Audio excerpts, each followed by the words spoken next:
Before the darkness takes over, let's make a pact, seal our agreement with a like, and subscribe to summon the next nightmare. I have silenced the world for you. No interruptions after minute 15.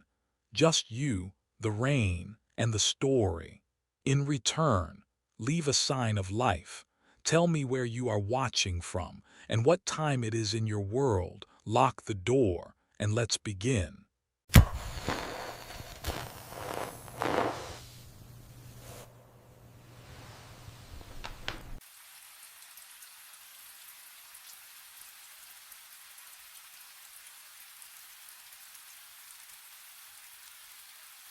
The lights died at 3:47 a.m. I was halfway down the basement corridor when the fluorescence cut out, plunging County General's guts into darkness. My boots scraped concrete. The emergency generator kicked in, that familiar diesel growl I'd heard 1,000 times, and the lights flickered back. Weak, stuttering. I didn't need my flashlight yet. The generator room hummed steady behind me, all systems normal. I'd checked it twice already. Nothing wrong. Nothing I could see anyway, but the morgue corridor. Oh, the morgue corridor was different. The overhead lights strobed there, rapid-fire pulses that turned the hallway into a flip book. On, off, on, off. My eyes struggled to adjust. The smell hit me first, ozone, sharp and electric, mixing with something sweeter. Formaldehyde, the morgue's perfume. I squinted down the long hallway. Metal drawer handles lined both walls, catching light with each flicker. On, off, on. Someone stood at the far end. My chest tightened. I froze mid-step. The figure was motionless, silhouetted against the emergency exit sign's red glow. Off. On, off, still there, not moving, just standing. I blinked hard. Hello. My voice echoed off concrete and came back wrong, too flat, too dead. The light stabilized, holding steady now with a faint electrical buzz. I could see clearly down the entire corridor. Nobody there. The hallway was empty, completely empty. Just those drawer handles and that red exit sign bleeding light into the dark. I exhaled slowly, feeling my pulse in my throat. Shift work does this sometimes, makes you see things that aren't there. I pulled out my phone, called it in. Electrical fault, intermittent power loss, basement level. Standard report. I turned to leave, but the question followed me up the stairs, cold and insistent as the formaldehyde smell clinging to my uniform. Why had the figure been wearing the same clothes as me? The call came again the next night. 3:47 a.m., exact same time. My phone buzzed with the dispatcher's monotone voice. County General, basement electrical fault, morgue corridor.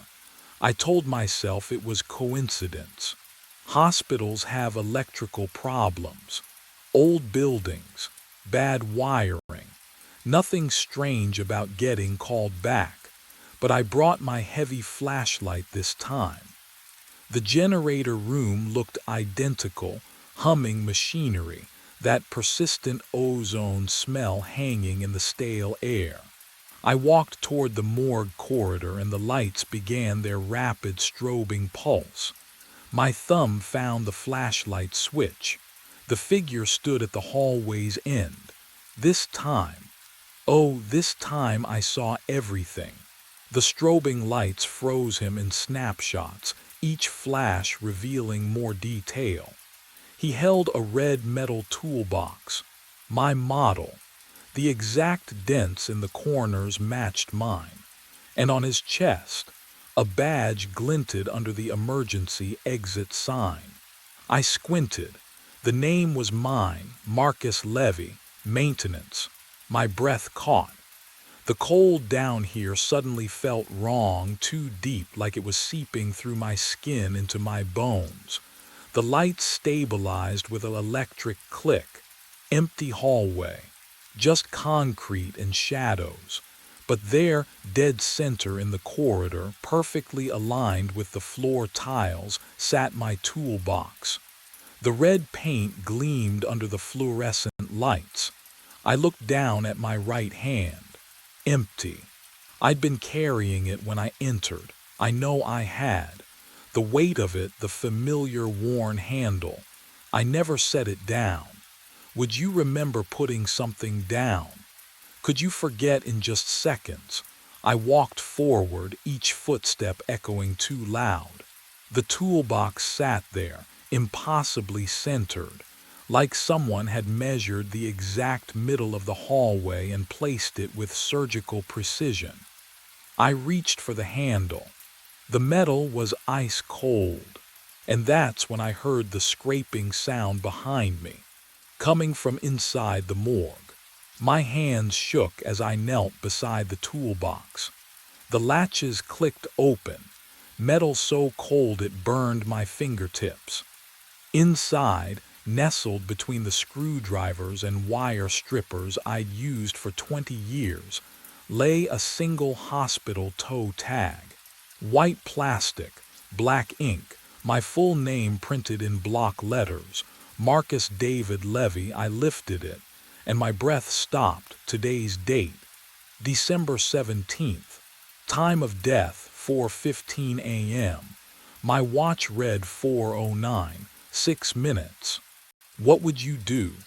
Hold a tag with your name, your death, counting down like a timer you can't shut off. I wanted to laugh, to scream. The sound caught in my throat came out as a choked gasp that echoed down the corridor. The fluorescent lights died.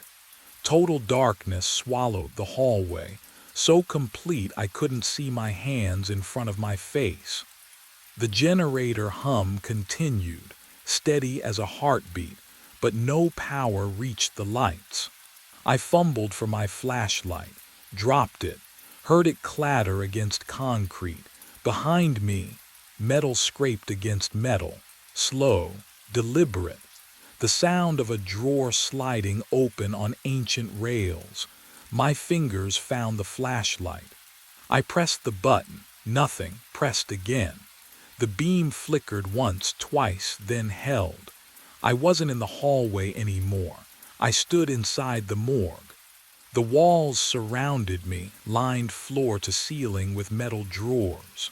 The formaldehyde smell was overwhelming now, chemical and sweet, coating the back of my tongue. One drawer gaped open at eye level, 3 feet away. Empty, dark. The label beneath it glowed white in my flashlight beam. My name stared back at me. I stumbled backward. My spine hit cold metal, another drawer behind me. The impact sent vibrations through my ribs.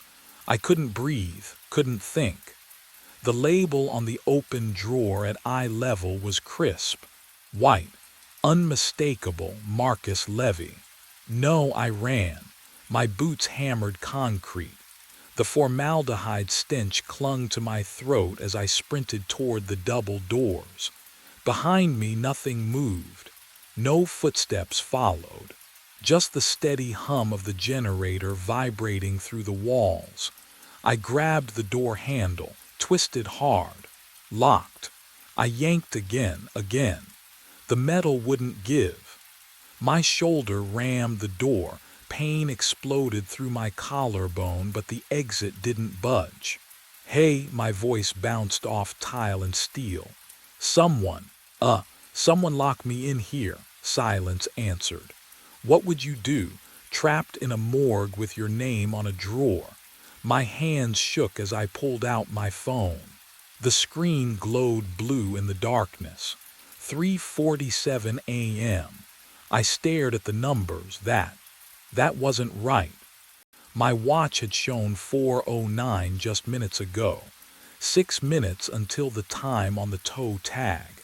6 minutes until the phone screen didn't change. The digits stayed frozen. 3:47 a.m. Time had reset. I pressed my back against the locked door and slid down. My breathing was too loud, too fast. The generator's hum was the only other sound in the entire basement. No footsteps above, no voices, just machinery and my pulse hammering in my ears. Something white caught my eye near the far wall. I crawled toward it. Another toe tag lay on the floor. Different handwriting. Different date, October 9th, 2 years ago, but the time of death, 4:15 a.m., exactly the same. How many times had I died down here? I needed answers. The generator room. There had to be records. My boots echoed against concrete as I stumbled back down the corridor, past the morgue's closed doors, past the toolbox I didn't remember setting down. The generator room's metal door stood open. Fluorescent light spilled across scattered tools and oil-stained floor. The desk in the corner held a thick logbook, its spine cracked from use. I flipped it open. The pages smelled like old paper and machine grease. My handwriting filled every line. October 3rd, 3:47 a.m. Generator fault. Resolved 4:15 a.m. September 18th, 3:47 a.m. Generator fault. Resolved 4:15 a.m.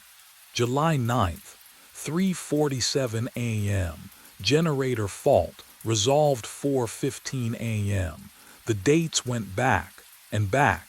Page after page, my signature, my notes, identical times, identical reports. I turned faster, the pages rustling like wings. 2 years of entries, then 3. All mine, all the same. I don't remember any of this. Not one single call. My hands shook as I traced the ink with my finger cold. The letters felt cold. Footsteps. Soft rubber soles on concrete. Someone was coming down the hallway. Relief flooded through me so fast I nearly collapsed. Another person. Someone who could explain this nightmare. Tell me I wasn't losing my mind. Help me understand why time kept resetting, and my name kept appearing on toe tags, and a woman in scrubs rounded the corner. Asian features, dark circles under her eyes, a stethoscope draped around her neck. Her ID badge read, "Chen Annie, I see you." "Hey," I said, my voice cracked. "Hey, I need help, something's wrong with." She walked past me, straight past, like I wasn't there. "No, wait, please." I reached for her arm, my hand passed through her shoulder. She stopped at the generator room entrance, pulled a radio from her belt. Static crackled. "Security, this is Chen. I'm in the basement near the generator room. Found." She paused, her breath fogging in air that had suddenly gone arctic. "Found the site. Marcus Levy, deceased. Electrical accident, 3 years ago tonight." But then she turned and looked directly at where I stood. I called out to her.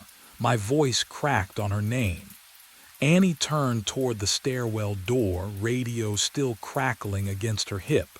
She walked forward, straight through the space where I stood. No collision, no acknowledgement, nothing. The air where she passed turned cold. Hospital antiseptic mixed with something metallic, like blood left too long under fluorescent lights. I stumbled backward against the concrete wall, my palm flat against the surface, feeling the rough texture to prove I was still. "Something, Annie, please." She disappeared through the stairwell door. It swung shut with a heavy click.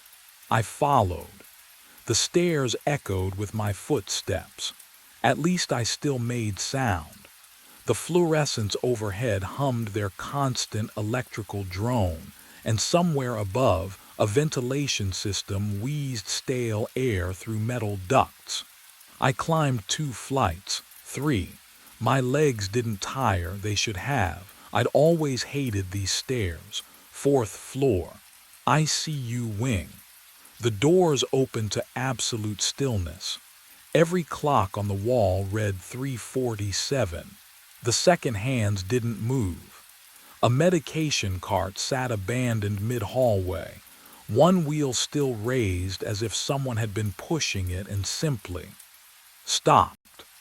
At the nurse's station, a coffee cup sat tilted on its edge, liquid frozen mid-spill over the counter's lip. Steam rose from it in a motionless column. What would you do if time itself refused to move forward? I walked past empty patient rooms, beds made with crisp corners, monitors dark. No one here, no Annie, no doctors, no patients coded or dying or breathing, just the suffocating silence of a moment trapped in amber. I returned to the stairwell, descended. The basement generator room door hung open. Fluorescent light spilled into the corridor, painting everything in that sickly yellow-green glow. I stepped inside. He stood beside the generator, the doppelganger, my twin. Same uniform, same boots, same badge clipped to the same pocket. He held a wrench in one hand, staring at the electrical panel as if reading some message written in circuit breakers and copper wire. I moved closer. My breathing echoed in the small space, but his chest didn't rise or fall. Hey, he didn't turn. I reached out, touched the wrench in his hand. Ice shot up my arm, not cold, ice. The kind that burns skin on contact, that fuses metal to flesh. I jerked back, cradling my hand against my chest. Frost clung to my fingertips. The doppelganger's head turned. Slowly, his face, my face, looked at me with eyes that held no recognition, no warmth, just the empty stare of something that had been waiting a very long time. If he was the ghost, then what was I? The cold spreads from my palm up my forearm. Not just cold, absence, like touching the void between stars. The doppelganger's empty eyes bore into mine, and suddenly I'm not in the generator room anymore. I'm in a delivery ward. Fluorescent lights buzz overhead. A nurse hands me a bundle, impossibly small, fingers like flower petals curling against my thumb. The clock on the wall reads 3:47 a.m. Sophia, I whisper. Her name tastes like morning, but the memory fractures, splinters.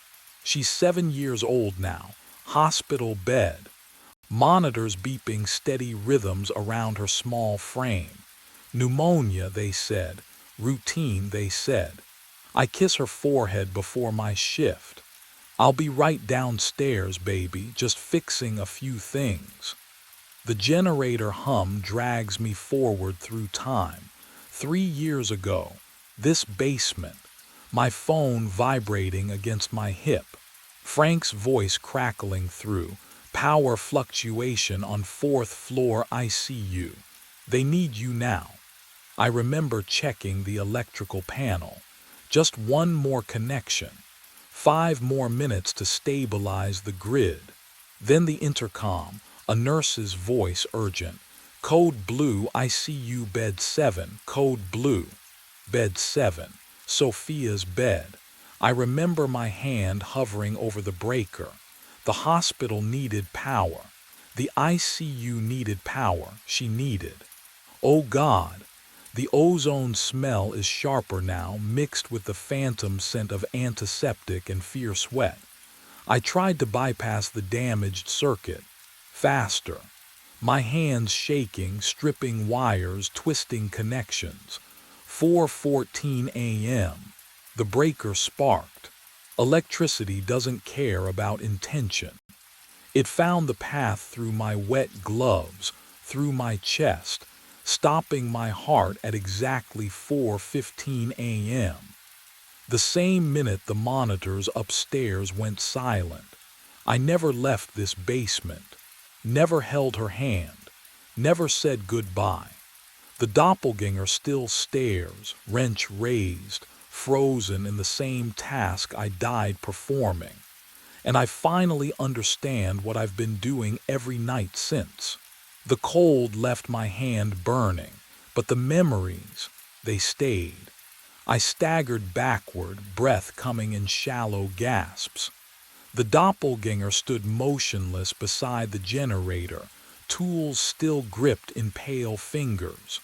The fluorescent lights hummed overhead, the same lights that had flickered 3 years ago, the same generator that had refused to stay online. Then, oh God, then it spoke. You didn't save her, my voice, exactly my voice. Every inflection, every worn edge I'd heard in recordings, in voicemails I'd left for Sophia when she was at school. The sound crawled under my skin. You stayed down here, it continued, turning its head toward me. Slow, deliberate. The lights failed at 4:15 a.m., she coded. The generator's hum grew louder, drowning out my pulse. You heard the alarm through the intercom but kept working. I had. The memory crystallized now, sharp as broken glass. The crackle of static, Annie Chen's voice urgent over the speaker mounted above the breaker panel. Code blue ICU bed 7. Code blue. And my hands. My hands had stayed on the circuit breaker, trying to force the connection. Because if I could just restore power, the ventilators would keep running. The monitors would stay online. Everyone would be saved. You were electrocuted at exactly 4:15 a.m. trying to bypass the breaker. The scar on my palm throbbed. The one that wasn't there anymore, because this body, this form I wore, it was memory, not flesh. The doppelganger stepped closer. Its breath smelled like ozone, like burning wire insulation. You chose the machine over her. No, no, I chose. Now you choose every night. The lights flickered once, twice. My watch remained frozen at 3:47 a.m. What would you do if you realized the choice wasn't over? I understand now. The lights aren't broken. They flicker because my brain is dying, over and over in a 28-minute loop. The fluorescent strobe white, then dim, matching the rhythm of neurons misfiring 3 years ago when 440 volts tore through my chest. The generator hum I've heard every night isn't machinery at all.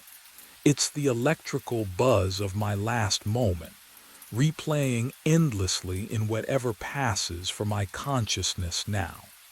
Every night I return to this basement. Every night I try to fix the breaker, restore the power, undo what cannot be undone. I thought I was being called to repair the hospital, but there's nothing wrong with the hospital. The thing that needs fixing is me, and I've been broken for 3 years. The doppelganger stands motionless beside the generator, tools in hand. I finally see the truth. He isn't haunting me, he is me. The ghost technician, forever on call, forever trying to solve a problem that has no solution. My hands look solid, but when I press them against the concrete wall, I feel nothing. No temperature, no texture, just the memory of touch. I walk toward the morgue corridor. My boots make no sound. The overhead lights flicker again, and in the strobing darkness I see it clearly. One drawer, halfway down the hall, slightly ajar. My name printed on the label in block letters. The smell hits me, formaldehyde mixing with something else. Something sweet and rotten. Would you open a drawer with your name on it? I reach for the cold metal handle. Pull it toward me.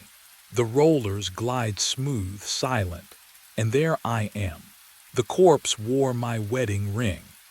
The metal drawer felt ice cold beneath my hand. Formaldehyde stung my nostrils, thick and medicinal. My body, the real one, lay perfectly preserved in County General's basement darkness. The uniform I'd worn that night still carrying traces of electrical burn marks across the chest. The watch on my wrist, on its wrist, frozen at 4:15. I reached toward my own face. Gray skin, lips pulled back slightly. The expression wasn't peaceful. It was the look of someone who realized too late what they'd chosen. Behind me, the generator hummed its eternal song. But something had changed. The doppelganger stood in the doorway now, tools hanging loose in translucent hands. It didn't speak. It didn't need to. We both knew what came next. I could walk back to the generator room, reset the loop, spend another 3 years, another 30, trying to fix machinery that never truly broke. Or I could do what I should have done that night when the alarms started screaming through the intercom. I should have gone to her. Sophia died at 4:15 a.m. while I stayed in the basement, convinced the hospital needed me more than she did. That machines mattered more than holding my daughter's hand while her heart forgot how to beat. What would you do if you could rewind one choice? If you could loop forever, would you? Or would you finally let go? The lights flickered. Once. Twice. I lowered myself onto the metal slab beside my own corpse. The cold bit through me, or maybe I'd always been this cold. The doppelganger watched as I lay back, finally still, finally done with fixing things. The generator's hum faded, then silence. The drawer slid shut, and the hospital released its breath. The knock came at 3:30. I froze, syringe halfway to the sharps container. The sound echoed through the van's metal walls, 3 deliberate raps that didn't belong to this hour, this parking lot, this silence. No one donated blood at 3:30 in the morning. I set the syringe down. My wedding ring clinked against the steel counter, the only other sound besides my breathing. Outside the tinted windows, the community center lot stretched empty beneath a single streetlight. Fog crept between the painted lines. The knock came again, harder. "We're closed," I called out, but my voice sounded thin, unconvincing. "I need to donate." The man's voice outside was flat, urgent.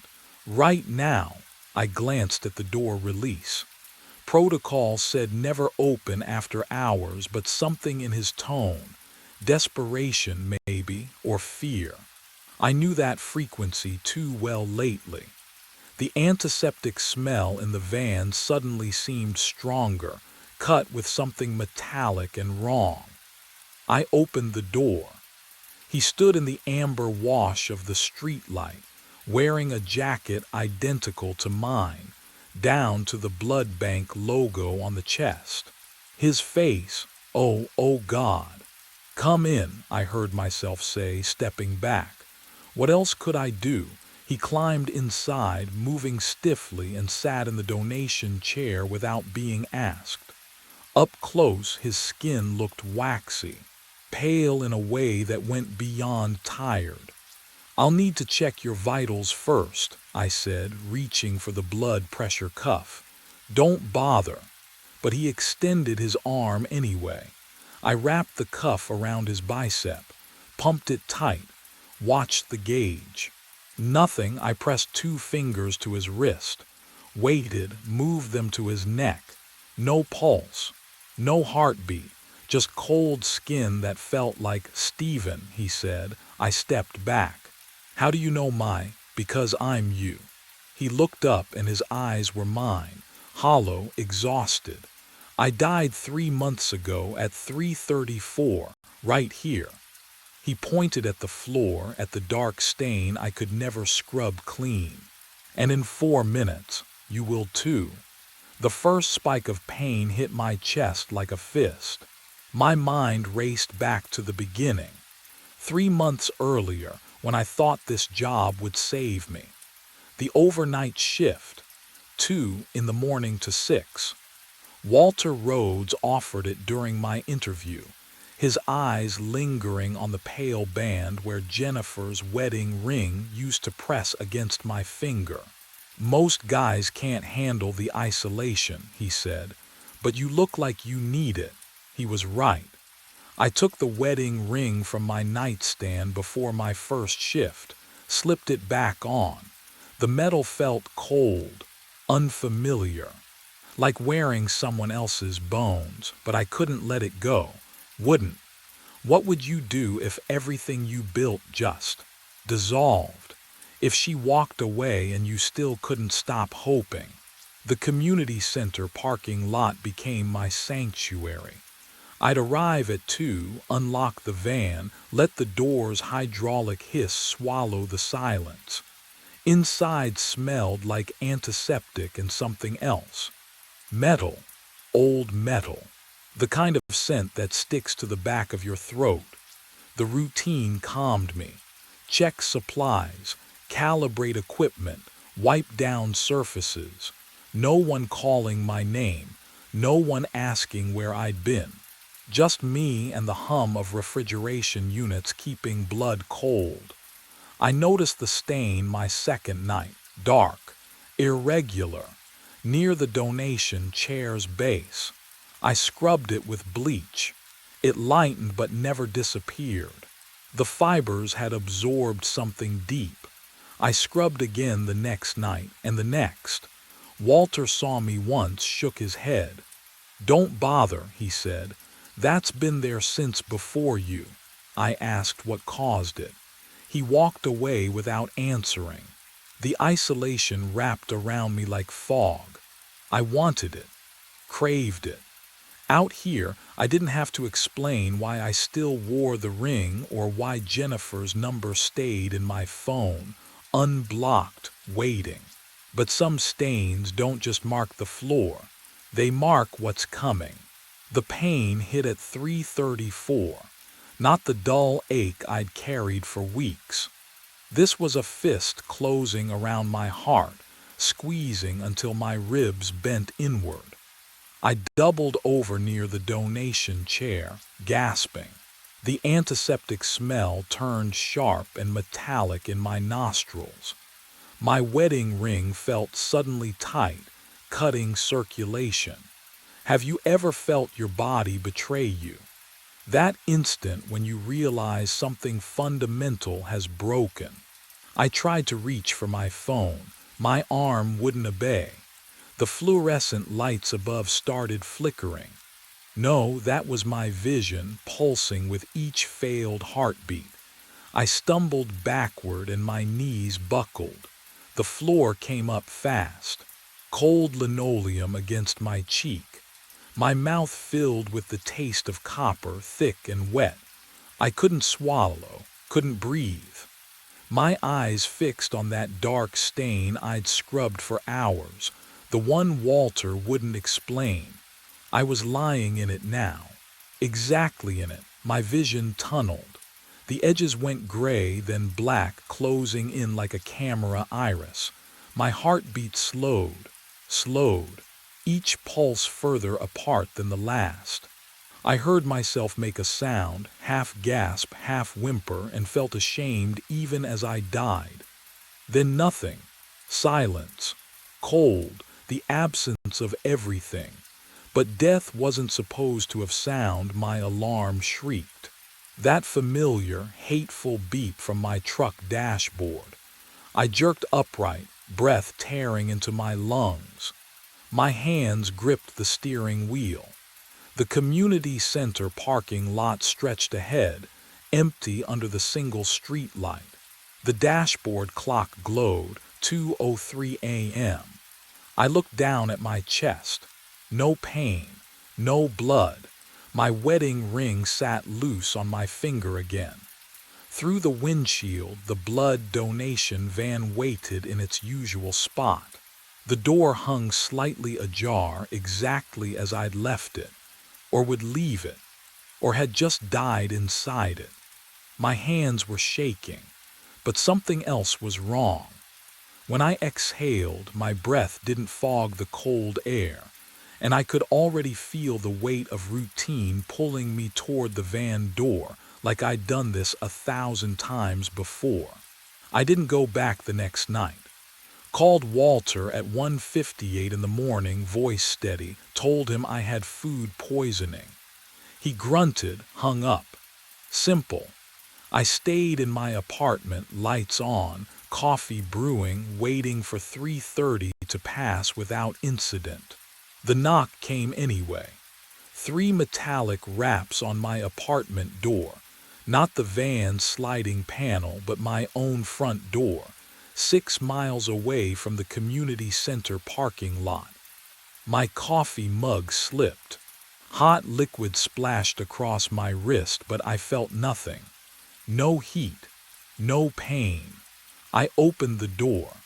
He stood in the hallway under flickering fluorescent lights, wearing my face like a poorly fitted mask. The technician uniform hung differently on him, looser, as though his body had deflated slightly. When he breathed, frost plumed from his nostrils despite the building's stale warmth. "You can't run from yourself," he said. His skin gleamed pale, waxy. I reached out, God help me, I don't know why, and touched his forearm. Cold. The kind of cold that comes from refrigeration units, from blood bags stored at 38 degrees, from flesh that hasn't circulated warmth in months. The smell hit me then. Metallic, sterile. That specific tang of preserved hemoglobin mixed with anticoagulant solution. He smelled exactly like the inside of the van's storage compartments. "You died 3 months ago," he whispered. "This is just the acknowledgement." 3:34 arrived on schedule. The chest pain erupted, a fist crushing my sternum from the inside.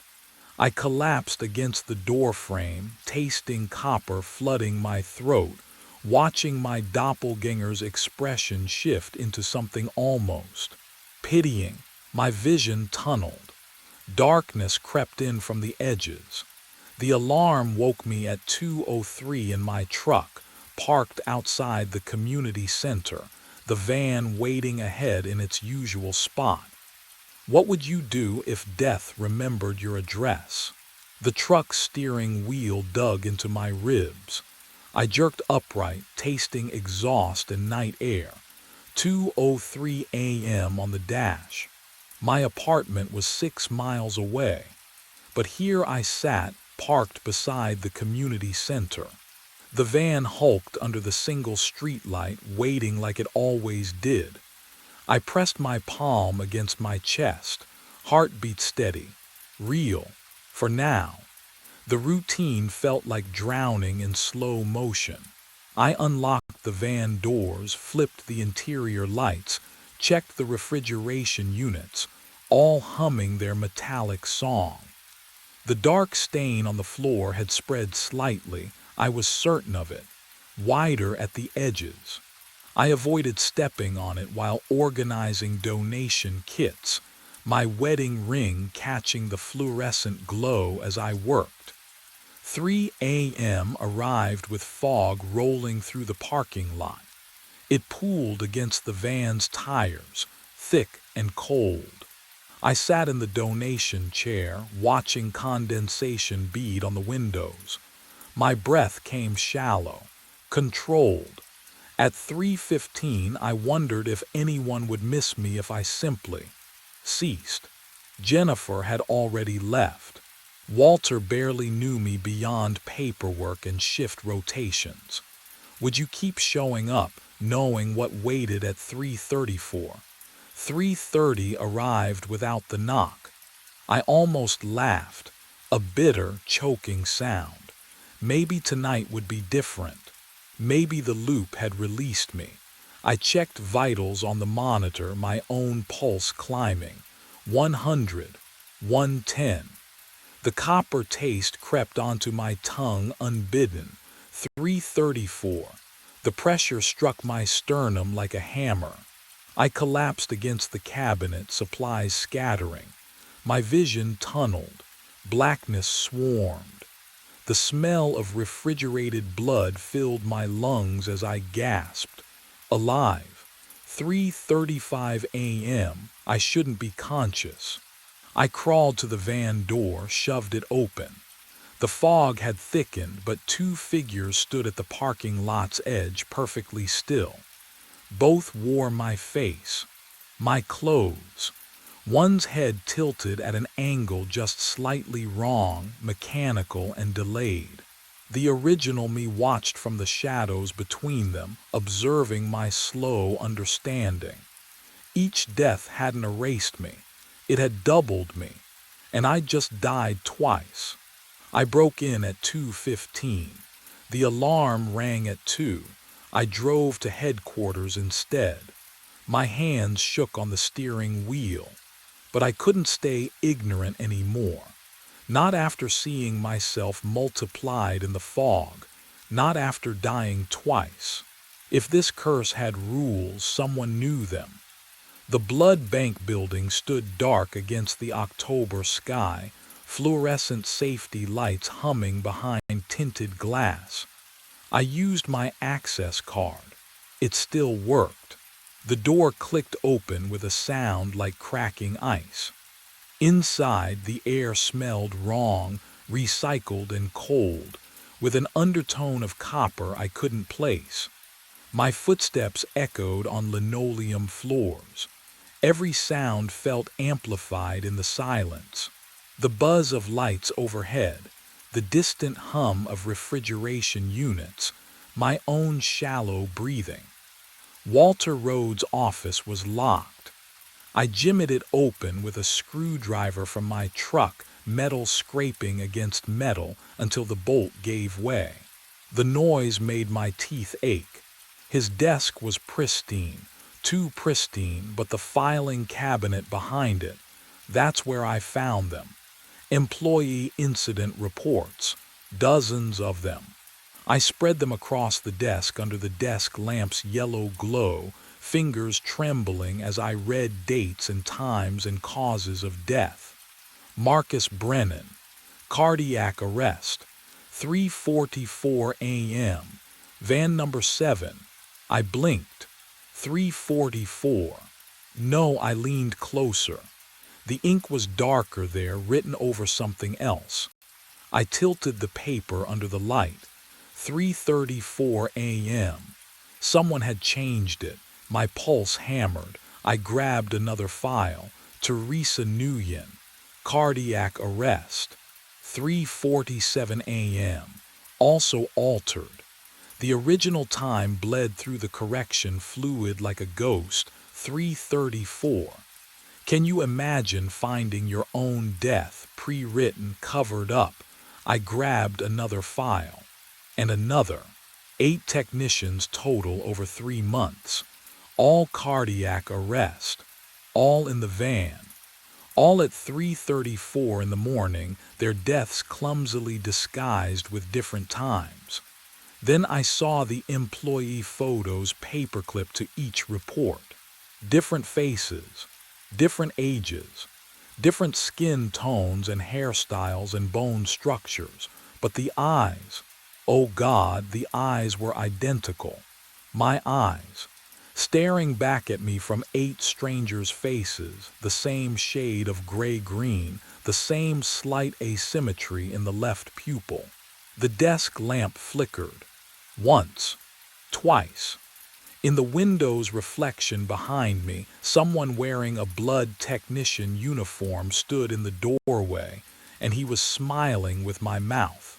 I ran. The fluorescent lights of the headquarters building strobed past me as I stumbled through the exit. Cold air hit my face. My truck keys rattled in my trembling hand, metal biting into my palm. The parking lot stretched empty under a dying streetlight, except it wasn't empty. Not really. I didn't look back at the window where my reflection had smiled. The engine roared to life. I threw the truck into reverse, tires squealing against asphalt. The van sat alone in the community center lot, waiting for me like it always did. But tonight, this loop, this iteration, whatever the hell this was, I wouldn't go. I'd break the pattern. Geography had to matter. Distance had to mean something. The highway unspooled under my headlights. Rain began to fall, soft at first, then harder. Each drop drummed against the windshield in rhythm with my pulse. 3 miles. 5, 10. The blood bank headquarters disappeared in my rearview mirror, swallowed by darkness and distance. At 15 miles, I saw the diner. Its neon sign flickered pink and blue through the downpour. Open 24 hours. The parking lot held 2 other cars, their windows fogged. Normal people, living people. I pulled in beside a rusted sedan and killed the engine. The silence pressed against my eardrums. I checked my watch. 2:53 in the morning. 41 minutes until 3:30. Could distance really stop what was coming? The incident reports hadn't mentioned anyone leaving the van. Maybe no one else had tried. The diner bell chimed as I pushed through the door. Warm air thick with grease and burnt coffee wrapped around me.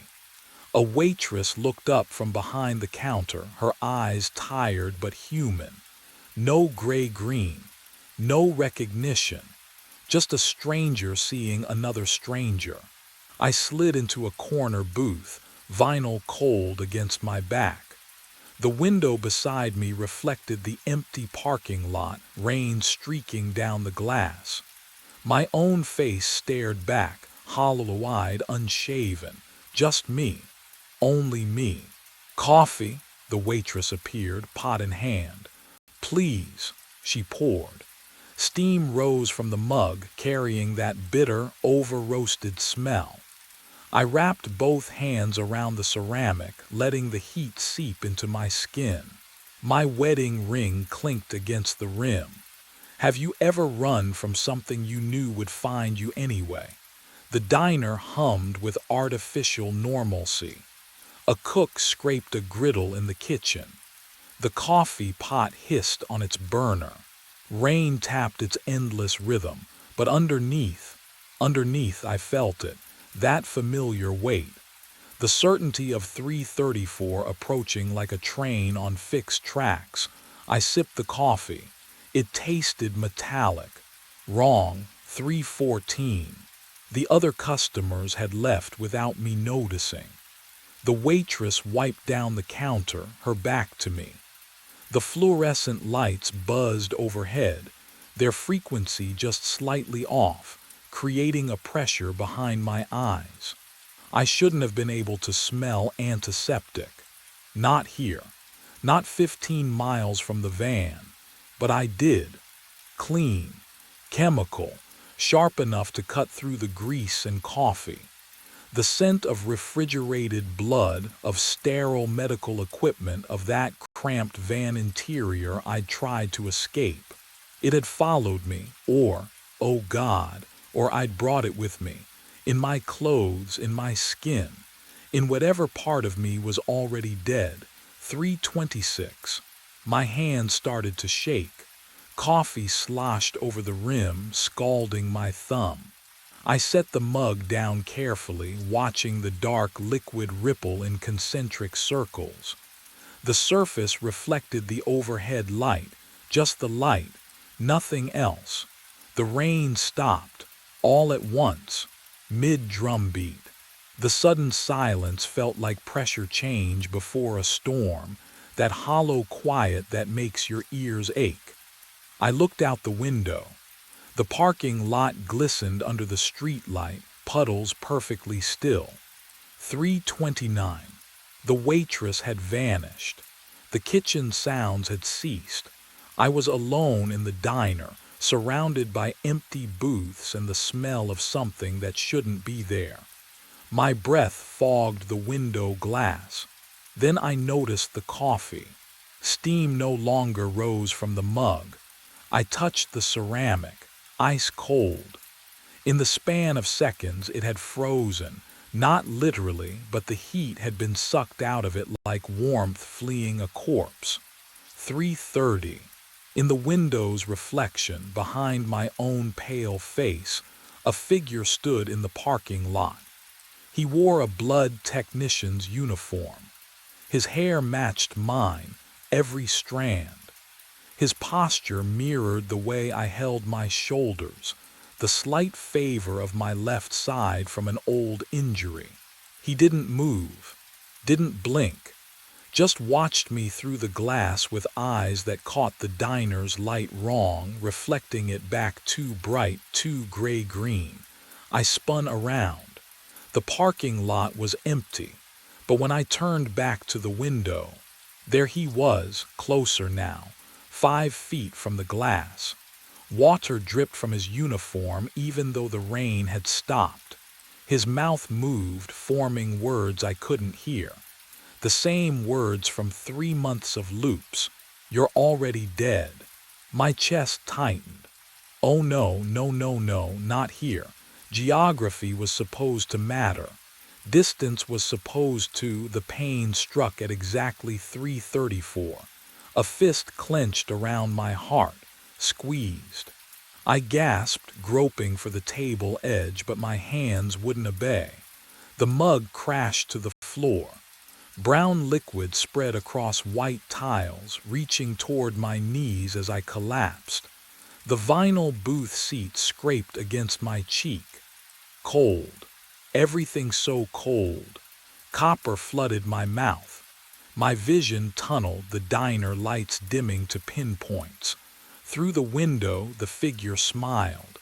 Then 7 more stepped into view behind him, all wearing the same uniform, all with my face.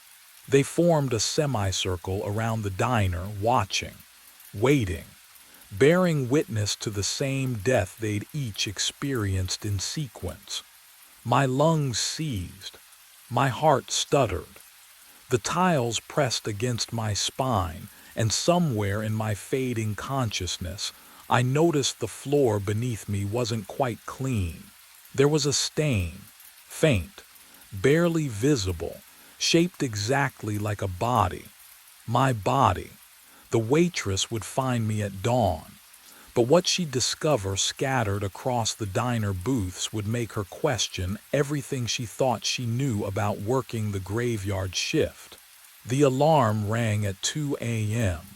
I was in my truck again. Key in the ignition. Community center parking lot ahead, single streetlight casting its pale circle on asphalt. The metallic taste of death still coated my tongue. But my heart beat steady, normal, alive. I gripped the steering wheel until my knuckles went white. 7 times now. 7 deaths on diner tiles, van floors, parking lot gravel, each ending at 3:34 a.m., each beginning here at 2, with this same alarm and the cold certainty that nothing I did mattered. The van waited in its usual spot, white paint glowing under the streetlight. I stepped out. Fog pooled around my ankles, thick and wrong for October. My breath misted in front of me, too cold even for autumn. The air smelled like antiseptic and copper. And then I saw them. 7 figures, surrounding the van in perfect symmetry, each wearing a blood technician uniform. Each one, me, they stood motionless, watching, waiting. I approached slowly, gravel crunching under my boots. Their faces were mine but emptied out, skin the color of refrigerated meat, eyes reflecting nothing. One of them tilted his head. The others mirrored the motion exactly. My throat tightened. "What do you want?" they spoke. In perfect unison. The loop only ends with a replacement. 7 mouths, 1 voice. The sound scraped against my skull like nails on bone. Someone else must die at 3:34 a.m. Their lips moved in synchronized precision. In the van, on the floor where you fell, I staggered back. "No, no, I won't. You already have." They stepped forward together, a coordinated movement that made my stomach lurch. "3 months ago, you became the stain. The stain. Oh God." I turned toward the van, legs moving on autopilot. Yanked open the back doors. The interior lights flickered on, illuminating the cramped medical space, the donation chair, the refrigeration units humming their steady drone. And there on the floor, the dark stain I'd scrubbed 100 times. It was shaped like a body, arms splayed, legs bent, head tilted at the exact angle mine had been when the chest pain finally stopped. The stain was, oh God, the stain was me. Behind me, their unified voice whispered through the fog. "She'll knock at 3:30, and you'll have to choose." I wait. 3:28 a.m. The van smells like antiseptic and old copper, the refrigeration units humming their funeral dirge. My 7 selves stand outside in the parking lot fog, patient as gravestones. They're watching, always watching. The knock comes at exactly 3:30. 3 sharp raps against the van's side door, not the frantic pounding of my doppelgangers, but lighter, human, real. I freeze, my heart. Oh God. My heart hammers against ribs that'll stop moving in 4 minutes. Do I answer it? Can you imagine making that choice? "Hello," a woman's voice, strained. "Please, I saw the lights. Are you open?" I can't move, can't breathe. "My daughter. She needs platelets. Emergency surgery at 6 a.m. Her count's critical and her voice cracks. Please, I know it's early, but the hospital said someone might be here."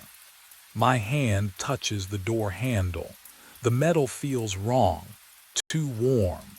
Through the window I see her. Mid-30s, hospital bracelet on her wrist, mascara smeared from crying. Real, she's real, not a copy, not a ghost. "I'm Christine," she says, pressing closer to the glass. "Christine Morales, I know this sounds crazy, but I trust you. You don't even know me. Your wedding ring." She points, and I glance down at the gold band I never removed. "My husband wore one just like that before she swallows. "He was a good man. I can tell you are too." The irony tastes like blood in my mouth. She needs me to open the door. Her daughter's life depends on someone being here, being willing to help at this God-forsaken hour. But if I let her in, if she's still here at 3:34, would you do it? Would you trade her life for yours? My fingers tighten on the handle, and somewhere behind me, metal scrapes against pavement. The sound of my 7 selves moving closer to watch what happens next. My hand touched the door handle, cold metal, so cold it burned. Christine's perfume drifted through the gap, lavender mixed with something chemical. Desperation has a smell, I know. I've been breathing it for 3 months. Thank you, she whispered. Thank you so much. I turned the handle, or did I? The moment stretched, fractured. I saw myself opening the door wide, saw Christine step inside, saw her smile fade as she noticed the 7 figures in the fog, saw her mouth form my name as the chest pain began. But I also saw myself shake my head, watched my lips move, heard myself say no, watched her crumble, watched her daughter die 3 hours later while I reset at 2 a.m. forever, drowning in my own cowardice. Both timelines existed. Neither. I don't know which one I chose. The memory dissolved like fog under morning sun. When the first donors arrived at 5 a.m., they found the van empty, door unlocked, heater still running. The antiseptic smell mingled with something else, copper, thick and wet, but no blood on the floor. The stain had finally disappeared. 20 bags of platelets lined the counter in perfect rows. Every label bore the same name, written in my handwriting. Stephen Garrett, Stephen Garrett, Stephen Garrett. They never found me. But in the community center parking lot, as dawn burned through the last wisps of fog, someone stood beneath the dead streetlight. Technician uniform, familiar posture, watching the van with patient, hollow eyes, checking his watch, waiting for 2 a.m. to arrive again. The loop doesn't end, it just finds someone new. Can you hear the knock at 3:30? Because I promise you, someone always answers. My headlamp finds him between the kelp fronds. 4th night in a row. Same spot, 30 feet down, where the forest grows thickest and the beam barely penetrates. My regulator hisses with each breath, bubbles racing past my ears toward the surface. The cold has seeped through my wetsuit into my bones, but I kick harder, closer. The figure doesn't move, just hangs there in the current, suspended like he's waiting. Kelp sways around him, casting shadows that twist and writhe. I can hear my own heartbeat now, pounding against my eardrums, louder than the water pressure. He's wearing a wetsuit, black neoprene, and there, oh God, there's the yellow stripe down the left side, my yellow stripe. I reach forward, my hand trembles in the beam. The cold bites at my pruning fingers. 3 nights I've seen shadows, shapes that vanished when I got close. But tonight he's solid, real. The same scuffed yellow stripe I got snagged on the tank ladder last month. Same frayed edge at the shoulder seam. My air tastes metallic. Wrong. Has it always tasted like that? The distance closes, 10 feet, 5.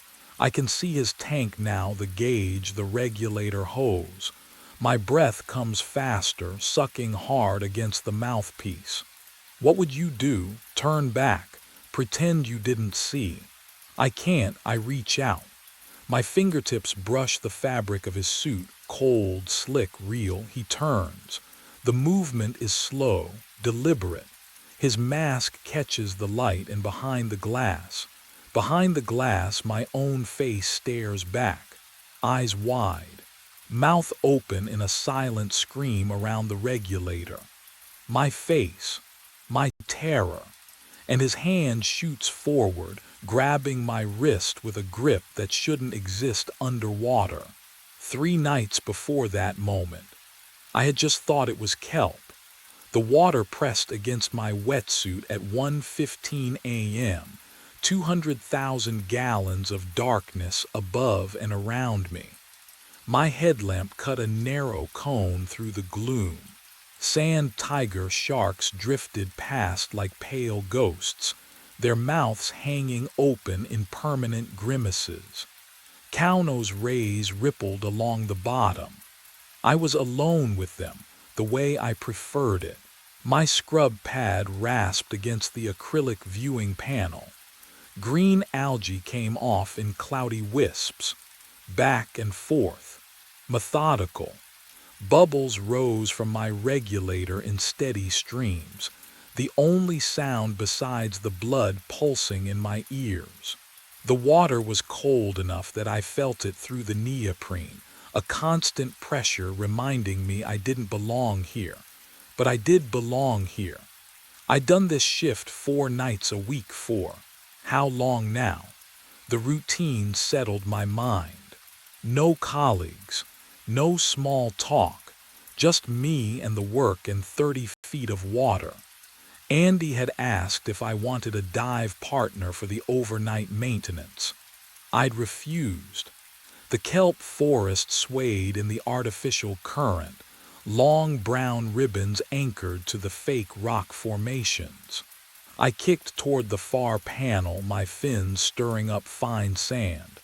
My wedding ring shifted on my finger, too loose lately. I'd been forgetting to eat, but I twisted it back into place.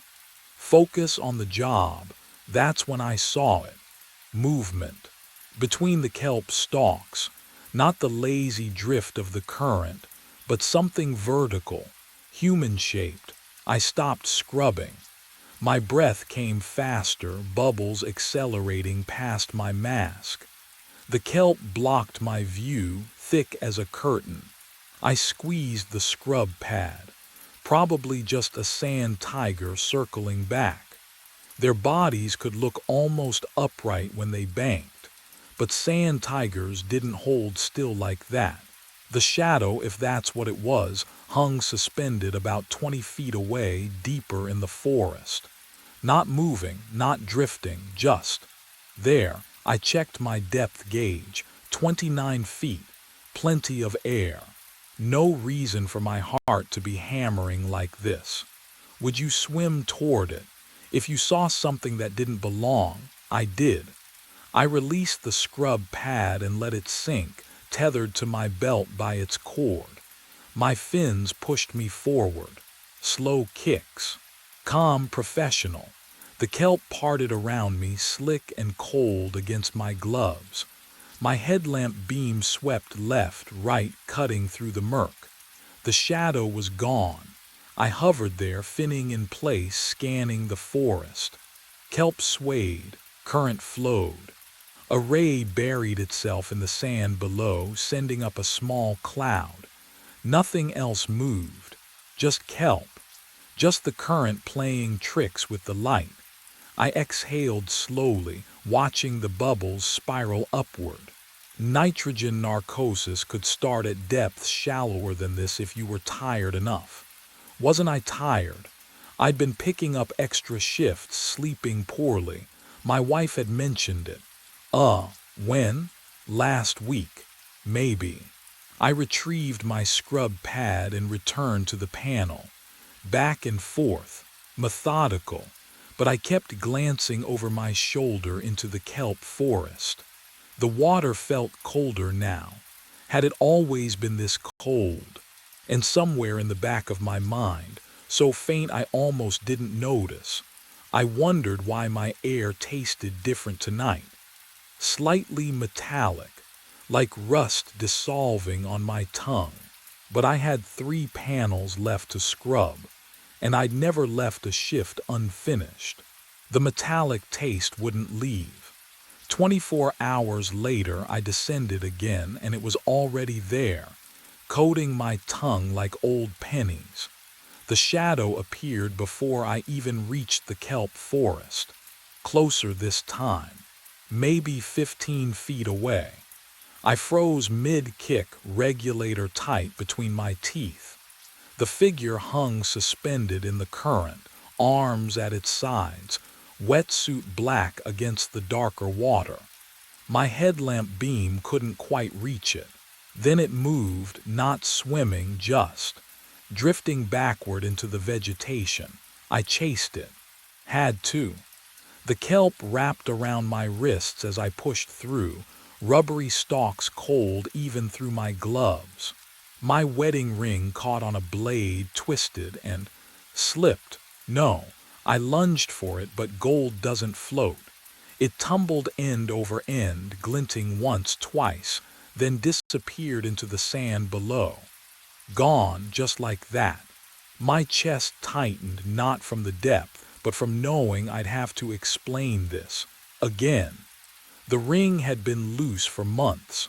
I told myself I'd get it resized. I told myself a lot of things. By the third night, I stopped looking for the ring. There were bigger problems. The fins I spotted weren't shadows anymore. Yellow striped down the side, exactly like mine. They kicked hard behind the rock formation, and I followed, my own fins churning sand. But when I rounded the coral, nothing. Just a sand tiger cruising past, ancient eyes ignoring me completely. I checked my depth gauge, 29 feet. Nitrogen narcosis doesn't hit until 70. So why did the kelp look wrong, denser than before, rearranged?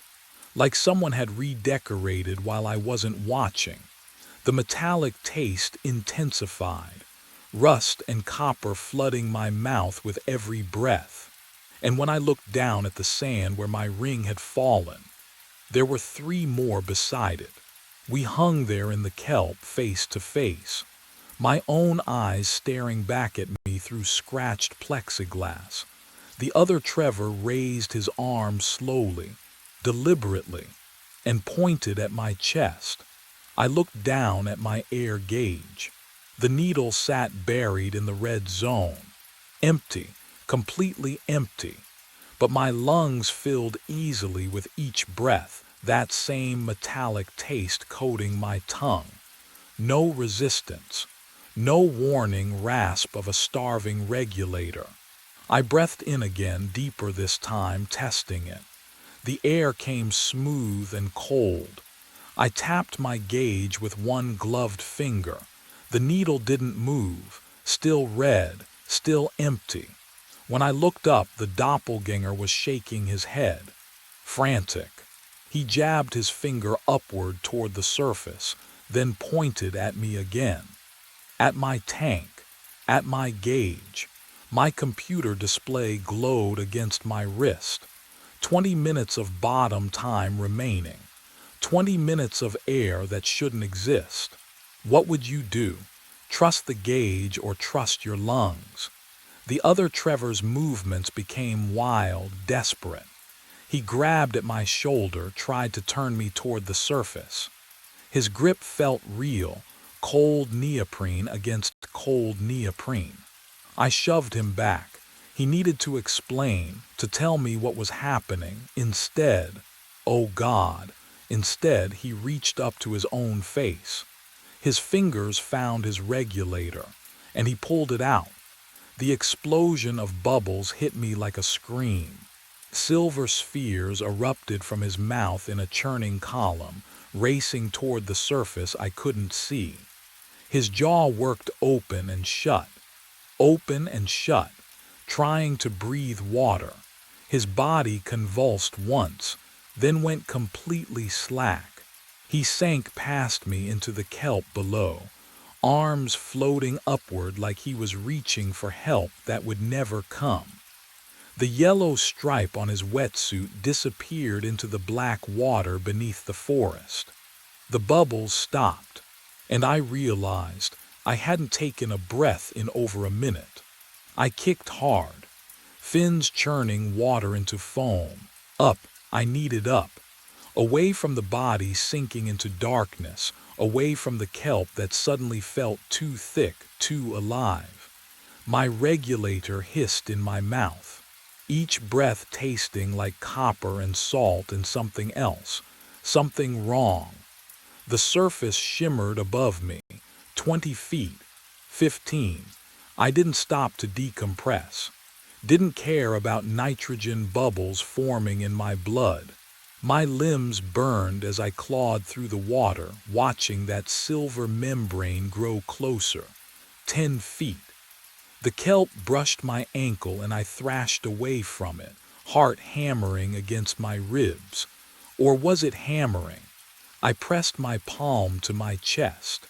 The wet suit was cold, my skin underneath even colder, 5 feet.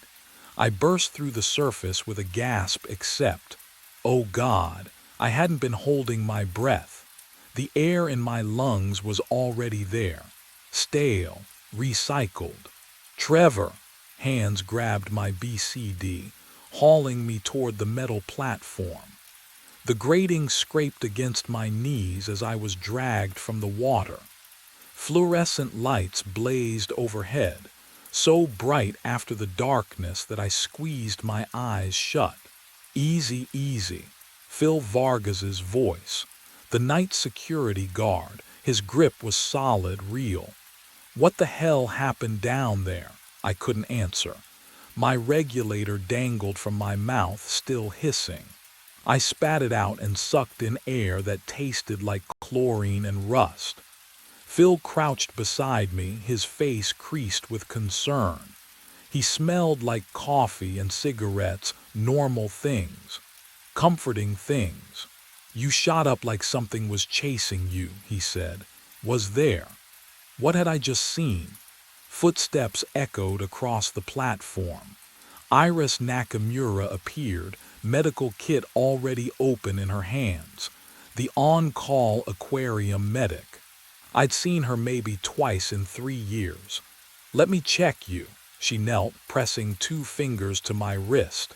Her touch was warm, too warm. My skin felt numb underneath. I'm fine, I managed. My voice sounded distant, like it was coming from underwater. Pulse is elevated but steady. Iris pulled a penlight from her pocket, shining it in my eyes. I flinched. Pupils responsive. Any pain? Tingling in your extremities? No, I need a minute.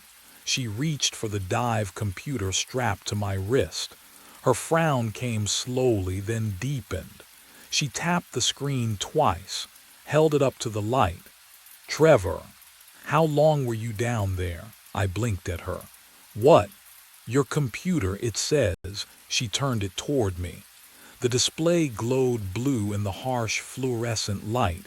Dive time, 6 hours, 17 minutes. My stomach dropped. That's wrong. I fumbled with my other wrist where my watch sat beneath the dive computer. The leather strap was soaked through. I tilted it toward the light. 1:47 a.m. I'd gone in at 1:15. I remembered checking. Double-checking the way I always did. 32 minutes maximum. The computer's broken, I said, but my voice cracked. These don't just break. Iris pressed buttons on the device, scrolling through data I couldn't follow. It tracked your descent, your depth, your ascent rate. Everything's logged. 6 hours, Trevor. Phil leaned in, his coffee breath washing over me. That can't be right. I saw you go in. That was. He checked his own watch. His face went pale. Jesus. What? The word came out sharp. I started my rounds at 11 p.m., Phil said slowly. I checked on you when I passed the tank room around 1:30. You were already in the water. I figured you started early. I didn't start early. I started at 1:15. Trevor. Iris's voice was gentle now, the way you'd speak to someone in shock. If you've been down for 6 hours, we need to get you to a hospital. Decompression sickness, nitrogen narcosis. I haven't been down for 6 hours. I ripped the dive computer off my wrist. The Velcro made a tearing sound that echoed off the concrete walls. Look at my tank. Check the gauge. It'll prove. I twisted to look at the air gauge dangling from my BCD. The needle sat buried in the red zone. Empty. But I'd been breathing. The whole time. Even now, I could taste that metallic air in the back of my throat. Iris followed my gaze. Her expression shifted, concern bleeding into something else. Confusion, maybe fear. "That tank should have lasted 90 minutes, she whispered. "At 30 feet in cold water. 90 minutes maximum." The platform felt like it was tilting beneath me. I gripped the wet metal grating, but my fingers slipped. Everything was too slippery, too cold. "I don't understand," I said. Phil stood, taking a step back. Just one step, but I noticed. Iris reached for my hand, the one without the watch. She turned it over, examining my fingertips under the light. Her lips pressed into a thin line.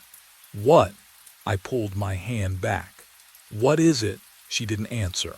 Instead, she held up her own hand next to mine. Her fingertips were smooth, pink. Normal, mine were white, pruned. The skin wrinkled like I'd been soaking in a bathtub for hours.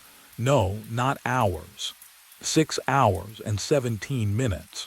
I pushed past Iris, ignoring her questions. My tank.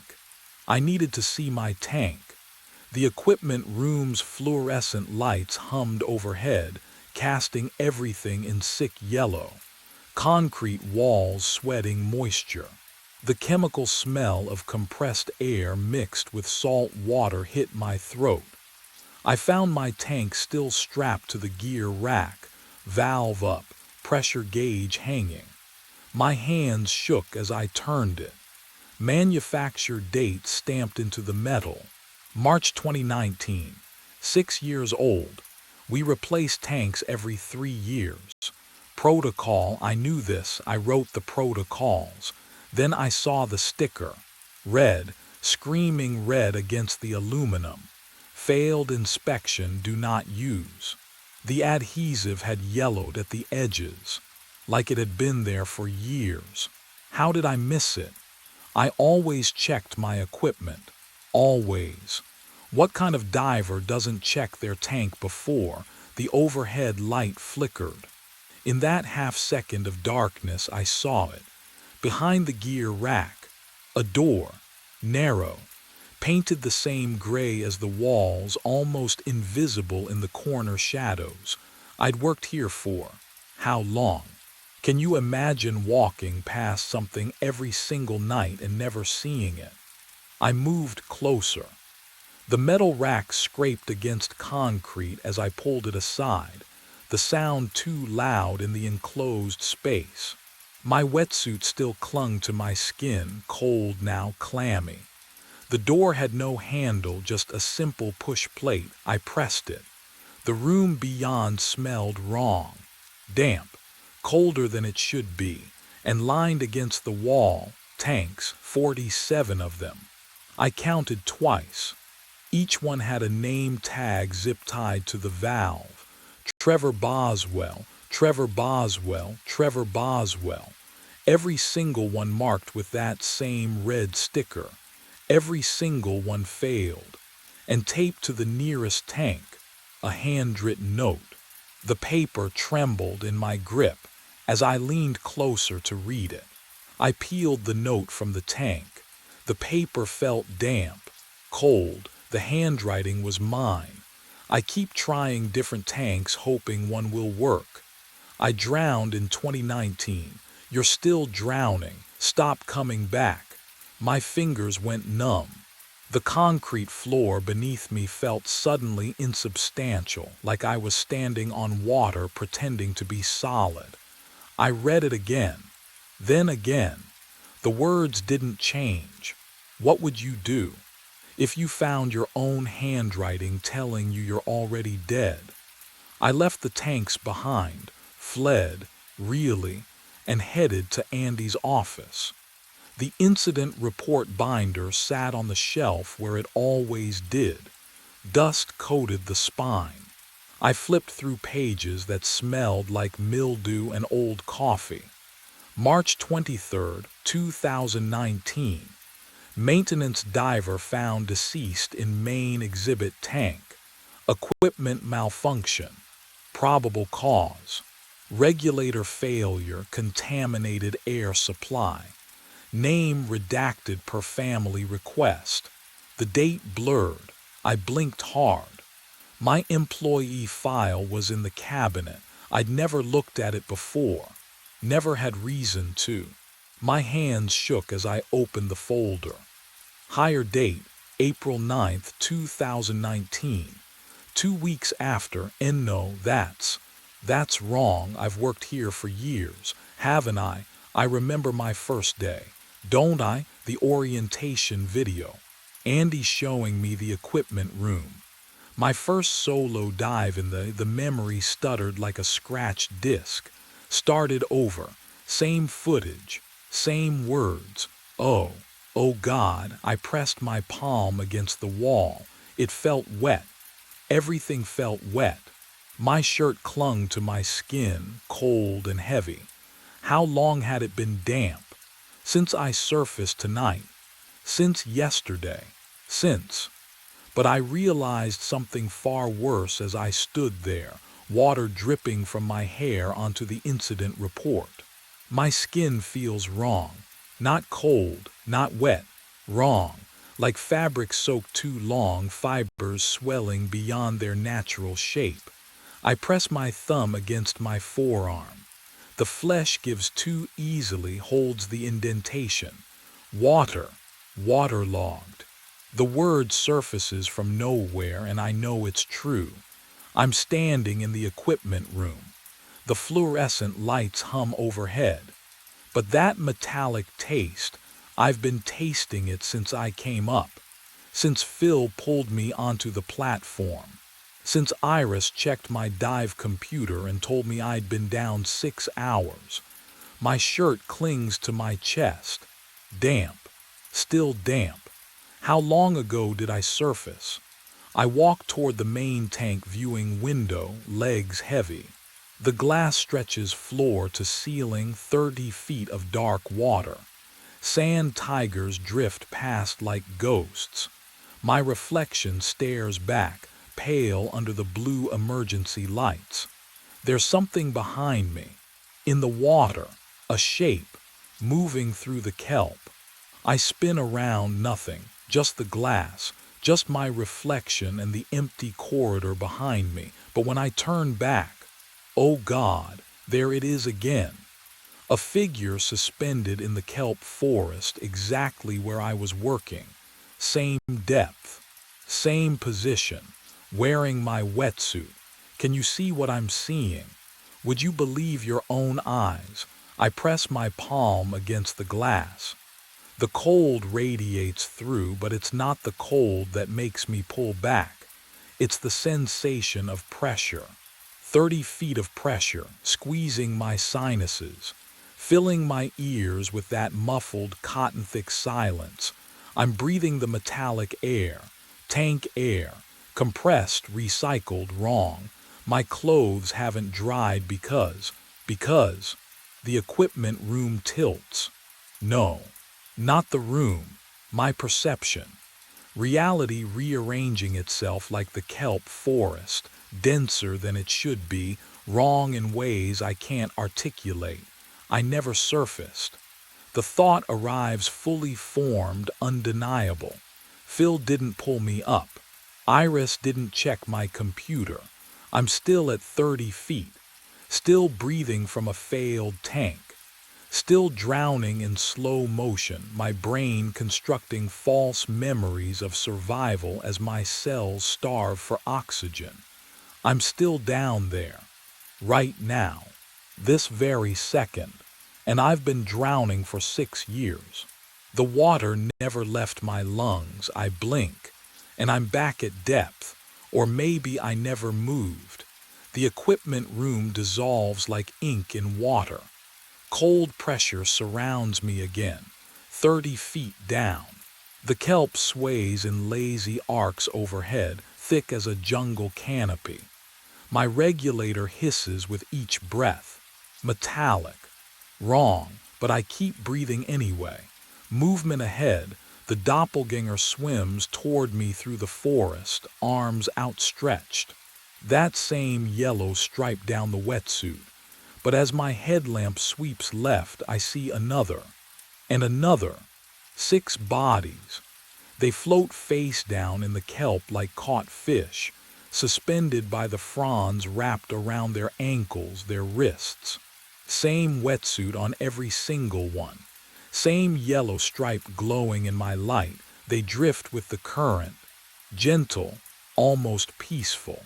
My bubbles sound too loud. They rise past the bodies, disturbing the kelp.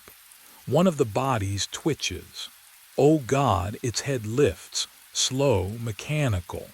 The mask catches my light, cracked, flooded with murky water. Behind the glass, a face. Bloated. Skin the color of drowned meat, lips pulled back from the teeth. Can you imagine what it's like, seeing your own corpse stare back at you? Another head rises. Then a third. Fourth. All 6 bodies turning now, necks rotating with joints that shouldn't move anymore. Their hands float upward, fingers spreading. Reaching, they all wear my face. Pruned. Pale. Eyes filmed over with something that isn't quite water, isn't quite decay. Their mouths hang open behind the regulators, and I realize they're still trying to breathe. Still trying, still drowning. All of them, they drift toward me through the kelp, slow as a nightmare. And behind them, something else moves in the darkness. They drifted closer, not swimming, just floating, caught in the current like kelp. Each one pointed, same gesture, same waterlogged fingers. One pointed at my air gauge, another at the surface 30 feet above. A third gestured toward the equipment room where 47 failed tanks waited with my name on them. I understood. Oh, I understood completely now. Each version of me had grabbed a different tank. Each one thought, maybe this one will work. Maybe this time I'll make it through the shift. Surface at 2 a.m. Go home to my wife. Each one drowned. The kelp wrapped around my ankles, cold and slick. I looked down at my hands. The skin wrinkled like I'd been in a bath for hours. Days. 5 years.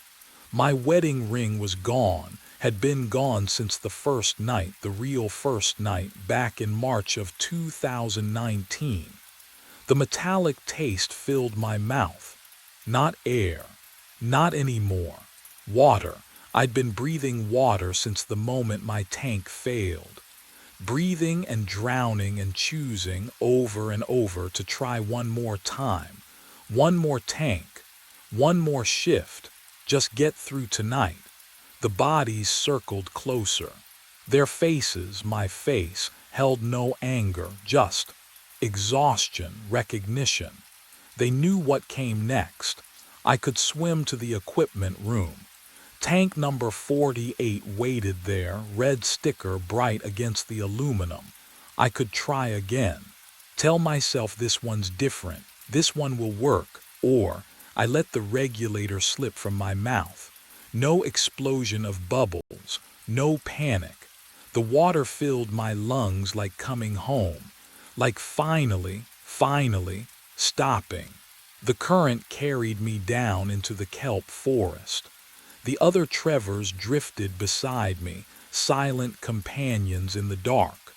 Above, something splashed into the water. The loop hungered, but I was done feeding it. The man on the monitor looks exactly like me. Same wrinkled blue shirt. Same coffee stain on the collar.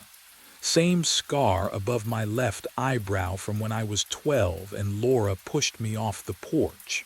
I lean closer to the screen and the glow paints my face the same cold blue as the figure on display.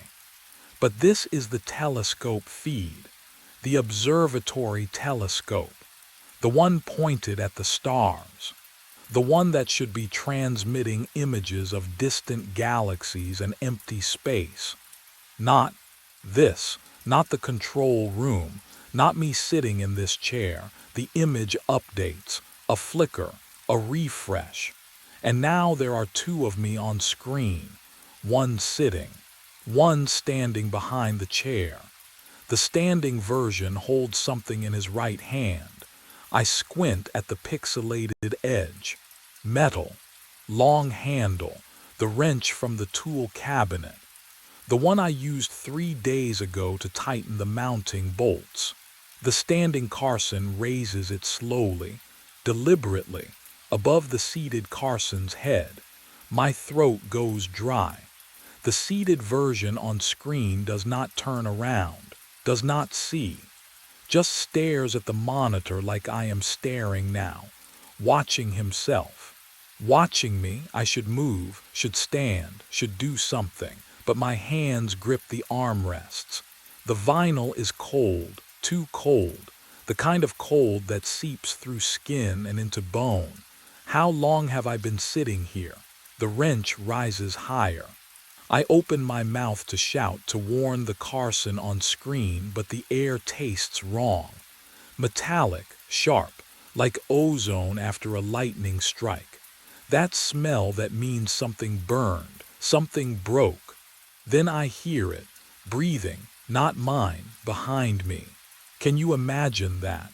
The exact moment you realize the thing you are watching is watching you back. I spin in the chair, fast, too fast, the room tilts. And there it is, metal falling through fluorescent light, a wrench, descending toward my skull. I throw my hands up, feel nothing. Then I am sitting in the chair again, hands on the armrests, facing the monitor. On screen, a body crumples, my body. The standing Carson drops the wrench. It clatters. He bends down, grabs the body by the ankles, and drags it toward the corner where the shadows pool. But I am still sitting here, still breathing, still watching myself disappear into the dark. My mind claws backward. 14 nights before that monitor showed me dying. The control room was empty when I arrived. Cold air leaked through the narrow windows. I unlocked the tool cabinet, counted the wrenches by habit. 3. The same 3 that had hung there for 6 months. Equipment hummed its usual lullaby.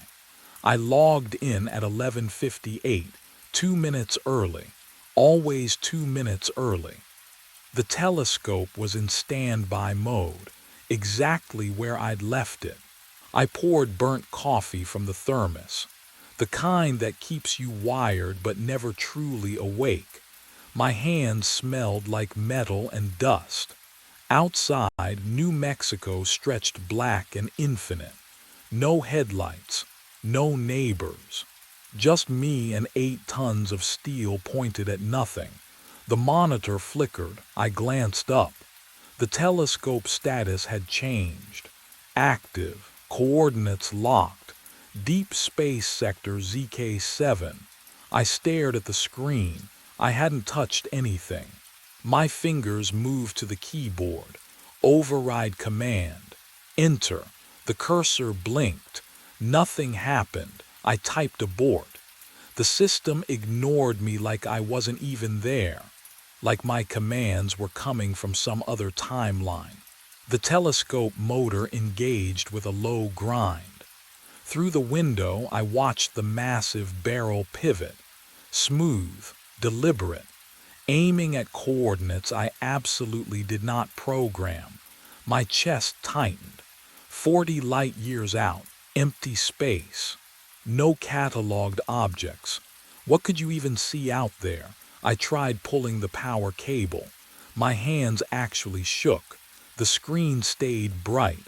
The download bar appeared. 0%, 1%, rising. Behind me, metal clinked softly against metal. I turned. The tool cabinet hung open. swaying slightly. Inside, 2 wrenches remained on their hooks. The third was gone, but I was alone, wasn't I? The progress bar reached 100%. The image bloomed across the monitor in crisp detail, and for 3 heartbeats I forgot to breathe. A planet hung there against the black, blue and white and familiar. City lights clustered along coastlines, geometric grids of streets, the glow of civilization spreading like fungus across dark continents. I leaned closer. The screen's pale light washed over my face, cold as moonlight. My fingers found the zoom controls and the image sharpened. There, the unmistakable sprawl of Lowe's Angels, the distinctive curve of New York Harbor, Chicago's perfect grid, Earth. But the coordinates blinked in the corner. 40 light-years out, Deep Space Sector ZK7. I pulled up the archive maps, hands trembling now. 1985 topographical data, overlaid them on the telescope image. The match was perfect. Every coastline, every city boundary, down to individual highway systems that hadn't existed in 1970 and wouldn't survive past 2003. 40 light-years away, which meant 40 years ago. Light speed. Simple math. I was looking at Earth from 1985. Except I pivoted in the chair, stared through the narrow window at the telescope's massive silhouette against the New Mexico stars. The barrel pointed northeast, toward empty space, toward nothing. The air tasted like copper and ozone. My breath came shallow now, loud in the silence. Can you imagine discovering that the universe is looking backward at you? That something out there is reflecting what shouldn't be possible? I checked the building perimeter cameras. All feeds showed empty desert. The parking lot held only my truck. The hallways stretched dark and vacant. I was alone, completely alone.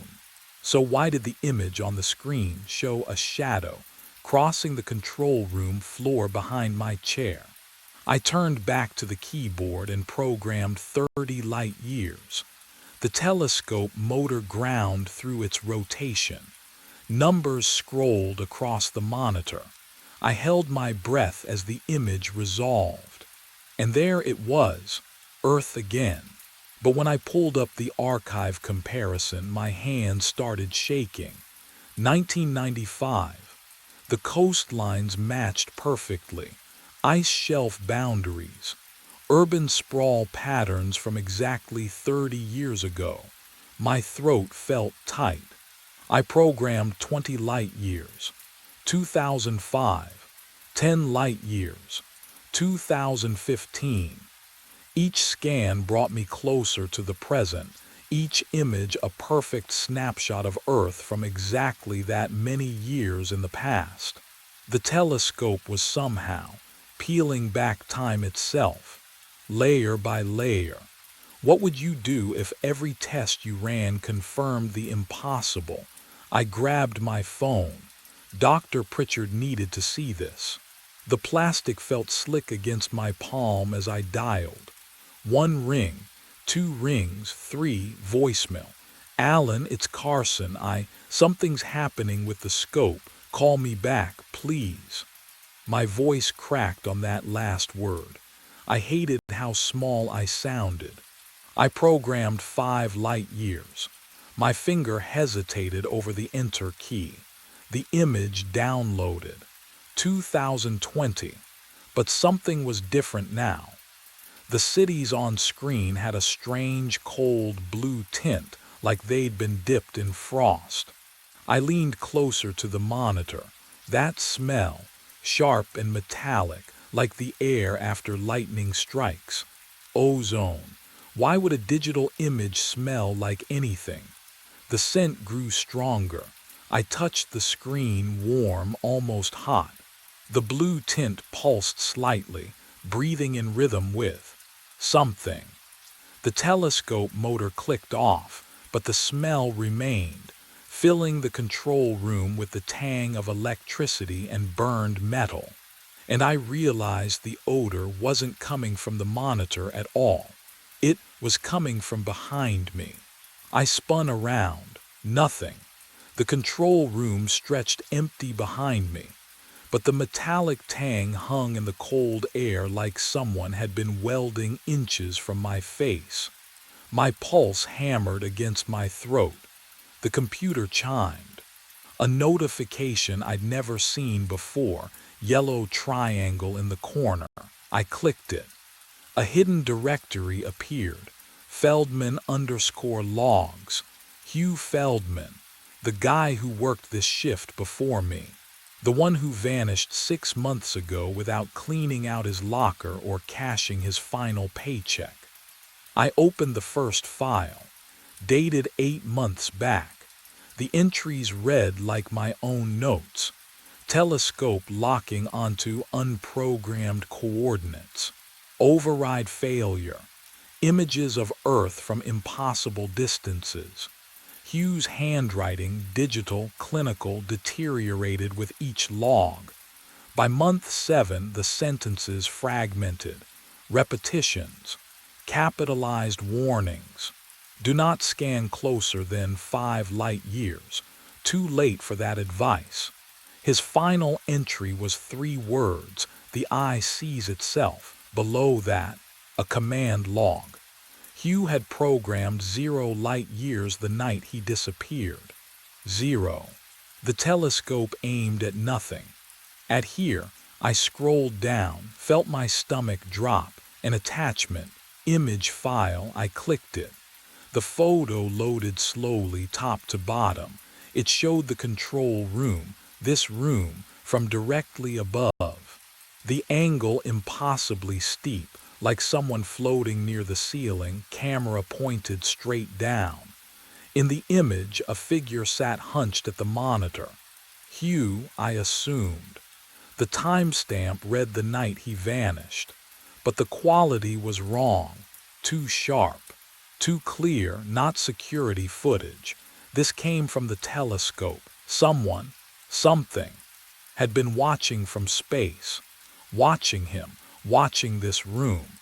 And if Hugh programmed 0 light years that night, then whatever looks down at us isn't 40 light years away anymore. My fingers hovered above the keyboard. 0 light years.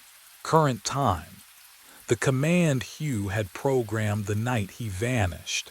I should have walked away, called someone, driven until the sun came up and I could pretend none of this was real. But you already know I didn't. Would you have? When every scan brought the answer closer, when the pattern begged to complete itself, could you have left it alone? I typed the coordinates, hit enter. The telescope motor engaged with a sound I'd never heard before. Not the smooth electric hum of tracking distant stars. This was grinding, metal against metal. The mounting gears shuddered through the walls, through the floor. I felt it in my teeth. The whole structure groaned as the telescope pivoted, downward, pointing at the ground beneath me. The image began to load, line by line, top to bottom. Cold blue light washing across the monitor. That ozone smell flooded the control room, sharp, electric, wrong. I tasted copper on my tongue. The temperature dropped. My breath came out in clouds. The image resolved. Oh God, this room, from directly above. As if someone had removed the roof and ceiling and looked straight down. There was my chair. The monitor, the tool cabinet with its door hanging open, and sitting at the desk, hunched forward, staring at a screen, me. I was looking at myself from above. But that wasn't the worst part. standing behind my chair just over my left shoulder, close enough to touch another me. Same clothes, same face, same everything. Except this version held something in his right hand. The wrench.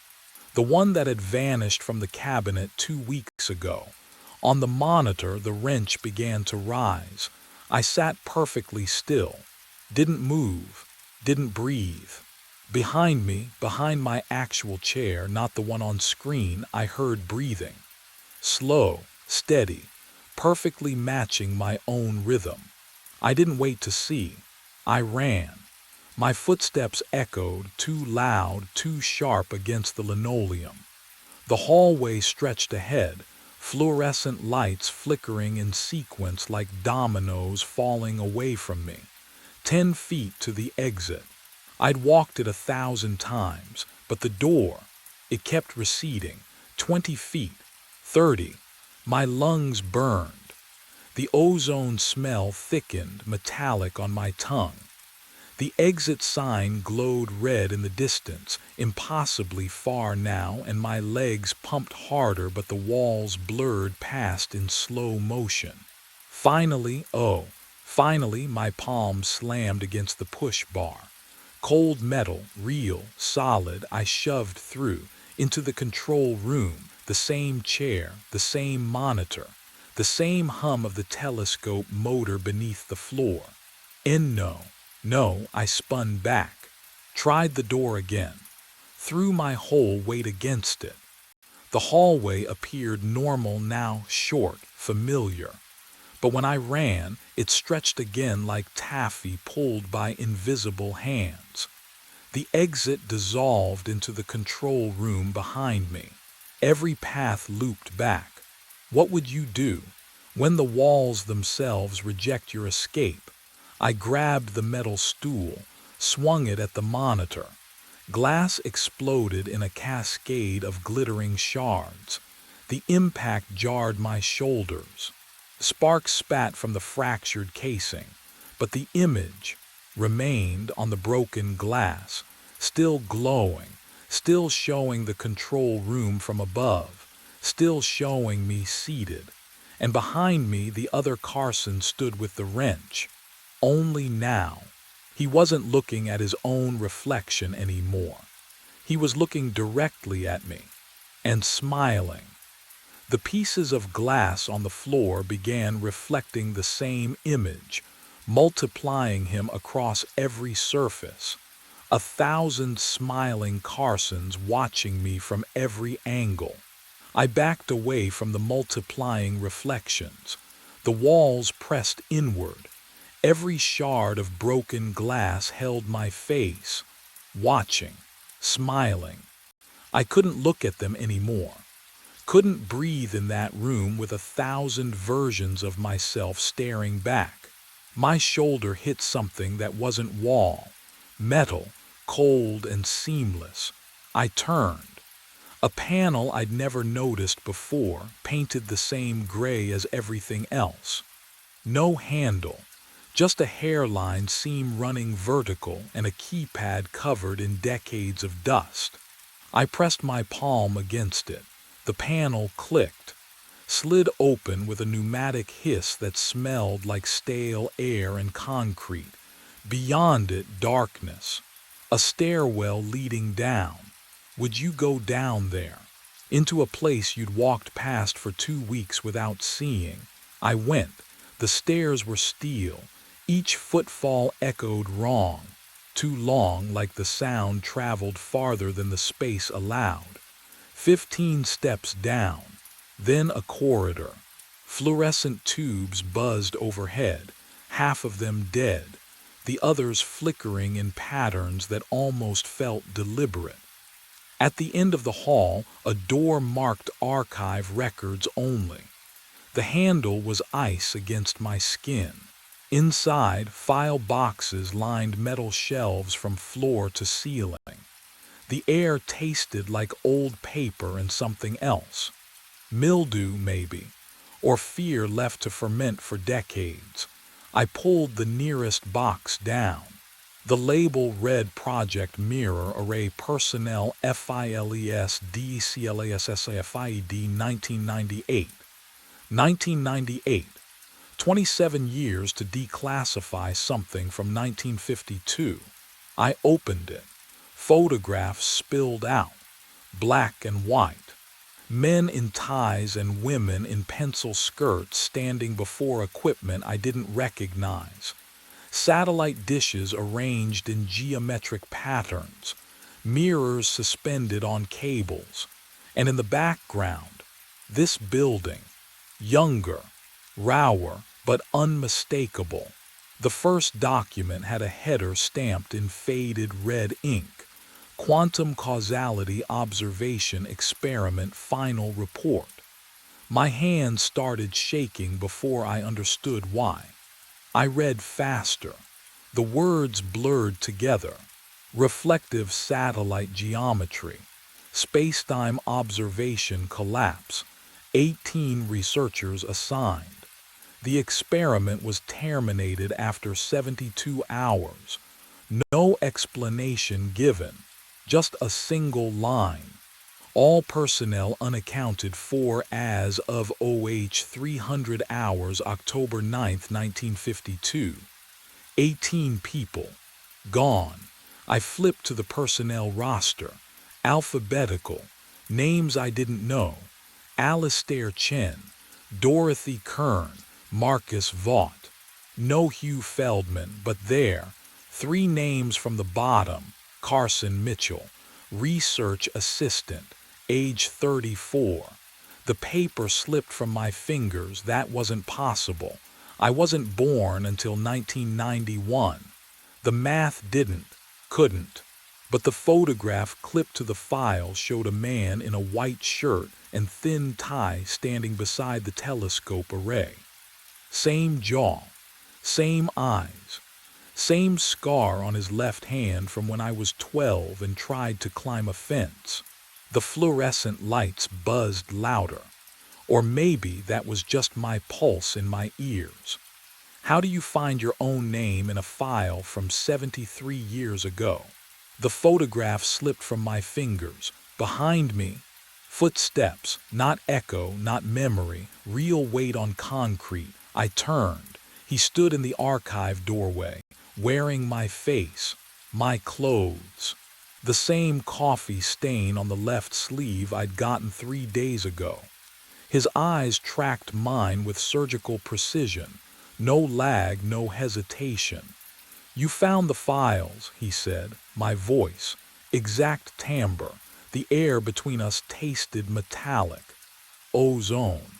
Like the monitor upstairs when the anomaly first appeared. What are you? The words scraped out of my throat.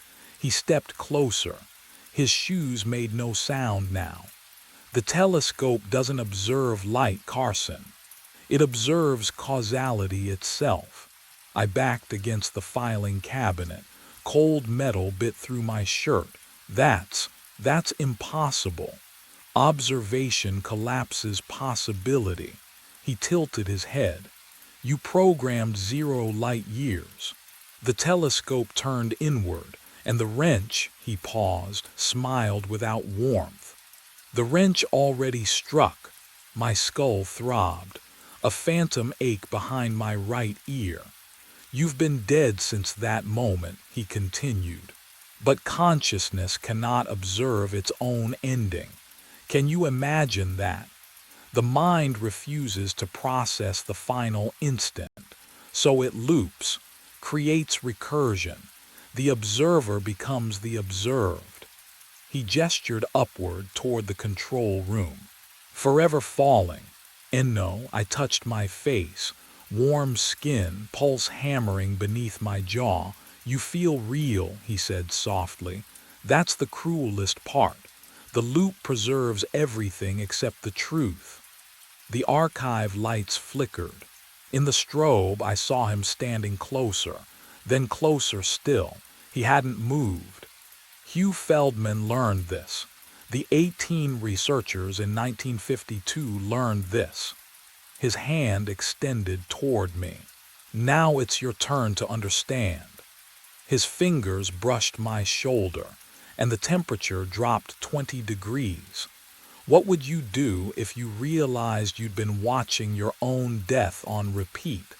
I opened my mouth to scream, but his hand was already reaching for something behind me. The wrench. It had always been there. The wrench falls, I don't feel it. The cold air shifts around me, but there's no impact, no pain, just the sound of metal hitting the floor too far away to be real. Then I'm sitting again, in the chair, facing the monitor. The ozone smell burns my throat. The telescope motors were to life. On screen, the control room door opens. Another Carson walks in, tired eyes, rumpled shirt, the same stain on my collar I haven't washed out in weeks. He sits down, right where I'm sitting. His hands move across the keyboard, programming coordinates. Behind him, another figure materializes from the shadows. Me, holding the wrench. I watch myself raise it, watch the angle, the trajectory. Would you stop it if you could? Would you scream a warning to yourself, knowing he can't hear? But I understand now. The loop doesn't trap me, it requires me. The telescope collapsed causality when I programmed 0 light years, turned observation inward until the system devoured itself. And consciousness cannot witness its own ending, so it fractures. Observer, observed, weapon, victim, all roles occupied simultaneously, forever folding back.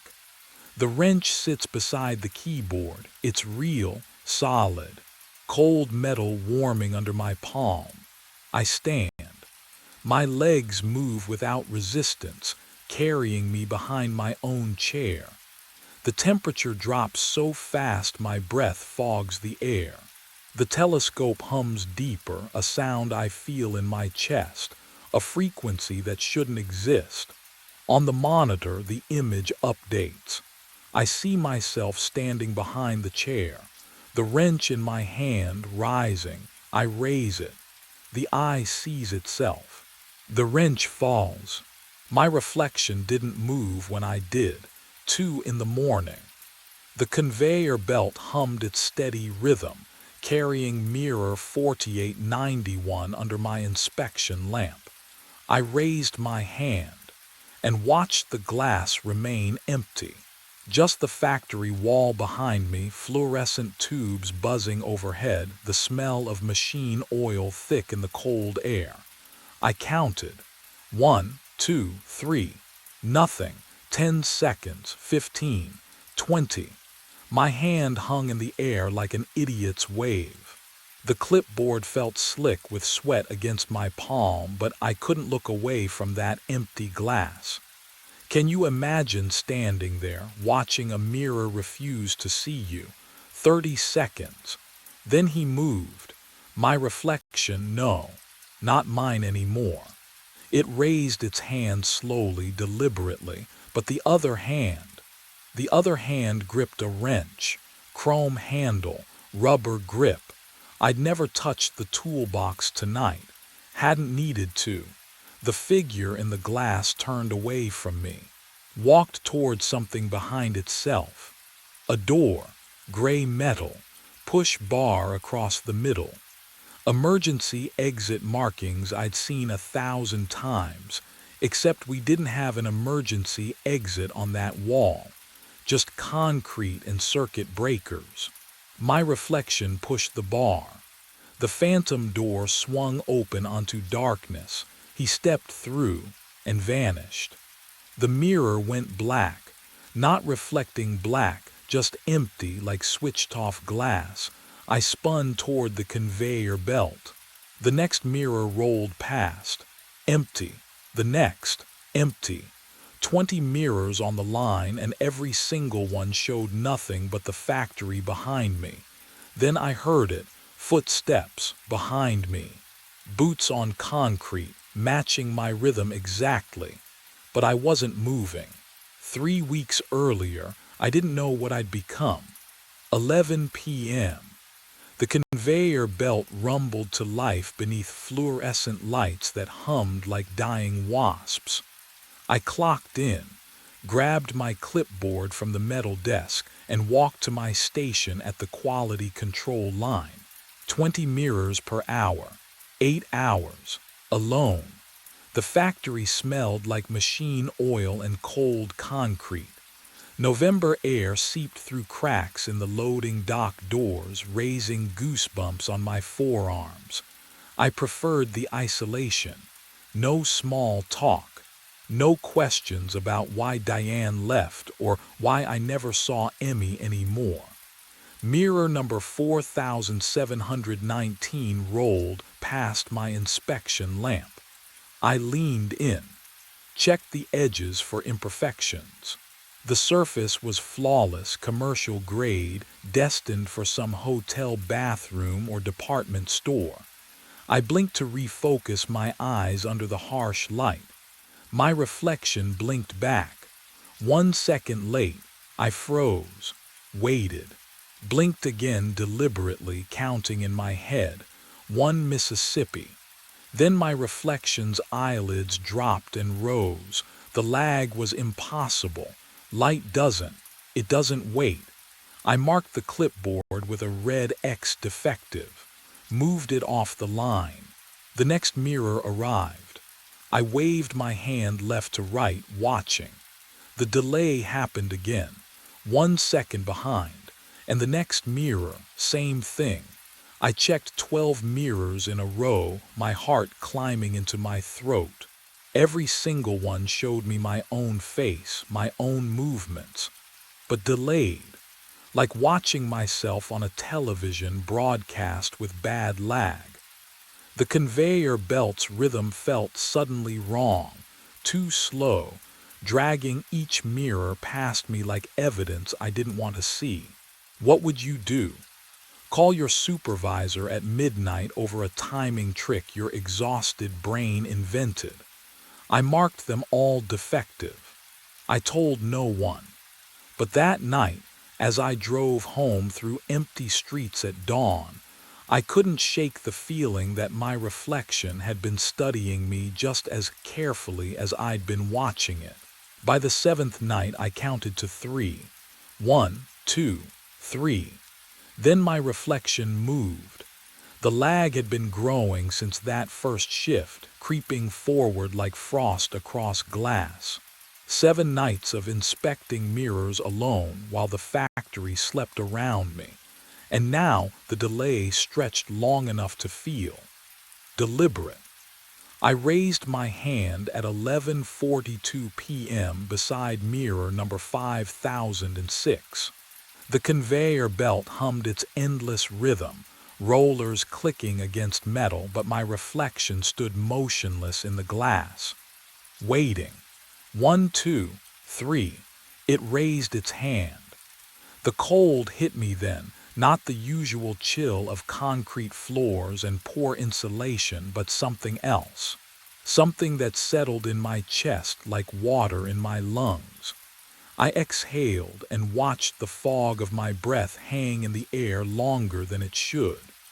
The break room coffee tasted like rust. I sat alone at the chipped formica table at 1:15 a.m., staring at the vending machine's dull glow. My phone vibrated. Diane's name lit the screen. I let it ring. What would I even say? That I was losing time between myself and my own image. That mirrors were breaking the speed of light in an Ohio factory that smelled like machine oil and 40 years of defeat. The voicemail chime beeped. I didn't listen. On the table sat a casserole dish wrapped in aluminum foil, still warm when I'd found it on my desk 2 hours ago. Brenda from day shift. She always left food, lasagna, pot roast, things that required care to make, things that said someone noticed I existed. I peeled back the foil enough to see the congealed cheese on top, then covered it again. I couldn't eat. Couldn't remember the last time I'd been hungry. The fluorescent lights above me flickered once, twice. When you work nights long enough, you stop expecting anyone to fix things like that. Management didn't care what happened between 11 p.m. and 7 a.m. as long as the mirrors kept moving down the line and someone marked them good or defective. That someone was me. Only me. Roy Tennant had hired me 6 months ago with a handshake that lasted half a second and a gruff comment about liking guys who didn't talk much. Perfect for graveyard shift, he'd said. No distractions. He was right. I hadn't spoken to another human face to face in. How long? Days. Brenda's shift ended at 3 p.m. Mine started at 11. We existed in separate worlds, connected only by casseroles I wouldn't eat and notes I never wrote back. The factory felt colder when I returned to my station. I checked the thermostat on the wall, 62 degrees, same as always, but my fingers felt numb anyway. Mirror number 5019 waited on the belt, reflecting the overhead lights, reflecting me. I moved my hand left. 1, 2, 3. My reflection moved left. I stepped closer to the glass, close enough to see the bloodshot whites of my own eyes, and something shifted in my chest. That thing you feel when you're certain someone's watching you, except I was watching myself, wasn't I? Just myself. But the reflection's gaze felt heavier than it should, like it was taking me in, recording me. Can you imagine seeing your own face and not recognizing the intention behind the eyes? I stepped back. The reflection stepped back 3 seconds later, and in that gap between action and echo, I understood something I hadn't wanted to admit. I wasn't inspecting mirrors anymore. I was being inspected. The conveyor belt clicked forward. Another mirror rolled into place. The factory stretched out around me, endless aisles of steel and shadow, all of it empty except for me and the rhythm of machines that never stopped. Somewhere above, a pipe groaned. The sound carried through the building like something breathing. I was alone in 20,000 square feet of rusting infrastructure, completely alone. So why did the cold feel like it was standing right behind me? I ran to the break room. The fluorescent tubes buzzed overhead, too bright after the factory floor's shadows. My hands shook as I pulled out the old desktop computer from beneath safety bulletins. The vending machine hummed its electrical lullaby. Stale coffee smell mixed with dust. I typed mirror reflection delay into the search bar. Folklore, superstitions, vampires lacking reflections, covering mirrors after death, old wives' tales about souls trapped in glass. Nothing. Nothing that explained 8 seconds. 8 seconds, that's how long it took now. I'd raise my hand, count. 1 Mississippi, 2 Mississippi, 3, 4, 5, 6, 7, 8. Then my reflection would raise its hand, movements identical but devastatingly delayed. Like watching a stranger wearing my face. I scrolled deeper. Page 3 of search results. Page 4. My eyes burned. Then I saw it, a scanned newspaper archive. Local section, 1987. Worker vanishes from Great Lakes Mirror Manufacturing. My throat tightened. The article was brief. Raymond Howell, overnight quality control inspector. Age 38. Clocked in at 11 p.m. on October 5th. Security found his thermos on the inspection desk at 6 a.m. His jacket still hanging on the chair. But Raymond walked into the mirror room and never came out. Police searched for 2 weeks. The factory claimed equipment malfunction. Production halted for 72 hours, then resumed. They just kept making mirrors. I printed the article with numb fingers. The paper felt cold, brittle.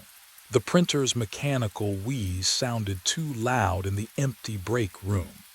I stared at Raymond Howell's grainy photograph, a man with tired eyes and thinning hair. He looked like me. My reflection appeared in the break room's small mirror by the door, still, watching. It hadn't moved when I stood up, but its lips were moving, forming words I couldn't hear. I needed to know if Raymond Howell was the first. The basement stairs groaned under my weight, each step louder than my breathing. Management never came down here. Nobody did. The smell hit me halfway down, mildew and rust, thick enough to taste. A single bulb swung from a wire, throwing shadows that moved wrong across water-stained concrete. Old equipment crowded the space. Conveyor parts from the 60s, rusted inspection lamps, and there, against the far wall, a dented filing cabinet with a faded label, Personnel, 1973 through 2005. My hands shook as I pulled the top drawer. It stuck. I yanked harder and the metal screamed. Inside, folders slouched against each other, their tabs yellowed and peeling. I flipped through them, searching for anything marked quality control. Overnight shift. Then I found it. The first file felt damp in my fingers. Thomas Lentz. Disappeared April 1979. Last seen inspecting mirror line, be no body recovered. Investigation closed. My throat tightened. Angela Prout. Vanished October 1983. Overnight QC. Found her clipboard on the factory floor. Coffee still warm. Raymond Howell. November 1987. I already knew his name. 2 more. Kenneth Voss. March 1995. Sarah Chen. January 2003, 5 people, all overnight quality control, all inspecting mirrors. The factory kept running. New workers hired. Roy had been supervisor since. I checked his file. 1998. He knew. Oh God, he knew. I pulled out my phone with trembling hands and photographed every page. The flash lit up the basement like lightning. For just a second, I saw something in the corner behind me, a shape that shouldn't exist in an empty room. When I lowered the phone, the corner was dark again. But I could hear breathing now, and it wasn't mine. I fled the basement and returned to my station, photographs burning in my pocket like evidence of my own death sentence. Mirror number 5002 waited on the conveyor belt. I raised my hand, counted. 1, 5, 10, 15, 20. My reflection raised its hand. The delay had stretched to 20 seconds now, a chasm of time wide enough to drown in. I lowered my arm. My reflection held its position, suspended in that gesture like it hadn't received the message yet. Then it moved, but not to mirror me. It turned away, walked to a different section of the glass. I watched. I watched it inspect mirrors I wasn't inspecting. Its hand moved across surfaces I couldn't touch from where I stood. The fluorescent lights hummed overhead, that endless factory drone, but underneath I heard something else. The faint scratch of pen on paper. My reflection was writing notes. I wasn't holding a pen. My clipboard sat on the metal desk, untouched. But in the mirror, my double scribbled something on its own clipboard, methodical, thorough. The way I used to work before the delays started, before I realized I was being replaced. Would you keep watching, or would you run? I couldn't move. My reflection turned toward something beyond the frame of the mirror, that door, the one that didn't exist in the real factory, the phantom door from my nightmares. It looked back at me, smiled. Oh God, that smile, too wide, wrong angles, like someone who'd learned to smile from diagrams but never understood why. My reflection reached for the door handle, pulled it open. Cold air rolled off the glass. I felt it from 6 feet away, tasted metal and something rotten. It stepped through. The mirror surface frosted over instantly, white crystals spreading like infection. Within seconds, the glass turned opaque. My reflection was gone. Every mirror on the production line went dark. And behind me, in the empty factory, something whispered my name. I pressed my palm against the frosted glass. The ice melted under my body heat, revealing nothing, just empty space where my face should have been. I moved to the next mirror on the conveyor line, wiped away the frost with my sleeve. Empty. The next one, empty. Mirror after mirror, I scraped away crystalline patterns, smearing condensation across cold surfaces. Nothing stared back. Gone. Every single one. Can you imagine standing in front of 20 mirrors and seeing nothing? Not darkness, not distortion. Just the factory wall behind you, the fluorescent lights overhead, the conveyor belt stretching into shadows. Everything except you. I existed everywhere but in the glass. My hands trembled as I checked the inspection station mirrors. The small ones mounted above my desk. Even the clouded safety mirror bolted near the emergency exit. All empty. I was alone in this factory, working a shift no one else would take, and now I didn't even have myself for company. The photographs from the basement felt heavy in my pocket. 5 workers, all vanished. Then I heard it. Boots on concrete, deliberate, steady. The same rhythm as my heartbeat. I froze, listened. The sound came from somewhere behind me past the conveyor line near the loading bay. I wasn't moving, but the footsteps continued. Step, step, step. Matching the pace I'd walked moments before, like an echo arriving 30 seconds late. I spun around. Nothing. The factory stretched empty before me. Conveyor belts motionless. Inspection lamps casting pools of yellow light on oil-stained concrete. Shadows where shadows should be, but no one there. The footsteps stopped the instant I turned. Silence pressed against my eardrums. I took one step forward. Listened. Nothing. Another step. Still nothing. Then boots on concrete again, perfectly synchronized with mine. When I moved, it moved. I stopped breathing. The footsteps stopped. My skin prickled. I turned slowly toward the nearest mirror, dreading what I'd see. And there, deep inside the glass, standing in the impossible space behind my absent reflection, I saw myself. Watching me, my face, my posture, my work uniform. But the eyes were wrong, too focused. Too aware. The temperature dropped so fast my breath turned visible. And in every mirror down the line, my reflection stood motionless inside the glass, staring out, waiting for something I couldn't name. I grabbed the wrench from my station. Mirror number 4719 hung on the line where this all started, 3 weeks ago. 1 second delay. Now. This. The wrench felt heavier than it should. Cold metal against my palm. I swung. Glass exploded outward, a sound like ice cracking on a frozen lake, sharp and final.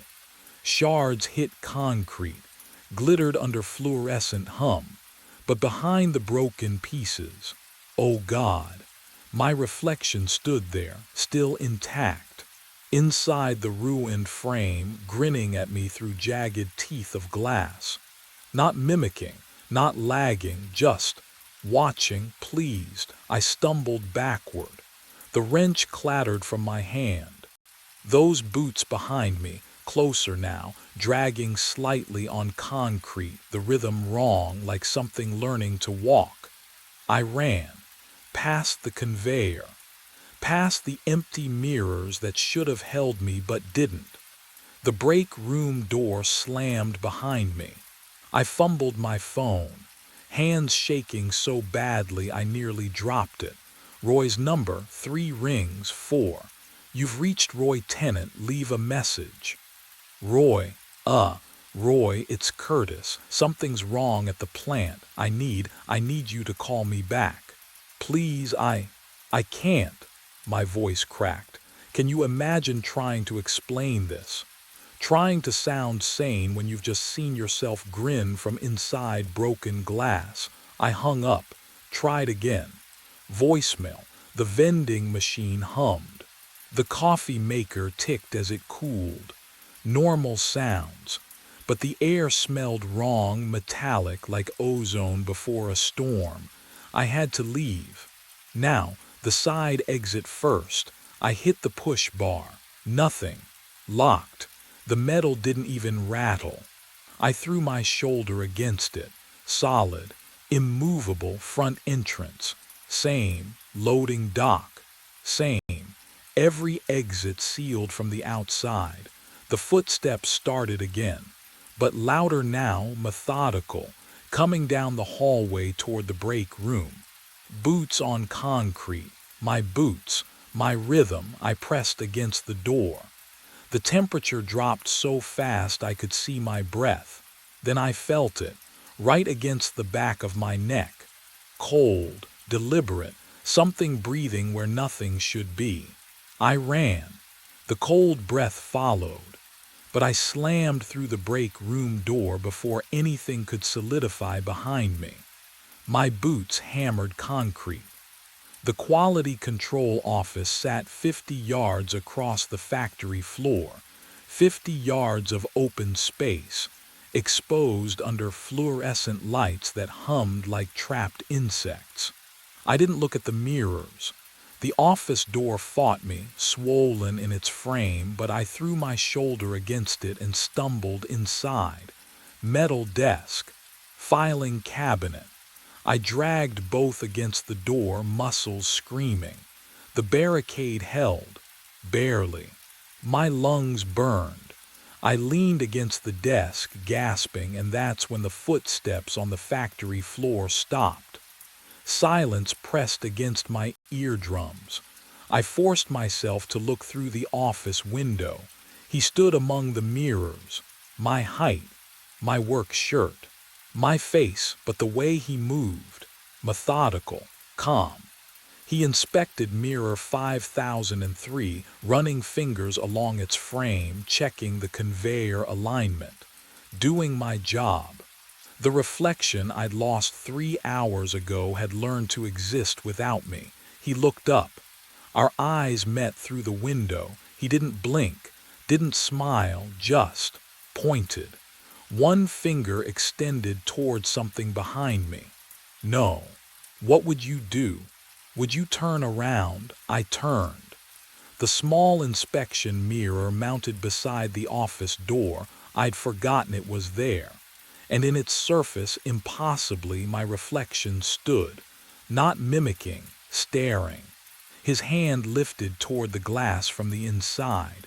The surface rippled, like water disturbed by something rising from below. Oh God! His fingers pushed through, cold, wet, real. They reached for my throat. And that's when I understood what the other 5 workers had discovered too late. Sunlight woke me. Warm. Real.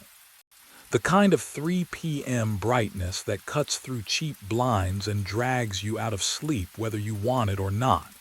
I blinked against it, disoriented, tangled in sheets that smelled like fabric softener instead of machine oil. My apartment, my bed, I sat up too fast, my head swam.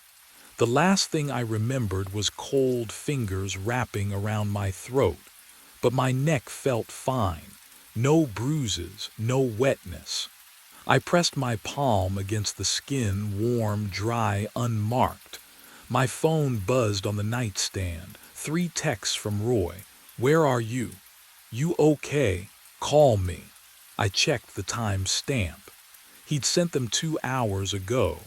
My shift had ended at 7 a.m. It was past 3 now. I had no memory of leaving the factory, no memory of driving home, nothing between those fingers and this. I stood, legs shaky but functional. The apartment looked exactly as I'd left it yesterday. Coffee mug in the sink. Emmy's face-down photo on the shelf. Everything normal. I needed to see. The bathroom mirror waited above the sink, reflecting tile and towel rack and the doorway where I stood. I stepped closer, held my breath, raised my hand. My reflection raised its hand. No delay, perfectly synchronized. I exhaled hard, relief flooding through me like warm water. Just a nightmare. Just stress and isolation and too many graveyard shifts playing tricks on my mind. Can you imagine that relief? That desperate, grasping hope that maybe none of it was real. I smiled at myself. My reflection smiled back. Then its eyes shifted. Left, towards something behind me in the glass. I spun around, nothing there. Just the empty hallway, sunlight slanting through the living room window. But when I looked down, oh God, when I looked down at the tile floor where the light fell across my feet, there was no shadow. The tapping started at midnight. Metal on metal, rhythmic, deliberate. 3 slow beats, pause, 3 more. I stood in the control room, coffee halfway to my lips, listening. The fluorescent bulbs buzzed overhead. Country music played low on the radio. But beneath it all, that sound. Tap, tap, tap. It came from outside, from the silos. I set the mug down and stepped into the cold. March air bit through my jacket as I walked the gravel lot, listening. The sound grew louder near Silo 4. 80 feet of concrete rising into darkness. I tilted my head back, staring at the peak. The tapping came from inside. My hands found the ladder rungs. Cold metal, slick with night moisture. I climbed. 1 rung, another. The ground dropped away beneath me.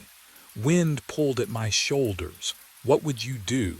Hearing something impossible in the dead of night, knowing you're the only soul for miles. The platform swayed as I stepped onto it. Wheat dust hung in the air, coating my throat. I fumbled for my flashlight, clicked it on. The beam swept across the grained surface and froze. The wheat had been disturbed, patterns carved into it, not random. Letters. Words gouged deep into the golden surface, shadows making them legible. Help buried 40 feet down. My heart slammed against my ribs. I knelt at the edge, hand hovering over the letters. The grain felt wrong, too cold, like touching January snow, not dried wheat. Who could write this? Who could be? I smoothed the wheat flat with shaking palms, erased the words, made the surface level again. Below, in the control room, the radio dissolved into static, and the tapping. stopped. The patterns were back. I climbed silo 4 at 11:47, telling myself I'd imagined it all. The cold wind bit through my jacket as I gripped each metal rung, the ladder groaning under my weight. At the top, I swung my flashlight across the wheat surface. Fresh grooves cut through the grain, deeper this time. More letters, help me, my throat tightened. I had smoothed this flat last night. I had erased it. Roy Hutchins leaned against the control room doorframe the next morning, coffee steaming in his fist.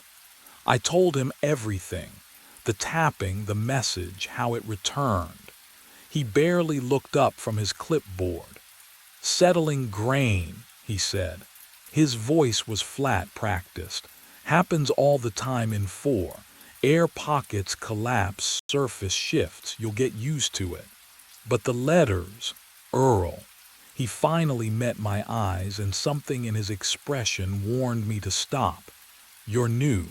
Night shifts play tricks. Don't go looking for problems.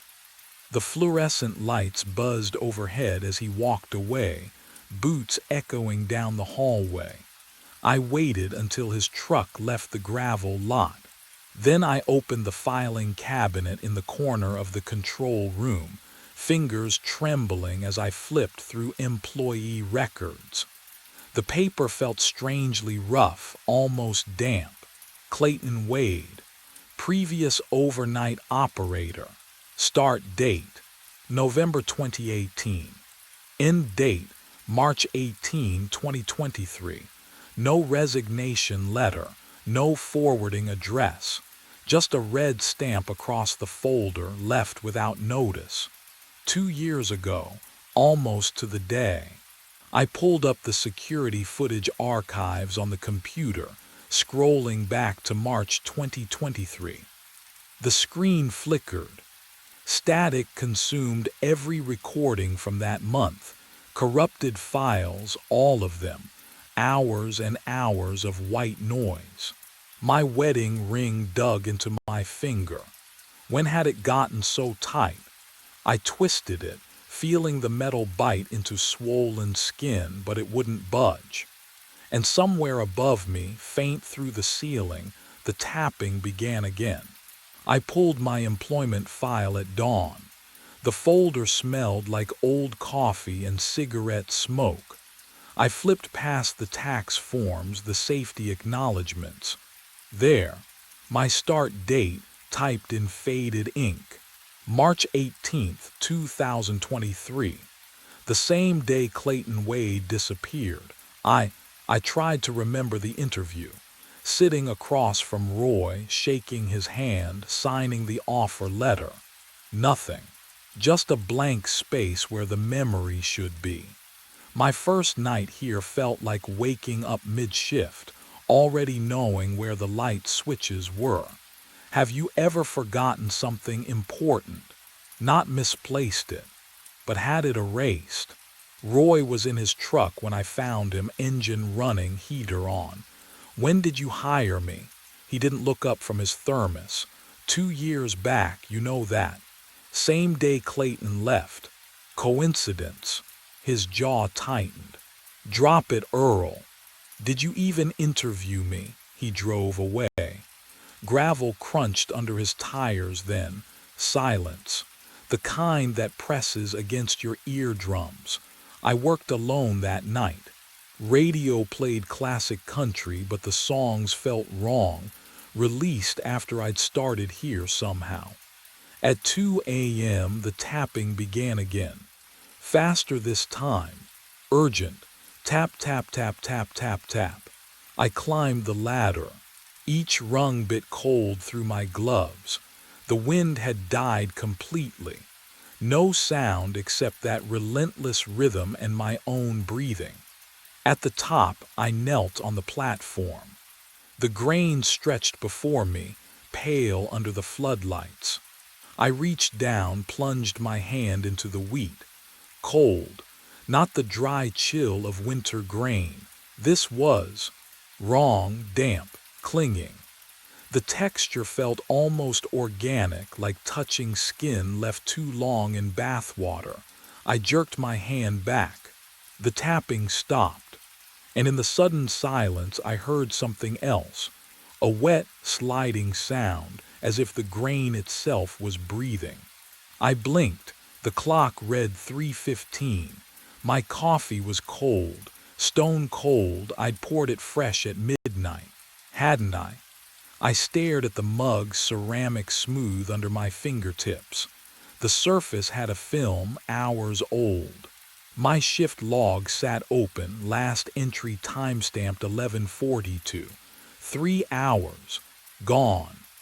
The fluorescent lights buzzed their familiar drone, but my skin prickled with the certainty that I'd been somewhere else. Somewhere dark. I stood. Too fast. The room tilted. Cold air hit my face. The door to the lot stood open. Had I gone outside? I looked down at my hands, dirt, packed deep under every fingernail. Black soil, damp and gritty, the kind that clings when you've been digging. Or clawing. My throat closed. I scraped at it with trembling fingers, felt the grit roll away in tiny clumps. When had I touched dirt? The grain was wheat, clean winter wheat. The radio crackled behind me, not static this time, a song. Clear and bright, pop melody, auto-tuned vocals. I knew this one. Vera had played it last summer, 2024. But the station only played classics. 80s country, Hank Williams, Patsy Cline. I turned the dial. Every frequency bled the same modern track, overlapping, distorted. Have you ever heard a song that shouldn't exist yet? It makes your teeth ache. I snapped it off. The silence felt worse. I moved to the security monitors, needing to see something normal, something fixed. 6 screens glowed pale green. Silos 1 through 5 showed their usual still frames. Silo 4's feed was wrong, not broken, not blank. The static swirled, slowly at first, then faster, forming a spiral, tightening inward like water circling a drain. My pulse matched its rhythm, round and round and round.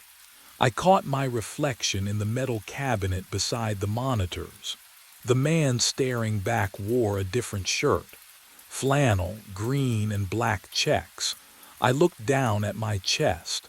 Blue uniform, company logo. When I looked up again, the reflection hadn't changed.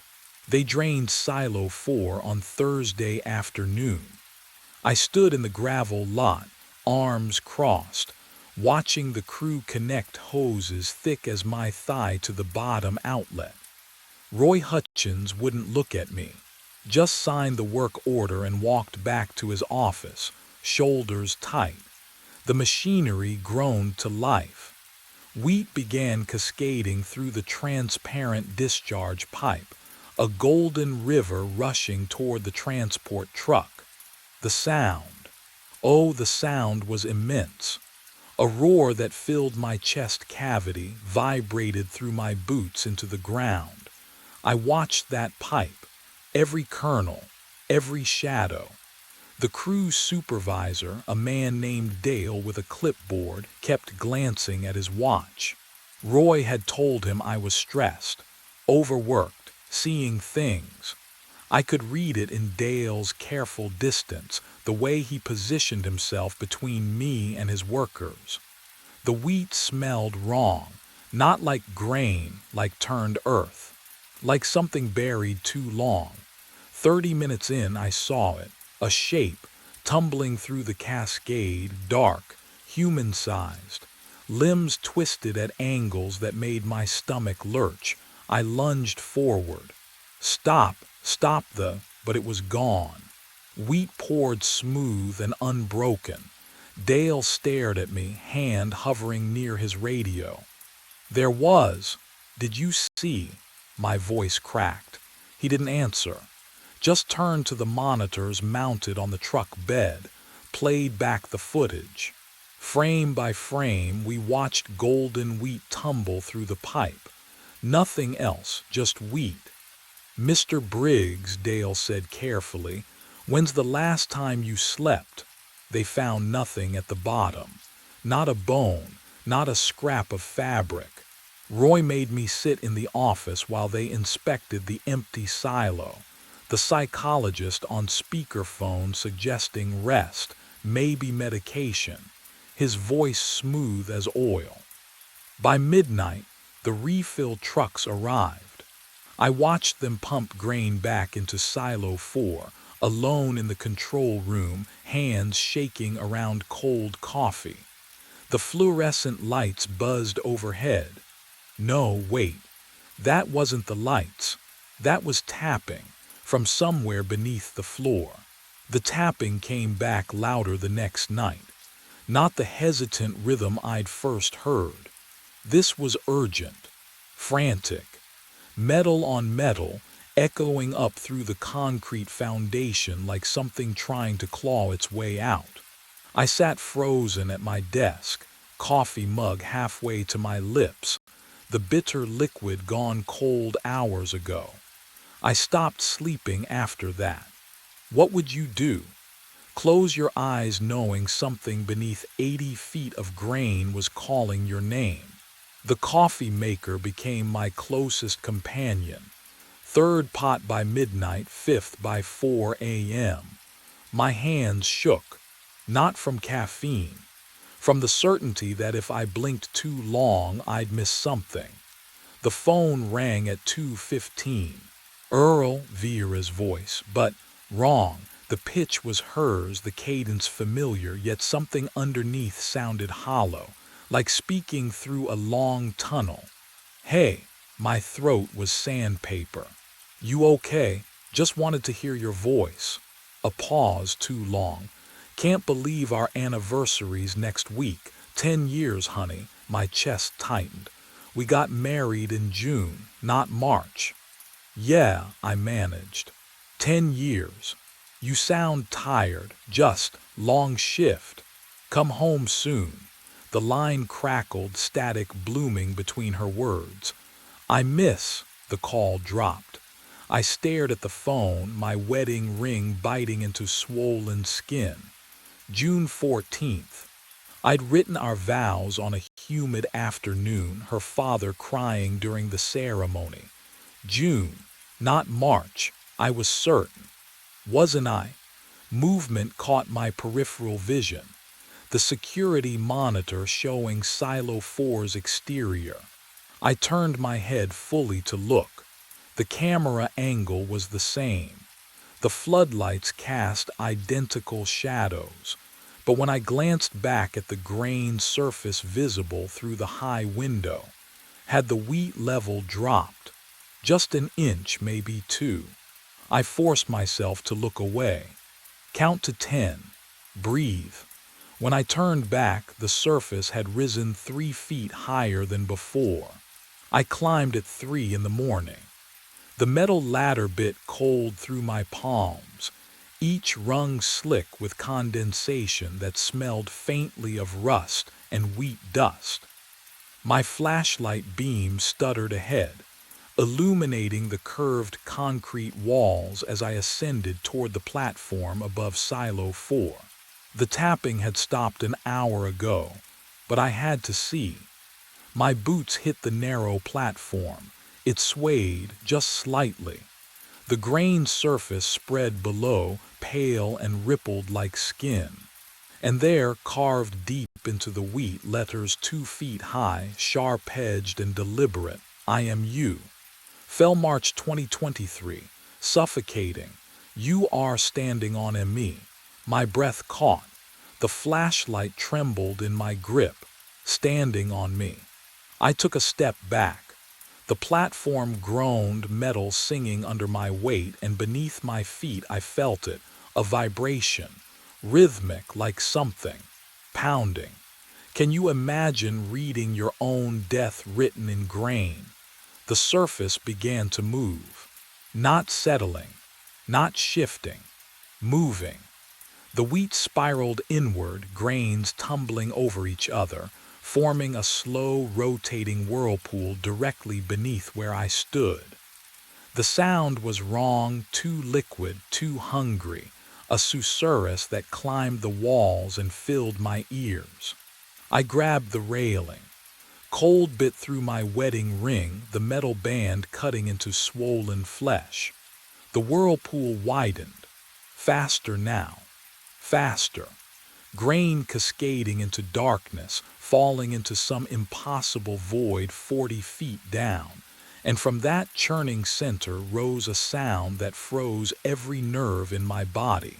Screaming, a voice I recognized, hoarse, desperate, clawing for air. My voice, screaming my name from below, and the platform beneath me began to crack. I ran, hands slapping cold metal rungs, boots scraping down the ladder so fast my palms burned. The voice below, my voice, kept screaming my name, but I didn't look back. Couldn't. My lungs pulled in air that tasted like rust and old wheat. Gravel crunched under my feet. The parking lot stretched empty under a sky with no stars. I fumbled for my phone. Dead, screen black, cold as stone. My truck sat alone near the gate. I yanked the door open and the interior reeked of grain dust, thick, choking even though I'd never hauled wheat. Keys in the ignition. I twisted them. Click, click, nothing. No, no, no, no, I abandoned it.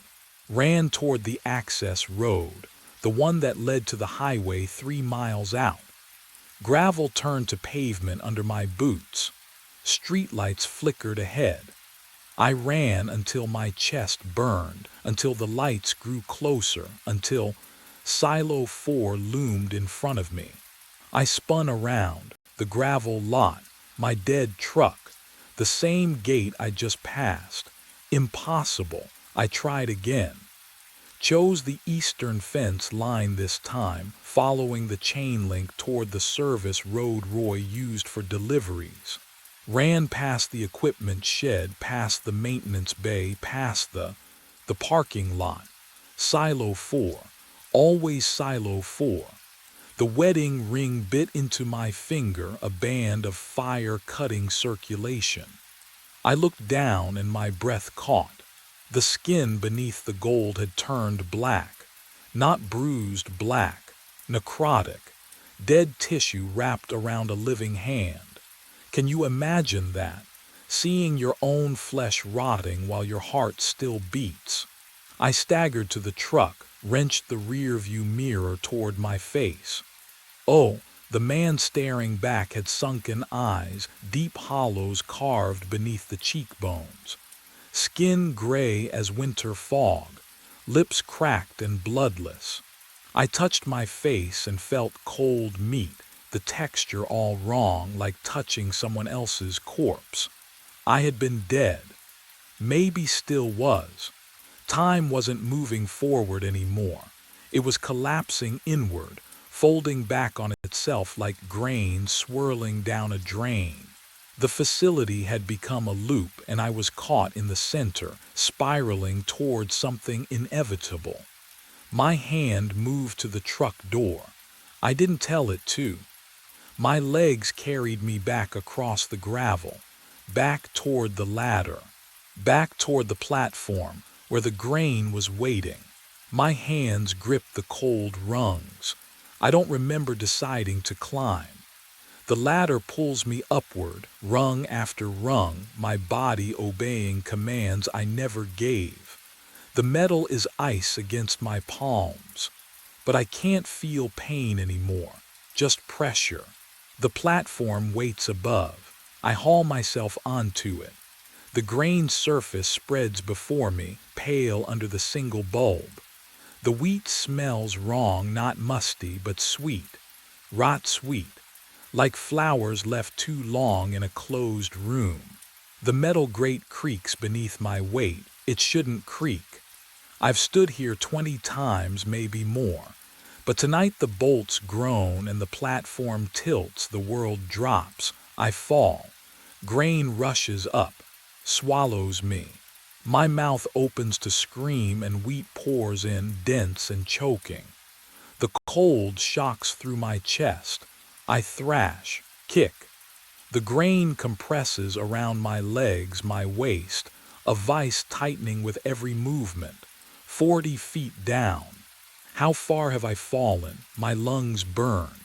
Wheat fills my throat. I claw upward, but the surface is gone, buried, suffocating, and then I hear it.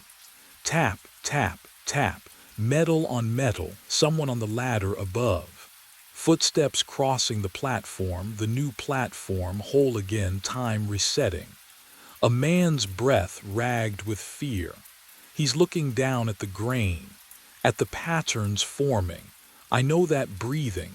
Oh, God, it's mine.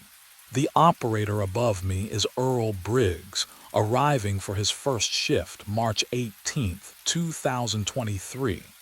And I am Clayton Wade, have been Clayton Wade, buried for 2 years beneath 40 feet of winter wheat, tapping, writing, begging to be heard. The loop closes. Time collapses inward. I open my mouth to scream his name, my name, but only grain pours in, and the suffocation that will never end begins again. Roy handed me the keys on March 18th, 2025. The metal was warm from his palm, or maybe from something else. I pocketed them without asking questions. First night shifts always felt strange, he said. His eyes looked tired, ancient, like he'd seen this conversation 1,000 times before. The gravel crunched under my boots as I walked the perimeter. 6 silos, all identical, but silo 4. Something about the way it stood made my skin prickle. Cold air rolled off the concrete like breath from an open mouth. Midnight came with the smell of dust and old machinery. Then the tapping started. Tap, tap, tap, rhythmic, deliberate. Metal on metal, echoing down from somewhere high above. I stood beneath Silo 4, listening. The sound vibrated through my chest, matching my heartbeat until I couldn't tell them apart. I should have radioed Roy. Instead, I climbed. The ladder was ice cold even through my work gloves. 80 feet up, the platform swayed slightly in wind that shouldn't exist inside a silo. The hatch groaned open. Wheat stretched before me, an ocean of grain under a single utility light. The surface was disturbed, patterns, deliberate furrows forming letters, words. Could you ignore something like that? Would you? My wedding ring suddenly felt wrong, too tight, cutting circulation. I twisted it absently, staring at the message carved in 10,000 kernels of winter wheat. Help buried 40 feet down. My breath fogged in air that had gone freezing.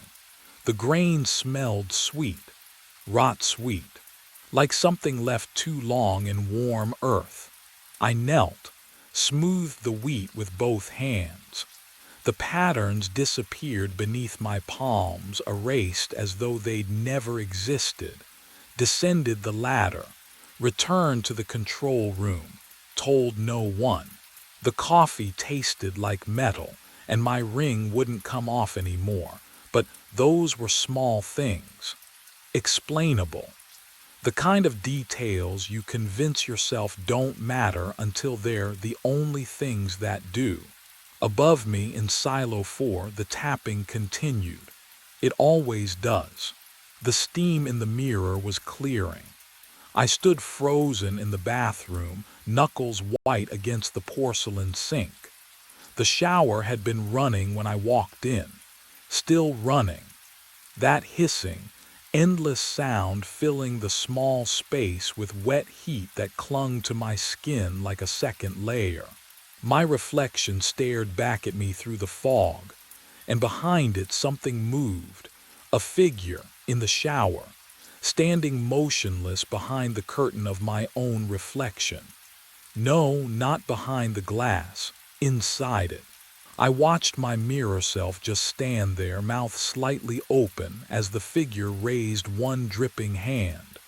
Water streamed down its arm. Its finger touched the glass from the other side. It began to write S-T-O-P. The letters appeared backward from my perspective, carved through condensation by something that shouldn't exist. Stop delivering here. My breath caught. I spun around so fast my hip cracked against the counter. The shower was empty. Curtain pulled back. Tiles bone dry. Not a single drop of water anywhere except, the mirror. I turned back slowly. The message was still there, still wet, still dripping down the glass in cold rivulets that caught the flickering bathroom light. What would you do? Would you touch it? I did. My fingertip met the letters. Ice shot through my hand. Not cold like winter, cold like nothing, like the temperature where things stop existing. The water on the mirror shouldn't have felt like that. Water doesn't, it can't. Downstairs, the front door slammed. The sound cracked through the house like a gunshot. My whole body jerked. The bathroom light flickered once, twice. Then I heard them, footsteps, climbing the stairs toward me. Slow, deliberate, each creak of wood perfectly spaced, and underneath those footsteps, a sound that turned my blood to slush. Whistling, that same tune, the one I whistle every night on my route, the melody I've hummed for 9 years without thinking.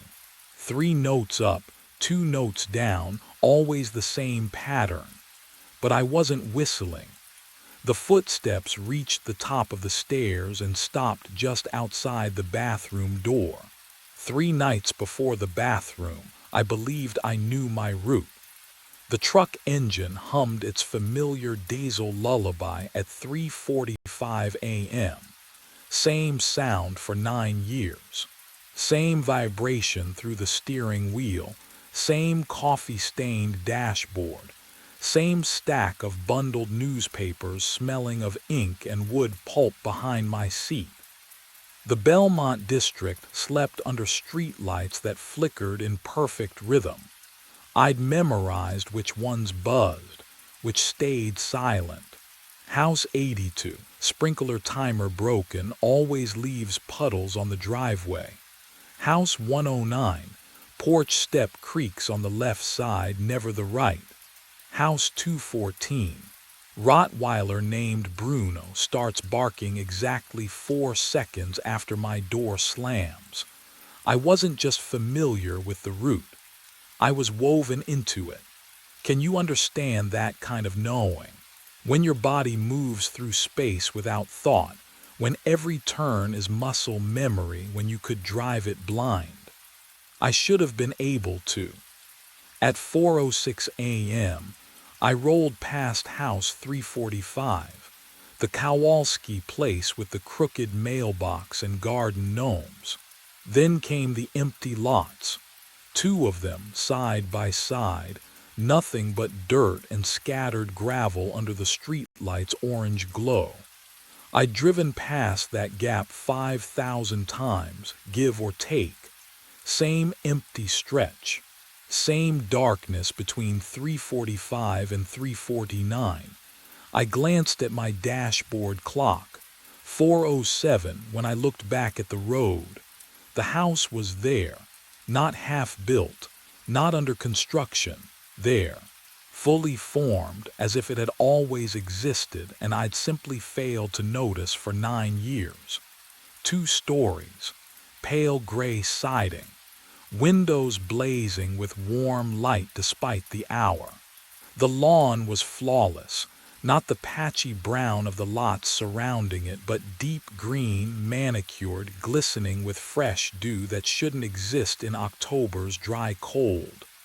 The mailbox stood at the curb, pristine white, No name, no number. Just waiting, my foot eased off the gas. The truck slowed. I should have stopped. Should have backed up, confirmed what I was seeing. But routines have gravity. 9 years of muscle memory don't break for one strange house. I grabbed a newspaper from the stack. The bundle's rubber band snapped against my palm, sharp, real, grounding. I rolled down the window. Cold air poured in, carrying no scent at all. Not grass, not exhaust, not the usual pre-dawn smell of sprinklers and asphalt. Just absence. I threw the paper. It landed on the porch with a soft thump. The sound felt wrong, too muffled, like the house swallowed it. Every light inside remained on. No movement behind the windows. No shadows, no flicker of a television, no sign anyone lived there. But the lights blazed as if the house was awake, waiting for me to acknowledge it. I drove on. 3 houses later, my hands were shaking. Not from fear, not yet. From wrongness. From the certainty that something had been added to my route without permission, without warning, without any logical explanation. The Belmont district didn't just sprout houses overnight. There were permits, constructions, crews, months of noise and dust. This house had appeared silently, perfectly, between one heartbeat and the next. I finished the route on autopilot. 73 houses, same porches, same dogs. When I circled back past the lots on my way to the depot, I slowed again. 4:41 a.m., still dark. The streetlights still flickered orange. The house was gone, just dirt, just gravel, just the empty stretch I'd known for 9 years, as if nothing had ever interrupted the space between 3:45 and 3:49.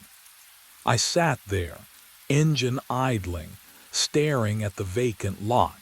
My mouth tasted like copper. My newspaper, the one I'd thrown, was nowhere. No paper on a porch that didn't exist. No evidence I'd delivered to a house that hadn't been there. I checked my watch. 4:07 was 17 minutes behind me, but the memory was fresh. The lights, the lawn, the mailbox with no name, the sound of the paper landing, and disappearing into something that pretended to be a home.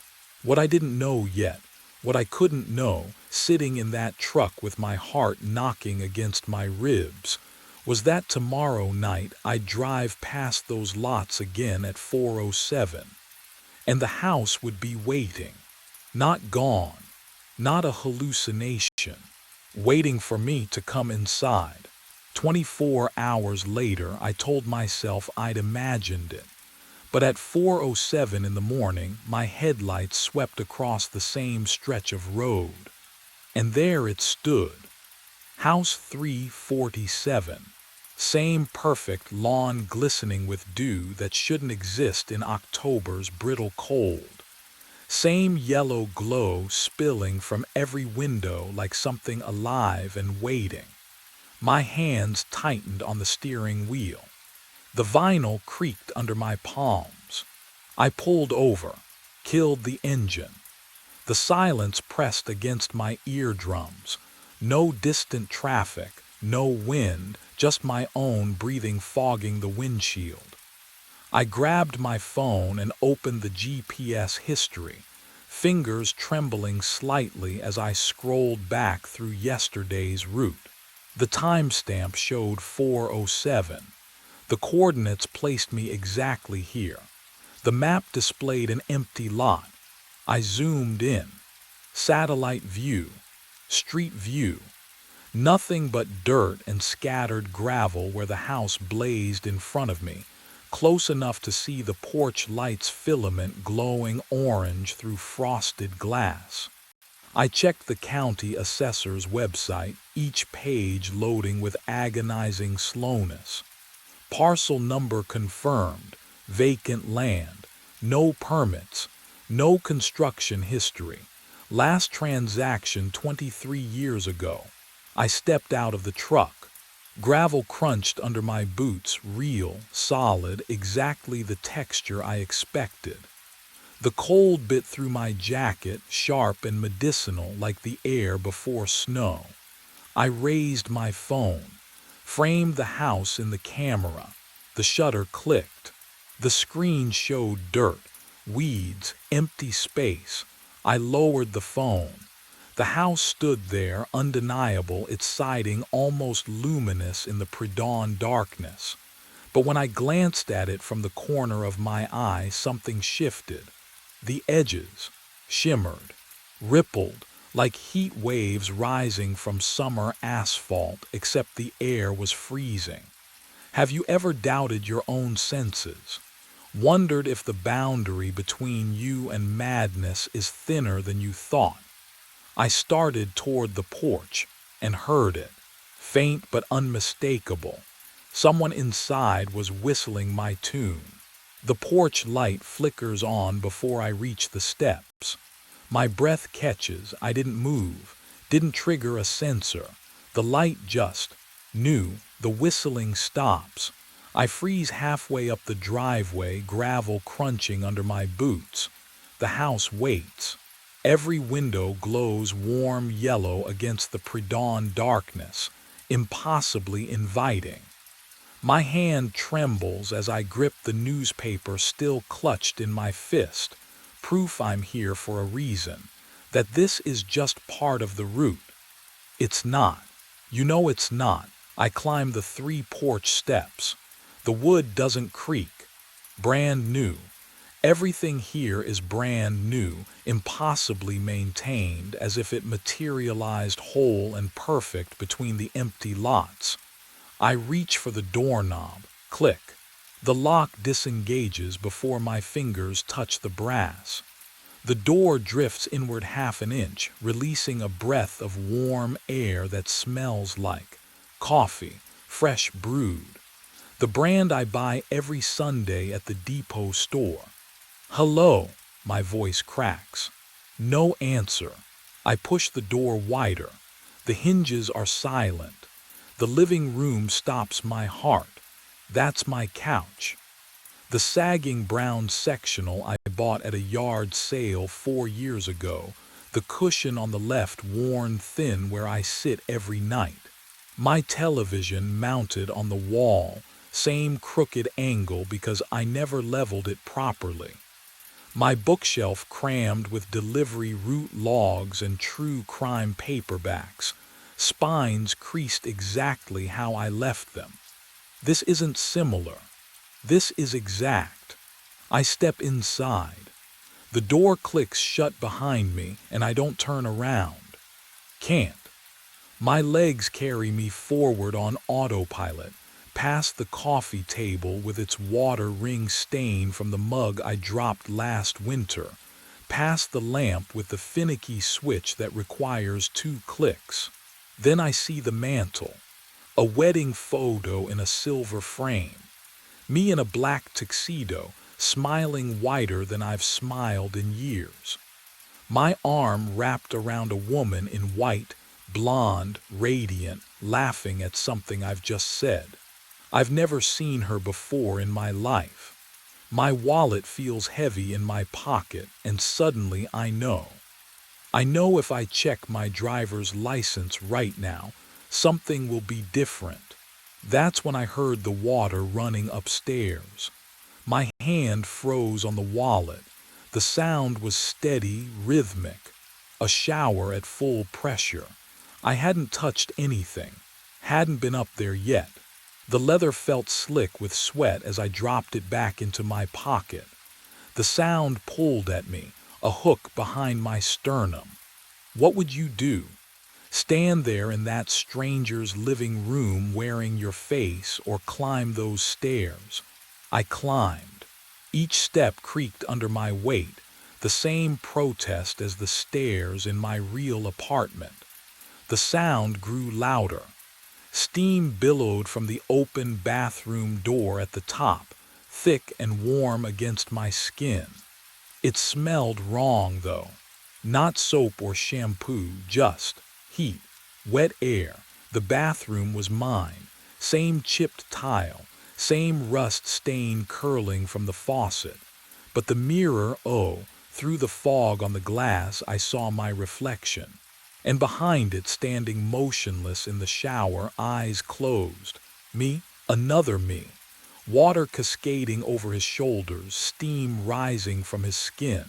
I spun around. The shower was empty. My heart slammed against my ribs. I turned back to the mirror. The figure was still there, but now he stood directly behind my reflection. Dripping, eyes open, staring, I stumbled backward. My spine hit the door frame. The figure raised one hand, pressed it against the glass from the inside. The surface fogged around his fingers, and he began to write. Stop, the glass under his touch was ice cold. I could feel it radiating outward, freezing the steam into rivulets. Delivering. I couldn't breathe, couldn't move. Here, my hands shook as I fumbled for my wallet, flipped it open. Driver's license behind the plastic window. Lyle Carpenter, 347. The house number stared back at me. Downstairs, the front door slammed shut. I didn't wait for the footsteps. I bolted down the stairs and out into the pre-dawn cold, my truck still idling at the curb. My hands shook on the wheel as I peeled away from house 347, watching it shrink in the rearview mirror. The lights still blazing, waiting, 15 minutes across town. My apartment building looked the same, brick facade, familiar parking lot. I took the stairs 2 at a time to the second floor. The key scraped in the lock. Wrong. Not broken, just resistant, like the metal didn't quite remember the shape of the pins. Inside, I flipped the light switch and froze. My couch, my coffee table, my life, but the coffee table sat an inch to the left of the carpet indentation. The bookshelf stretched taller than I remembered, its top shelf just brushing the ceiling. On the wall, my framed photos had faded to ghosts, colors washed out, faces barely visible. The air smelled wrong, not bad, just not mine. What would you do? Stand there and measure furniture or run? I stepped into the hallway, gulping air. Wayne's door across the hall, I knocked hard. He opened it, cigarette dangling from his lips, construction dust still on his jeans. Wayne, hey, it's me, Lyle. He squinted, took a drag. Sorry, man, you got the wrong apartment or something. I live right there. I pointed at my door. 2 years now we've talked. You know me. Wayne's expression didn't change. Polite, patient, the way you look at a stranger. Don't think so, buddy. He closed the door softly. My phone buzzed. Gloria. Lyle. Dispatch needs to update your file. You've got the apartment on Maple listed as your residence, but the system shows no lease history. Never has. Only address we have is house 347. Her voice was so calm, so certain, and that's when I understood what was happening to me. I drove my route that night with white knuckles and a plan. Skip it, just drive past. What would you do if your entire existence was being erased, rewritten around a house that shouldn't exist? I had 72 other addresses. House 347 didn't need to happen. At 4:03, I passed number 329. My chest tightened. At 4:05, I rolled through 341. The steering wheel vibrated under my palms. A low hum I'd never felt before, traveling up through my wrists into my bones. 4:07 arrived. My foot pressed the brake without permission. The truck slowed, turned, the engine growling a pitch lower than physics allowed. I yanked the wheel left. It moved right. My hands were just passengers now, and that's when I saw it. Both of them occupying the same space. The empty lot shimmered beneath the house like a photograph dissolving in water, dirt and weeds bleeding through the foundation, the porch flickering between solid and transparent, the lawn pristine and overgrown simultaneously. My vision doubled, tripled, reality folding over itself until nausea crawled up my throat. I blinked. The newspaper was in my hand, cold, heavy. The porch board solid beneath my boots. How did I? The air smelled wrong. Not unpleasant, just backwards, like coffee brewed with yesterday's grounds. I hadn't walked here, I hadn't left the truck. But here I was, the door drifted open. No creak, no resistance, just opening. And from inside, oh God, from somewhere deep in that warm lit hallway, I heard it, my voice. Not shouting, not angry, gentle, tired, familiar as my own heartbeat. Come home. The newspaper slipped from my fingers, hit the porch with a wet slap. I didn't hear myself drop it. What was waiting for me inside? I ran, my own voice still calling behind me. I stumbled off that porch and into my truck. Engine screaming, tires shrieking. I didn't stop until dawn broke gray and cold over the depot parking lot.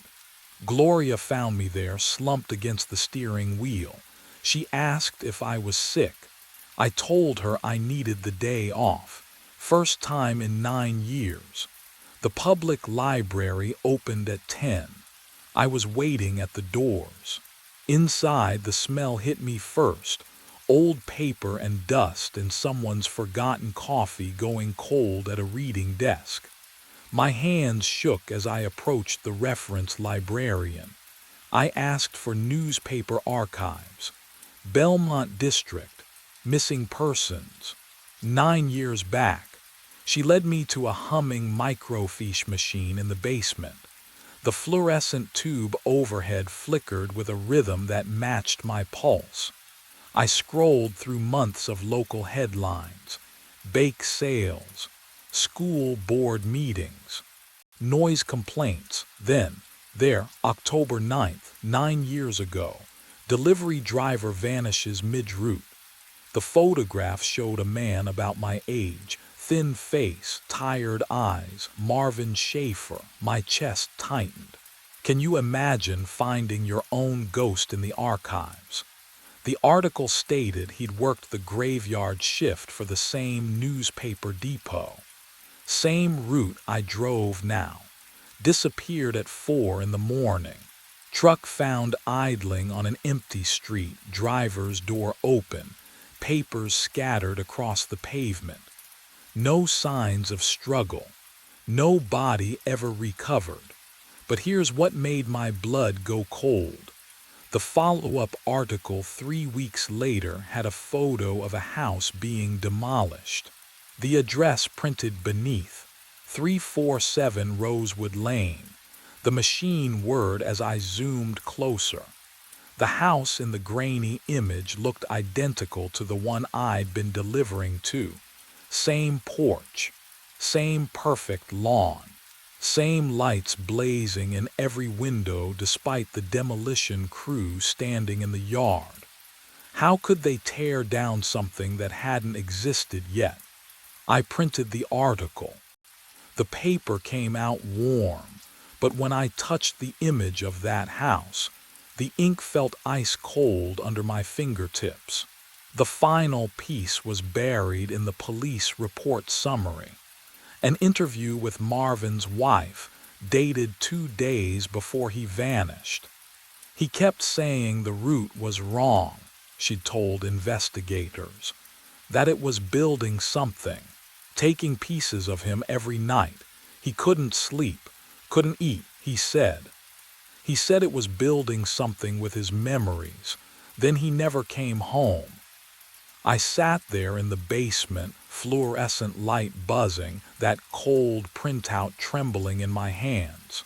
Marvin had driven my route, seen what I was seeing, and whatever lived at house 347 had finished with him, which meant tonight when I went back, they both exist at the same time now. I stand in the middle of the street at 4:07 in the morning, and reality has split down the center. To my left, house 347 glows like a beacon, every window blazing, porch light warm and inviting, the lawn impossibly green even in darkness. To my right, 3 miles across town, but somehow right here, my apartment building sags against the pre-dawn sky.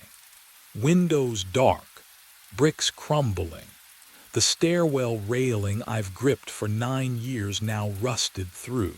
The air between them smells wrong, copper and static. I can't move, can't choose, my lungs pull in breath, and I hear it echoed back to me.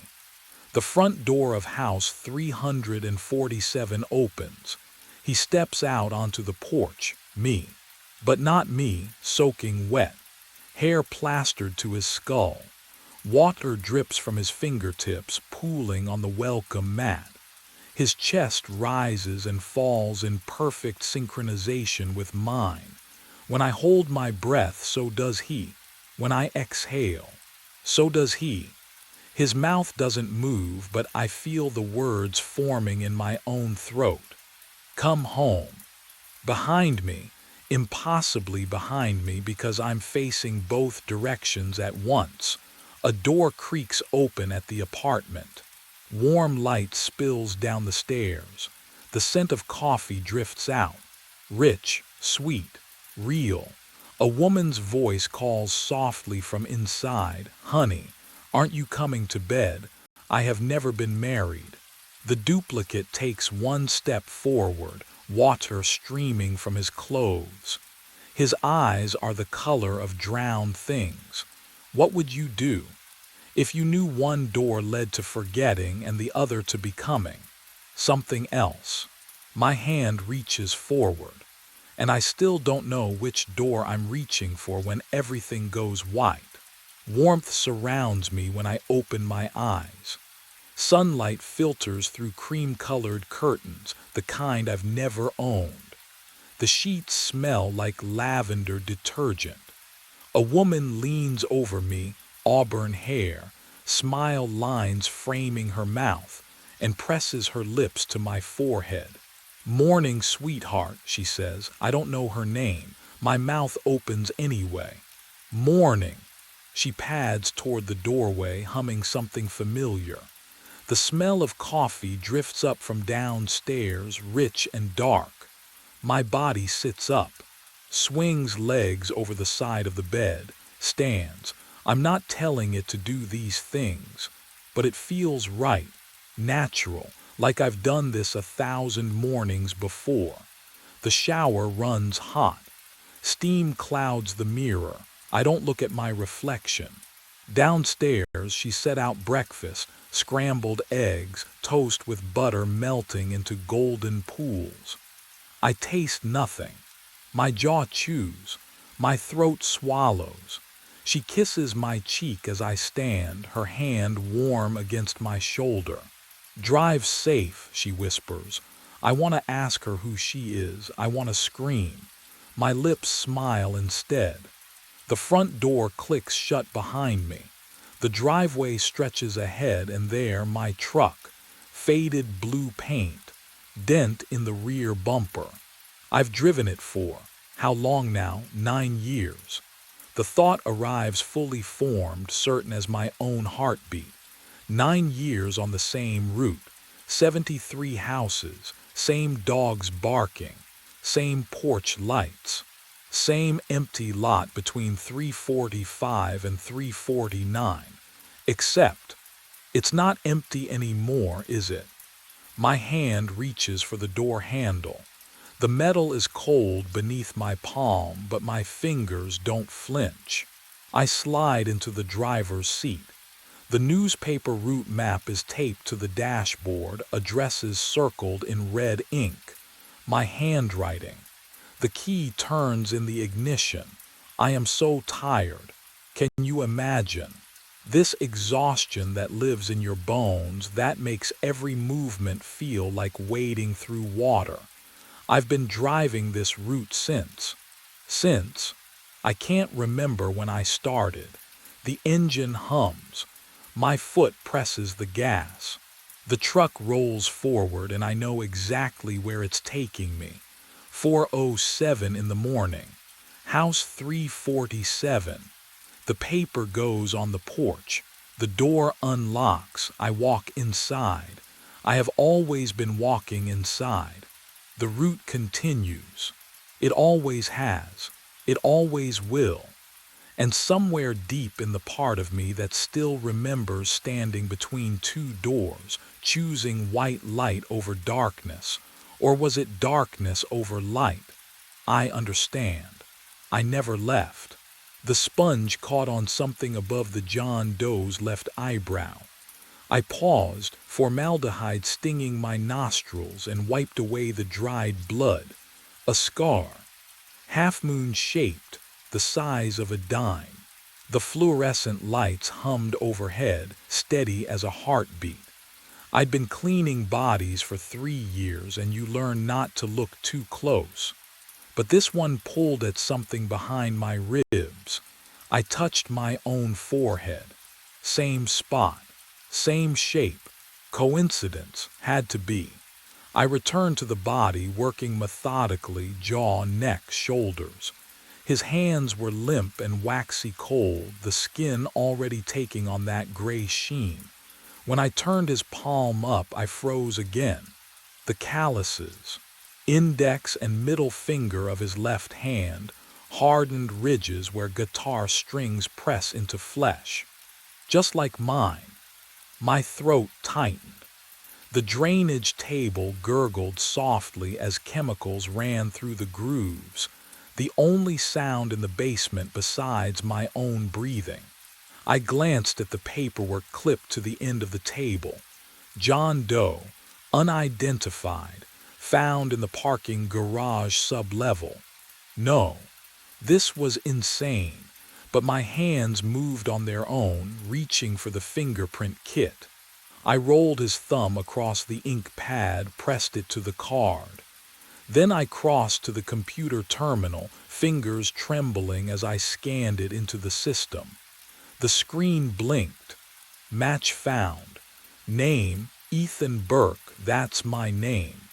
I stared at the monitor, pulse hammering in my ears. This had to be a system error, a glitch.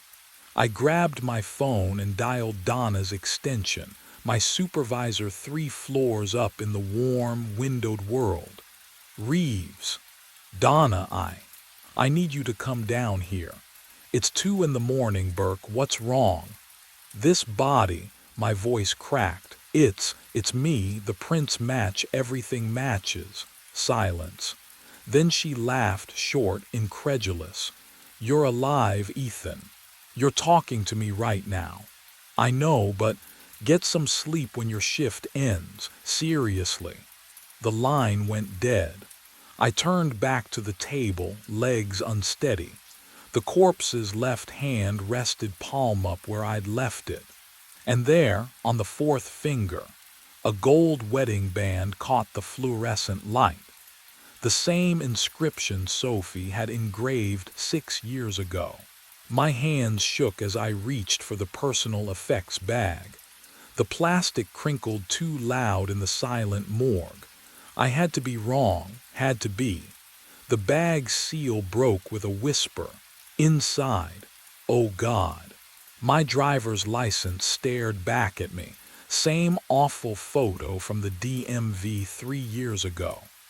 My apartment keys, The Wonder Woman keychain Sophie gave me as a joke. My wallet. I flipped it open, and there we were. Sophie and me at Montauk Beach, her hair whipping across both our faces. The photo I kept in my actual wallet, right now, in my locker upstairs. Can you imagine holding proof you're dead? My throat closed. The formaldehyde smell thickened, coating my tongue. This wasn't real, couldn't be real. I'd kissed Sophie goodbye 8 hours ago. I'd driven here. I'd clocked in at 11 p.m. like always. A metallic slide echoed behind me.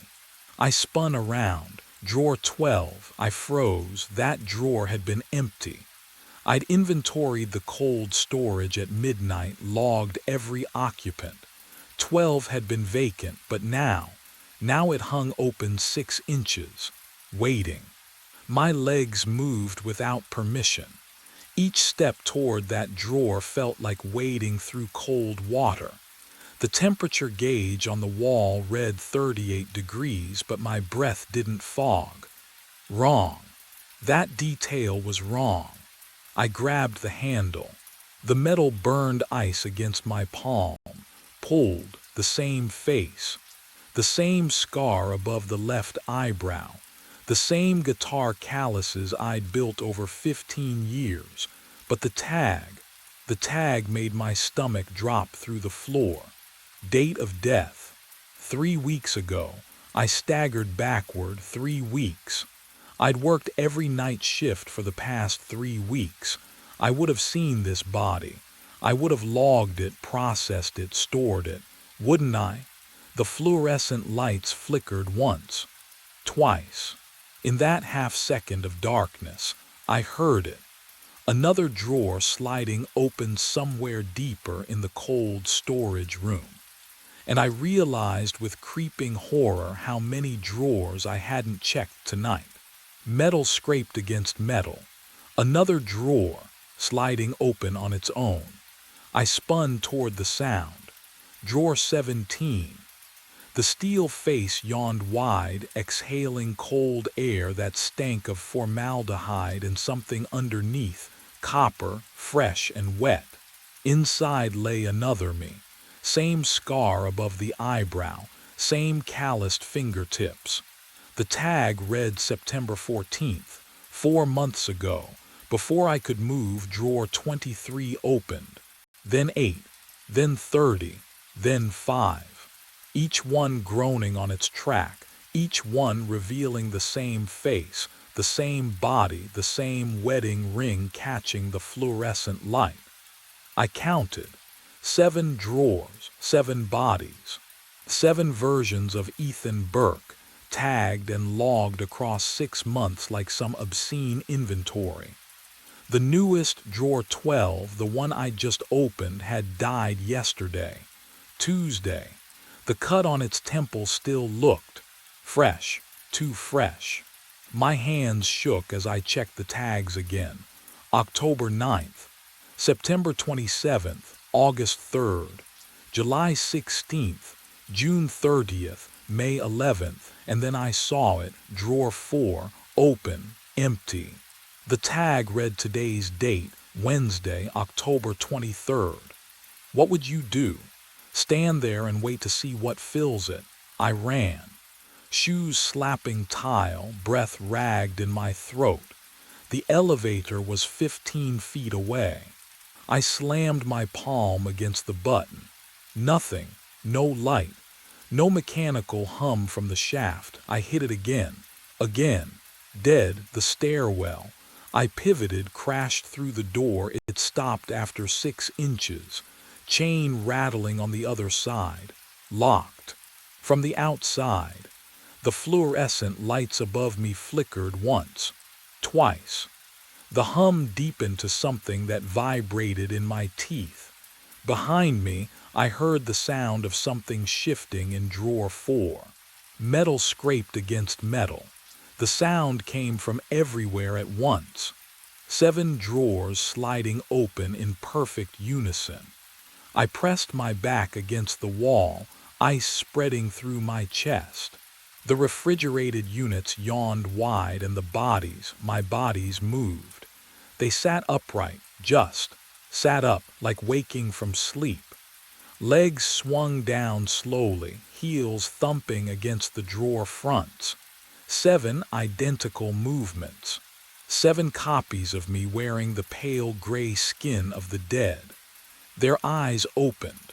Oh God, their eyes. The pupils were wrong, blown wide and black, swallowing the irises until barely any color remained. They stared forward at nothing, unseeing but somehow aware. The fluorescent lights buzzed overhead, casting shadows that twisted across their faces. My faces. One of them turned its head toward me. "Tonight makes 8, it whispered. The voice was mine, flat, emotionless, like reading from a script I'd never seen. They stood together. All 7 rose as one, bare feet touching the tile floor without sound. The formaldehyde smell thickened, mixing with something underneath, something rotten and wet that hadn't been there before. I stumbled backward. My heel caught the door frame to the cold storage room. Every instinct screamed at me to run, to lock myself away. What would you do? When 7 versions of your corpse stand and speak your name? I yanked the door shut behind me, grabbed the handle, twisted the lock. It spun uselessly. Broken, the door drifted open an inch. Then I heard it, soft at first, then unmistakable, the wet slap of bare feet on tile, moving toward me, not walking, coming. And they weren't alone anymore. Something else moved with them, breathing in rhythm with my racing heart. I threw myself sideways through the embalming room doorway. My shoulder slammed into the metal desk. Hard. The impact sang up my collarbone, but I didn't stop. I dropped behind the stainless steel station, knees hitting cold tile. Bare feet slapped closer in the hallway. Breathing. 7 sets of lungs moving in perfect rhythm. I pressed my spine against the cabinet, tasting copper at the back of my throat. The overhead lamp swung slightly, casting shadows that stretched and contracted across the drainage grooves in the table above me. Formaldehyde burned my nostrils, but underneath rot, sweet and wrong. My hand brushed something on the floor. A logbook. Black leather binding, corners worn smooth. I pulled it into my lap, fingers trembling. The footsteps stopped just outside the door. I flipped the book open. Pages of shift logs, dates, times, signatures at the bottom of each entry. My eyes skimmed down the columns, searching for what? Proof I wasn't insane. Then I saw it, my signature. My handwriting, the way I looped the capital E, the sharp angle of the B. October 7th. October 14th.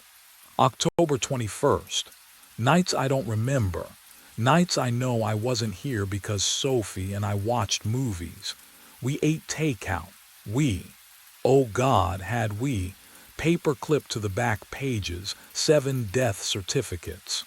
I unfolded the first with shaking hands. Ethan Burke. Cause of death, blunt force trauma. Location, hospital parking garage, sublevel 2, ruled accidental. The second, drowning. Basement stairwell flooding. Third, electrocution. Service elevator malfunction. Fourth, they were all here. Every death happened in this building. I fumbled for my phone. No signal, not even one bar. A shadow fell across the logbook. I looked up. One of them stood in the doorway, head tilted, pupils swallowing the iris whole. It opened its mouth and my own voice whispered out, "You've read this before." The formaldehyde burned sharper now. like it was inside my lungs instead of the air. I backed against the metal cabinets, breath coming in shallow gasps. The creature, no, the thing wearing my face, tilted its head at the same angle I'd seen in mirrors 1,000 times. But I wasn't doing it. I wasn't moving at all. Then the smell changed. Rain, asphalt, wet leather.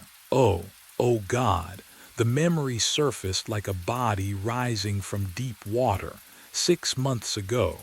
Sophie standing in our kitchen doorway, arms crossed, her voice tight. "You're choosing this place over us." "It's one more shift," I'd said, grabbing my keys from the counter. "We need the money. We need you here." But I'd walked out anyway. Drove through rain that hammered the windshield so hard the wipers couldn't keep up. The parking garage ramp was slick. I remember descending into the sub-level, the fluorescent lights flickering orange and sickly. I remember pressing the elevator button. Then, nothing, not sleep, not unconsciousness, just absence. Like someone had cut that entire night from my memory and spliced the film back together wrong. Have you ever lost time like that? Not forgotten, lost, where the hours just vanish and you wake up somewhere else with no idea how you got there. I pressed my palms against the cold metal of the cabinet behind me. The chill bit through my scrubs, grounding me in the present. The thing, the duplicate, remained motionless at the end of the hall, watching. If I couldn't trust my memory, maybe I could trust documentation. Donna's office. The personnel files were kept in there, locked in a gray filing cabinet behind her desk. I'd seen her pull them out before when the hospital auditors came through. Every employee, every hire date, every signature. I had to know. Moving slowly, I edged along the wall toward the corridor that led to the administrative wing. The duplicate didn't follow, it just watched, breathing in sync with me. The office door was unlocked. It shouldn't have been. Donna always locked it when she left the basement. Always. But tonight, the knob turned easily under my hand. Inside, her desk lamp cast a yellow pool across scattered paperwork. The filing cabinet stood open, just an inch. Like someone had been here recently. Like someone knew I'd come. I found the personnel drawer. Found the B section. Burke Ethan. The folder was thicker than I remembered. I pulled it out, spread it on the desk under the lamp. Start date 6 months ago. March 15th. No, that's wrong. I've worked here 3 years. 3 years of night shifts and formaldehyde and signing logbooks. I remembered my first week, training with the previous assistant before he transferred. I remembered, but the date stared back at me. Official. Typed. Stamped with Harold Chen's signature. My hands shook as I flipped through the pages. Orientation checklist, benefits enrollment, background check, then a photo paperclip to the inside cover. It showed someone in morgue scrubs, same height, same build, but the face wasn't mine. And beneath the photo, in handwriting I recognized as my own, was a note I didn't remember writing. Tonight you'll understand why you can't leave. The file slipped from my fingers. Paper rustled to the floor. A sound echoed down the hallway, metal sliding on metal. Once, twice, 7 times, the drawers. I backed out of Donna's office, pulse hammering in my throat. The fluorescent lights flickered overhead, casting jittering shadows along the basement corridor. Formaldehyde hung thick in the air, but underneath, oh God, something else. Rot, fresh rot, like meat left out in summer heat. The duplicates were moving. I pressed myself against the cold cinder block wall, straining to hear. Nothing. No footsteps. No breathing. Just the electric hum of the lights and my own ragged gasps. How could 7 bodies move without sound? Down the hallway at the junction near cold storage, one of them stood, my face, my posture, head tilted at an angle no living neck should bend. It didn't blink, didn't breathe, just watched. I squeezed my eyes shut, counted to 3, opened them 5 feet closer. My stomach lurched. The thing hadn't walked. It had simply relocated like a skipped frame in a film. Can you imagine that? Seeing yourself erased and redrawn closer, with no movement between. I ran. My shoes slapped tile, echoing obscenely loud in the silence. Behind me, nothing. No pursuit sounds. Somehow that was worse. I risked a glance back. 4 of them now, spread across the corridor, all standing perfectly still, all watching with those 2 wide pupils. I shoved through the embalming room door, slammed it shut. My hands shook as I fumbled for the lock. There wasn't one. There had never been one, had there? The metal felt ice cold under my palms. A memory surfaced, sudden and drowning. Water. Cold water filling my lungs, burning like acid. My hand pressing the elevator button, over and over. The button that wouldn't light. The elevator that wouldn't come. I was falling. Falling through. The door handle turned. The door opened. They filled the autopsy suite doorway. 3 of them. No. 4. Shoulders pressed together, heads tilted at the same angle.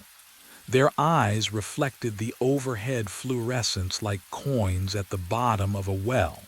I backed toward the steel table, nowhere else to go.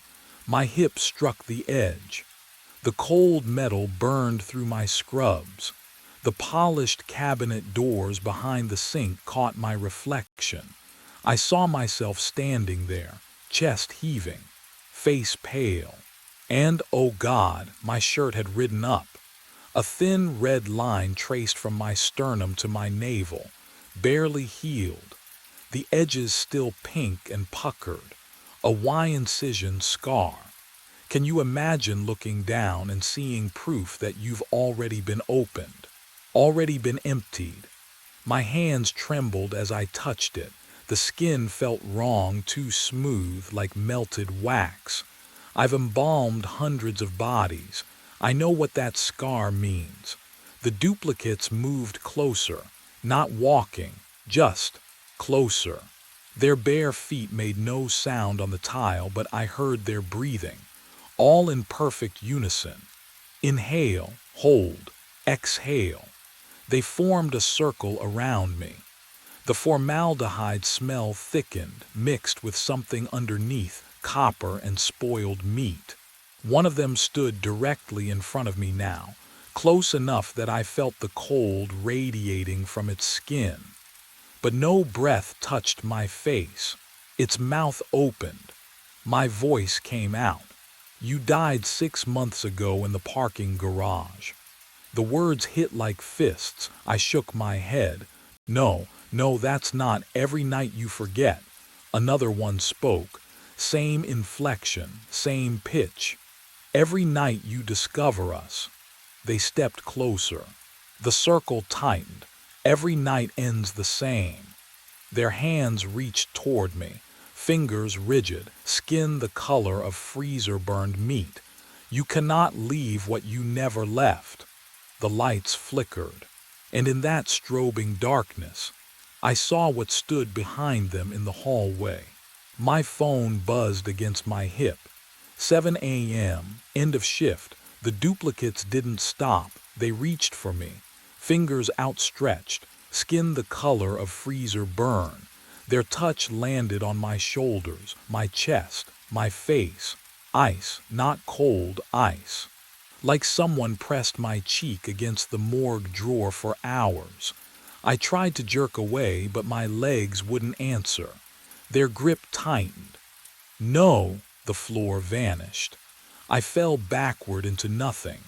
The autopsy suite lights spiraled above me, shrinking to pinpricks. Then water closed over my head, frigid, black, filling my nose, my throat, choking off the scream building in my lungs. I clawed upward, but my hands found only concrete. Wait, no, I was on concrete, skull cracking against parking garage floor, bones splintering, the wet crunch echoing in my ears. A wire touched my skin. Electricity tore through me. Every muscle locked, smoke. I smelled burning flesh, my flesh, then pills dissolving on my tongue, bitter and chalky, the room spinning, no, falling down the stairwell, ribs snapping, neck twisting, carbon monoxide filled the car, sweet, almost pleasant, my vision grayed, drowning again, concrete again, electrocution again. All 7 deaths slammed into me at once. Not memories, not visions. I was dying, right now. 7 times simultaneously. My body couldn't contain it. Each death screamed for space inside my skull, tearing me apart from within. I understood. I hadn't worked here for 3 years. I died 6 months ago. Everything since, Sophie, the apartment, every shift, shadows cast by a corpse that refused to stop moving. I opened my mouth to scream. The sound ripped out, but it came from 7 throats. Mine and theirs, perfect unison. The same pitch, the same terror. Then silence dropped like a curtain. The duplicates released me. They stepped back, formed a circle, and in the space between their bodies, the empty drawer slid open with a metallic whisper, waiting for number 8. I woke to warmth, soft cotton sheets, Sophie's breath against my neck, morning sunlight filtering through bedroom curtains, golden and clean.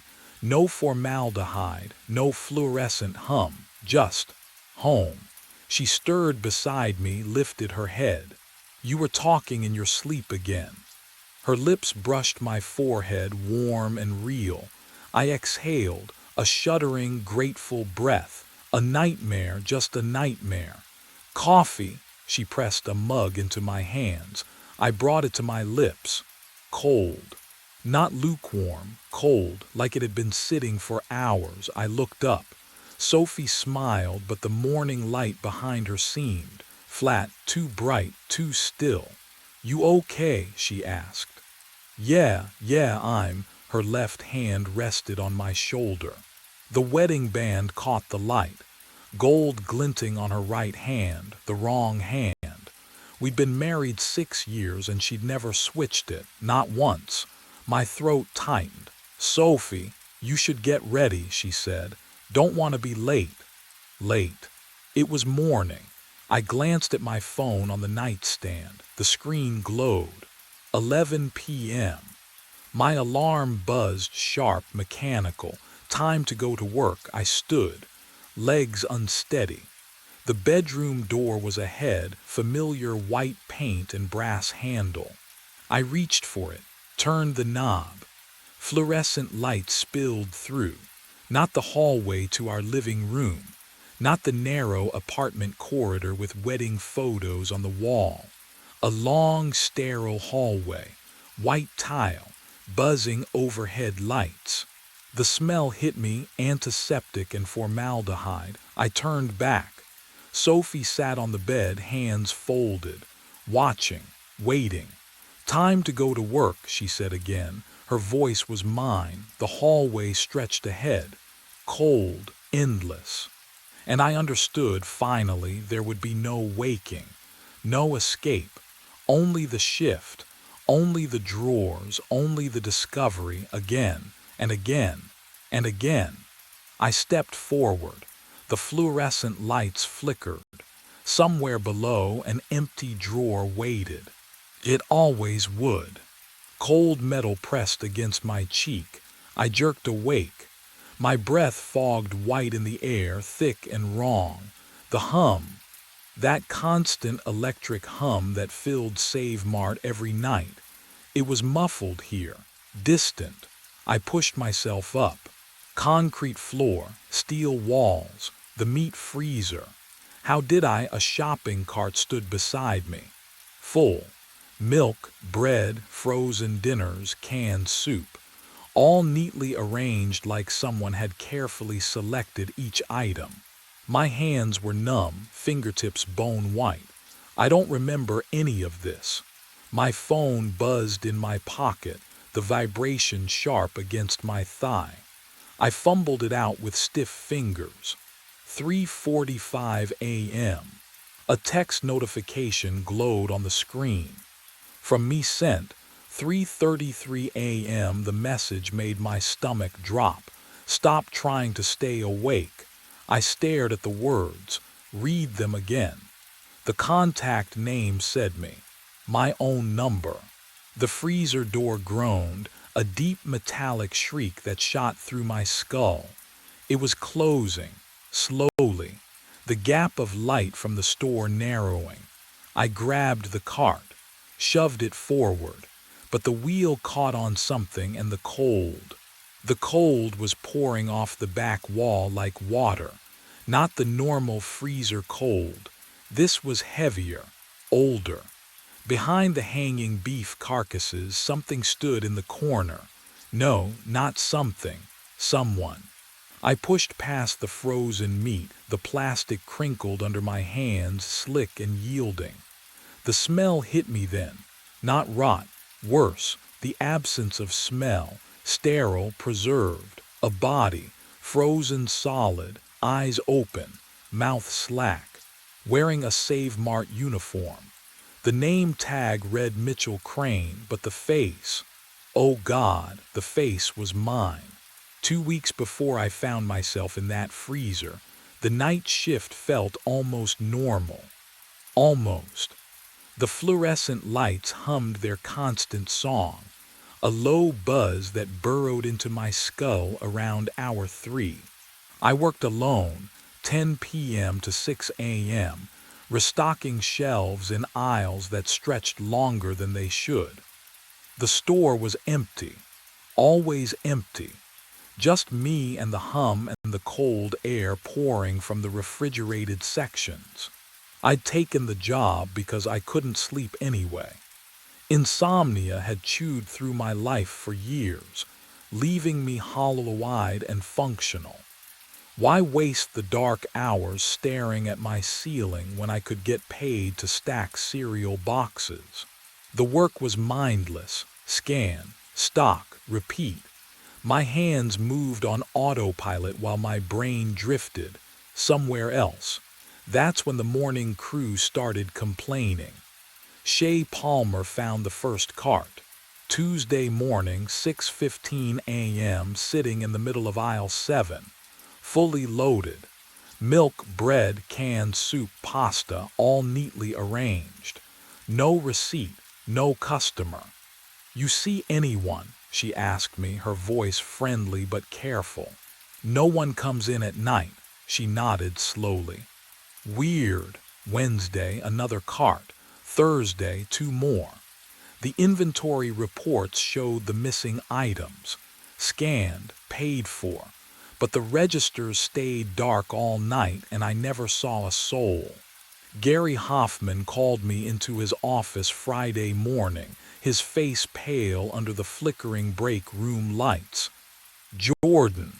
He didn't meet my eyes. We need to talk about the discrepancies. I don't know what's happening, I said. And I didn't, did I? I'm pulling the security footage. His fingers drummed against the desk, tap, tap, tap. From 3:30 a.m. onwards, every night this week. My stomach tightened. I've been awake the whole time. Have you? The question hung between us like smoke, because honestly, could I say for certain I hadn't closed my eyes? Not even for a moment. Gary's office smelled like burnt coffee and sweat. He pulled up the footage without looking at me. His hand shook on the mouse. The click echoed too loud in the cramped space. Tuesday night, he muttered. 3:30 a.m. The screen flickered. Black and white grain showed aisle 7, cereal boxes casting long shadows under fluorescent lights. Empty. Silent. The timestamp blinked in the corner, 3:33 and 0 seconds. Then I walked into frame. My stomach dropped. You know that feeling when you see yourself in a photo you don't remember taking? This was worse. So much worse. I watched myself. Move, not the way I move. Too smooth, too purposeful. The one on screen, reached for a box of pasta, placed it in the cart, moved to the next aisle. That's not. Keep watching, Gary said. The figure on screen, me but not me, filled the cart methodically. Soup, bread, milk. The exact items Shay had found. At 3:39 a.m., I watched myself scan each item at register 3. The beeps were silent on the footage, but I could imagine them cutting through the empty store. Then I restocked the shelves. Every single item, back where it belonged. At 3:45 a.m., the figure walked off camera toward the stockroom. Gary paused the video. You told me you were organizing inventory Tuesday night, 3:30 to 4 a.m. I had been. I remembered sorting boxes, counting soap. My hands were steady then, not like now, trembling, slick with cold sweat. I wasn't, the words caught in my throat. But the timestamp didn't lie. While I thought I was in the stockroom, I was shopping, scanning, moving like something wearing my skin. 12 minutes. Gone. Vanished from my memory like they never existed. What was I doing during those 12 minutes? And why couldn't I remember any of it? I set 7 alarms on my phone for 3:30 a.m., not 3:33. Earlier. I needed to be ready, aware, before whatever took control. The footage played on loop in my mind, my own hands selecting groceries, my own body moving through the aisles like I belonged to someone else. I wouldn't let it happen again. What would you do if you couldn't trust your own memory? The fluorescent lights hummed overhead as I stocked canned vegetables. 9 rows of kidney beans. I counted each one, stayed focused. 3 a.m. came and went. I checked my phone every 30 seconds. 3:29, 3:30. The alarms erupted, 7 overlapping beeps and buzzes. I silenced them. My heart hammered against my ribs. The stockroom door stood open behind me, boxes of cereal stacked 3 high. I planted my feet, gripped the metal shelf, focused on the hum of the lights, the chemical smell of floor cleaner, the cool air from the ventilation ducts.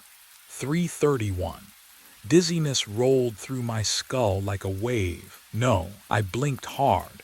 The ceiling tiles blurred, doubled. My fingers tingled, then went numb. The shelf in my hand felt distant, like I was touching it through thick gloves. I tried to call out. My mouth wouldn't move. The lights stretched into long white streaks. Everything went black. When I opened my eyes, I was standing in the stockroom. Cart beside me, full, pasta boxes, soup cans, bread, milk. My hands were freezing, actually freezing, like I'd been gripping ice. The store's heat blasted from the vents, but my fingers wouldn't warm. 3:46 a.m. 15 minutes gone. My phone buzzed in my pocket. A text from my own number, sent at 3:33 a.m. This is the only way I can leave.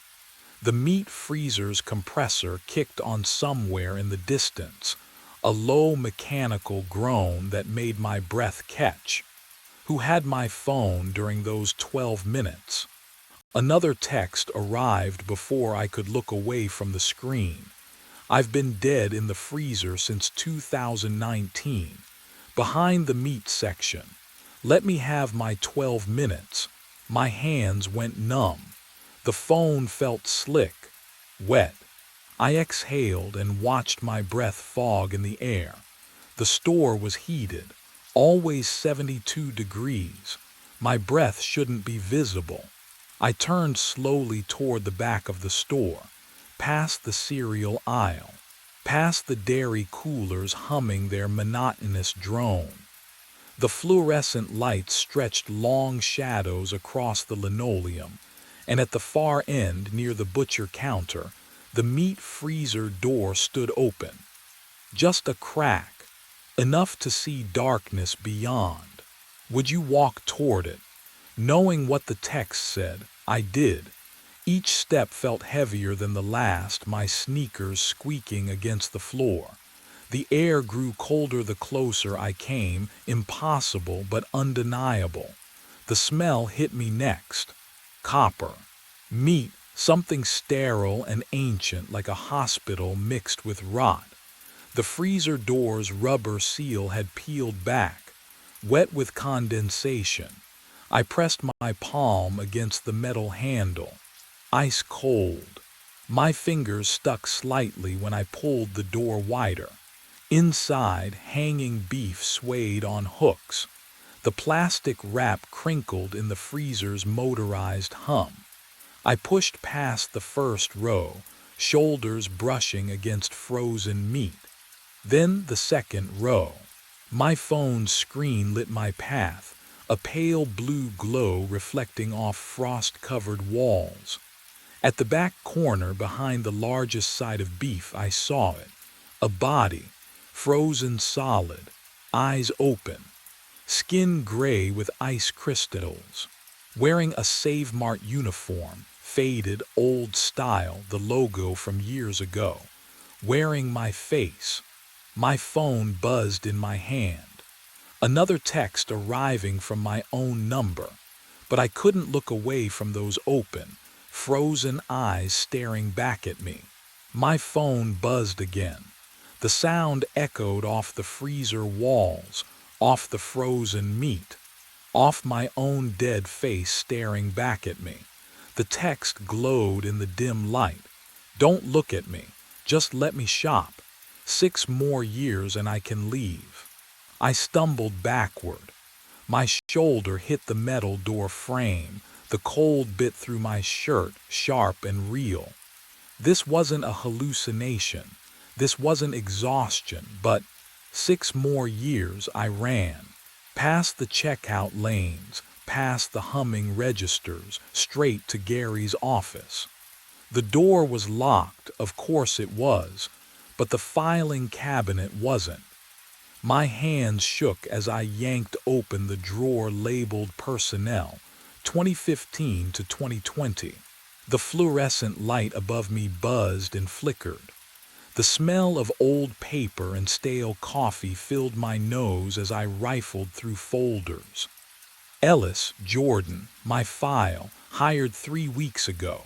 Background check, direct deposit form. I flipped back further. 2019, January, there, Crane, Mitchell, night stalker. Last shift logged January 14, 2019. Termination reason, no call, no show. 3 consecutive nights. Status, abandoned position. No investigation. No missing person report, just gone. Can you imagine just vanishing and nobody caring enough to ask why? I gripped the folder. The paper crumpled under my fingers. Mitchell Crane disappeared the same way I was about to. I had to see it again. Had to be sure. The freezer door hung open like a mouth. I pushed past the hanging beef, my breath clouding in front of me even though I was holding it. There the body, still frozen, still watching, but now I looked lower, at the name tag stitched into the uniform. The red thread spelled it clearly. Mitchell. Mitchell's name tag. Mitchell's uniform, my face. And that's when I heard the footsteps behind me in the dark. The footsteps stopped just beyond the freezer door. "Jordan," Gary's voice cracked. You shouldn't be in there." I spun around, heart hammering against my ribs. He stood in the doorway, backlit by the fluorescent glow of the meat section. His face looked 10 years older than yesterday, gray skin, shadows pooling beneath his eyes. "Mitchell Crane." My voice came out steadier than I expected. "Tell me about Mitchell Crane." Gary's hand gripped the doorframe. His knuckles went white. "We don't talk about Mitchell." "Why not?" I stepped toward him, boots crunching on frost. "Why isn't there an investigation report? Why did you just mark him as abandoned? You don't understand. Then make me understand." The cold air burned my lungs. "Because there's a body back there wearing his name tag, and it has my face." Gary flinched like I'd struck him. He stepped back, hand trembling as he pulled the freezer door shut behind us. The hydraulic hiss echoed too long in the empty store. "My office," he whispered. "Now." He moved through the aisles like a man walking to his execution. I followed, watching the rigid set of his shoulders, the way he kept glancing at the clock. 3:51 a.m. The numbers glowed sickly green. His office smelled like stale coffee and something else, something sour, like fear sweat dried into the furniture. Gary collapsed into his chair and pulled up the security system on his ancient desktop. The monitor flickered, casting blue light across his sagging features. "I should have quit in 2019, he muttered, fingers shaking over the keyboard. "Should have walked away like the manager before me did, before Mitchell. There was someone else."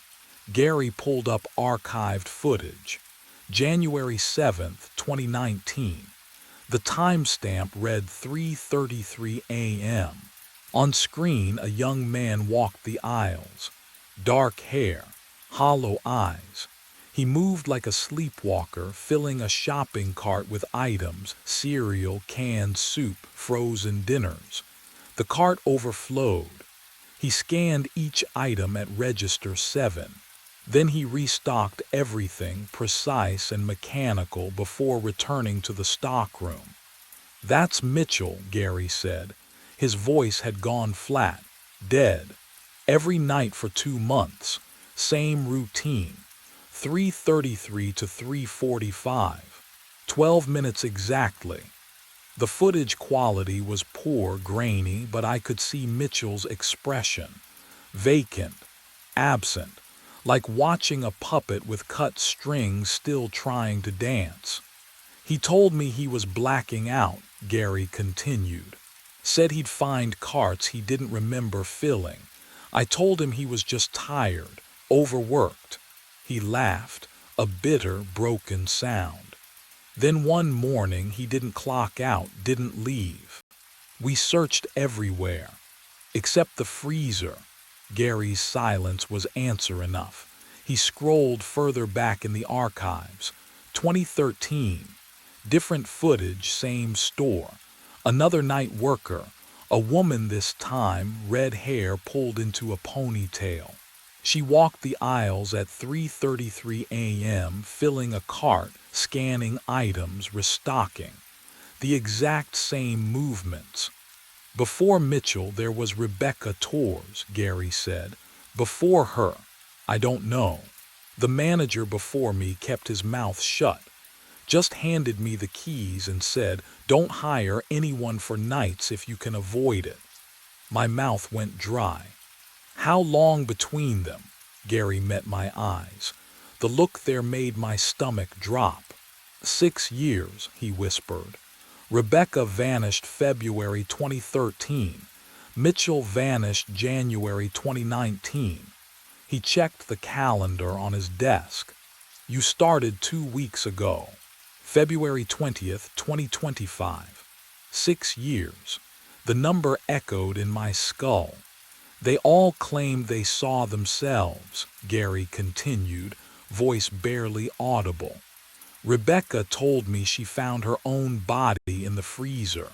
I thought she'd had a breakdown, then she disappeared and I looked. There was nothing there, nothing. He swallowed hard. Until Mitchell, and when I finally checked after he vanished, the body was gone, just gone. The fluorescent lights hummed overhead. That constant electric drone I'd learned to ignore. But now it sounded different. Wrong. Like the frequency had shifted half a note flat. Can you imagine what that does to you? Knowing you hired someone to die, why didn't you warn me? My hands clenched into fists. Why didn't you tell me before? Because I hoped it wouldn't happen again. Gary's eyes glistened. I thought maybe it skipped. Maybe the pattern broke. But then you found the carts and I knew. He pulled up one more file. Security footage from last week. My first midnight shift. There I was on screen, walking the aisles at 3:33 a.m., filling a cart, scanning items, restocking. The same vacant expression Mitchell had worn. The same mechanical movements Rebecca had made. I'd already been doing it for 2 weeks, every single night. You're next, Jordan, Gary said quietly, and I don't know how to stop it. The monitor flickered. For just a fraction of a second, the timestamp glitched, jumping from 3:33 to 3:45 and back again. 12 minutes that didn't exist. 12 minutes I'd been living without knowing. And somewhere in that missing time, something was claiming me piece by piece, preparing the space I'd occupy for the next 6 years. I tore through the stockroom like someone drowning. Metal shelves rattled under my hands. Boxes crashed to the concrete floor.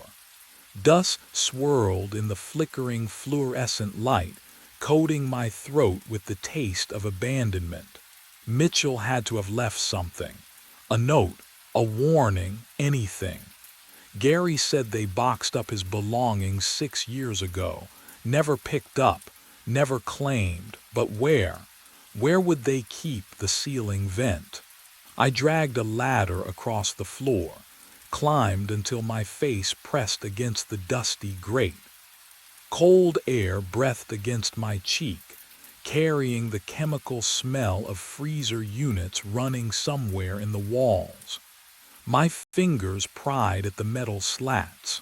One corner gave way with a screech that made my teeth ache. Inside, wedged between ductwork, a spiral notebook. The cover felt wrong in my hands, too real.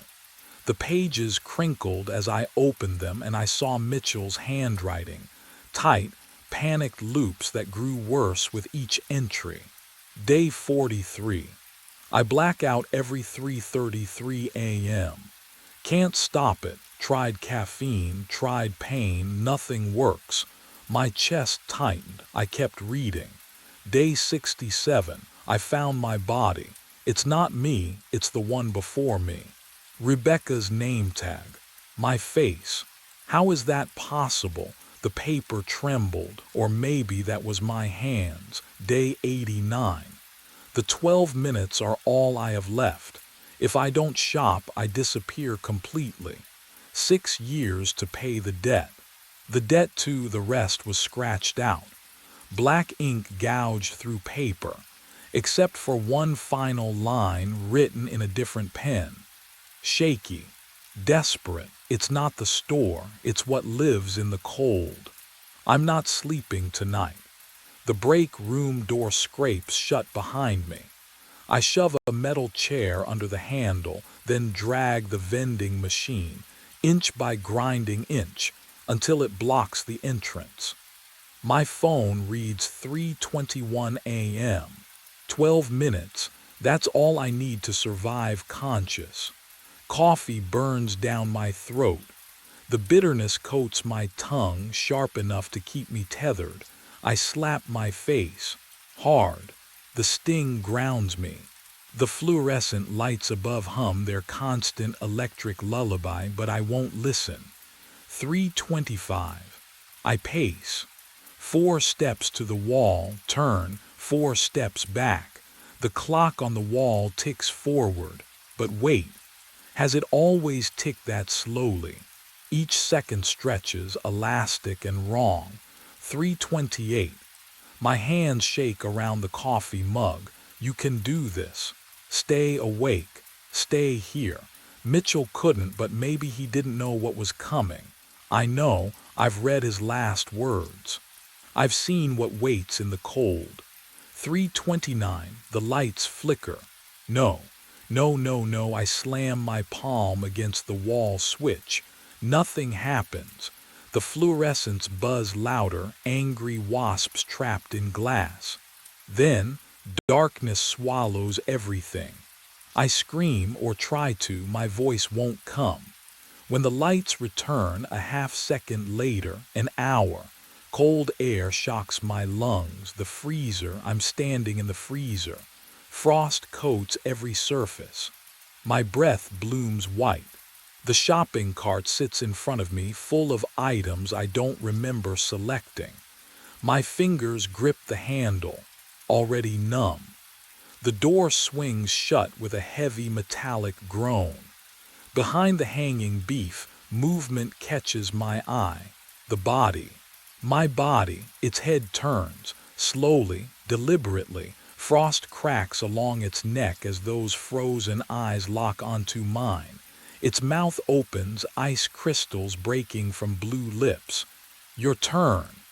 The voice scrapes out like wind through a tomb. Tonight. I ran. The freezer door slammed shut behind me. My sneakers skidded on the tile, fluorescent lights buzzing overhead like wasps trapped in glass. The front entrance glowed ahead. Automatic doors, freedom, dawn just hours away. I hit the sensor pad. Nothing. Shoved the glass with both palms. The doors didn't even rattle. Locked from the inside. The break room clock read 3:32 a.m. 2 minutes. My chest tightened, breath fogging in air that shouldn't be cold but was. The vending machines hummed their monotonous chorus, oblivious. Hardware. Aisle 9. I sprinted past cereal boxes and canned goods, their labels blurring into smears of color. The axe hung on pegboard beneath a flickering tube light. My hands closed around the wooden handle, solid, real, heavy enough to break through whatever held me here. But I didn't go back to the doors. I went to the freezer. The logic felt distant, like watching myself from underwater. If the body was the anchor, if I could remove it before 3:33, maybe the cycle would break. Maybe Mitchell had never tried this. The axe blade caught the light as I raised it, then brought it down hard on the freezer's external lock. Metal shrieked. The impact vibrated up my forearms, teeth rattling. 3 more swings. The lock gave. Inside, cold air rolled out thick as smoke, carrying the smell of frost and old meat. The body lay where I'd left it, my face, Mitchell's name tag, eyes still open. I grabbed it under the arms. Rigid. Ice crystals scraped against my palms, so heavy. Dead weight has its own terrible gravity. I dragged it into the main aisle, fluorescent lights buzzing louder now, almost frantic. 3:33 a.m. Oh no, I felt it happen. Not pain. Worse, a sensation like stepping out of myself. No, like being photocopied, soul and flesh split down some invisible seam.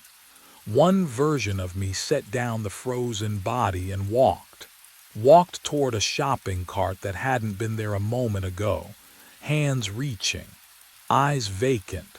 The other version stood frozen, watching, unable to move, unable to scream.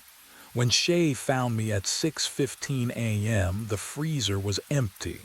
I was stocking cereal in aisle 3, boxes aligned with mechanical precision.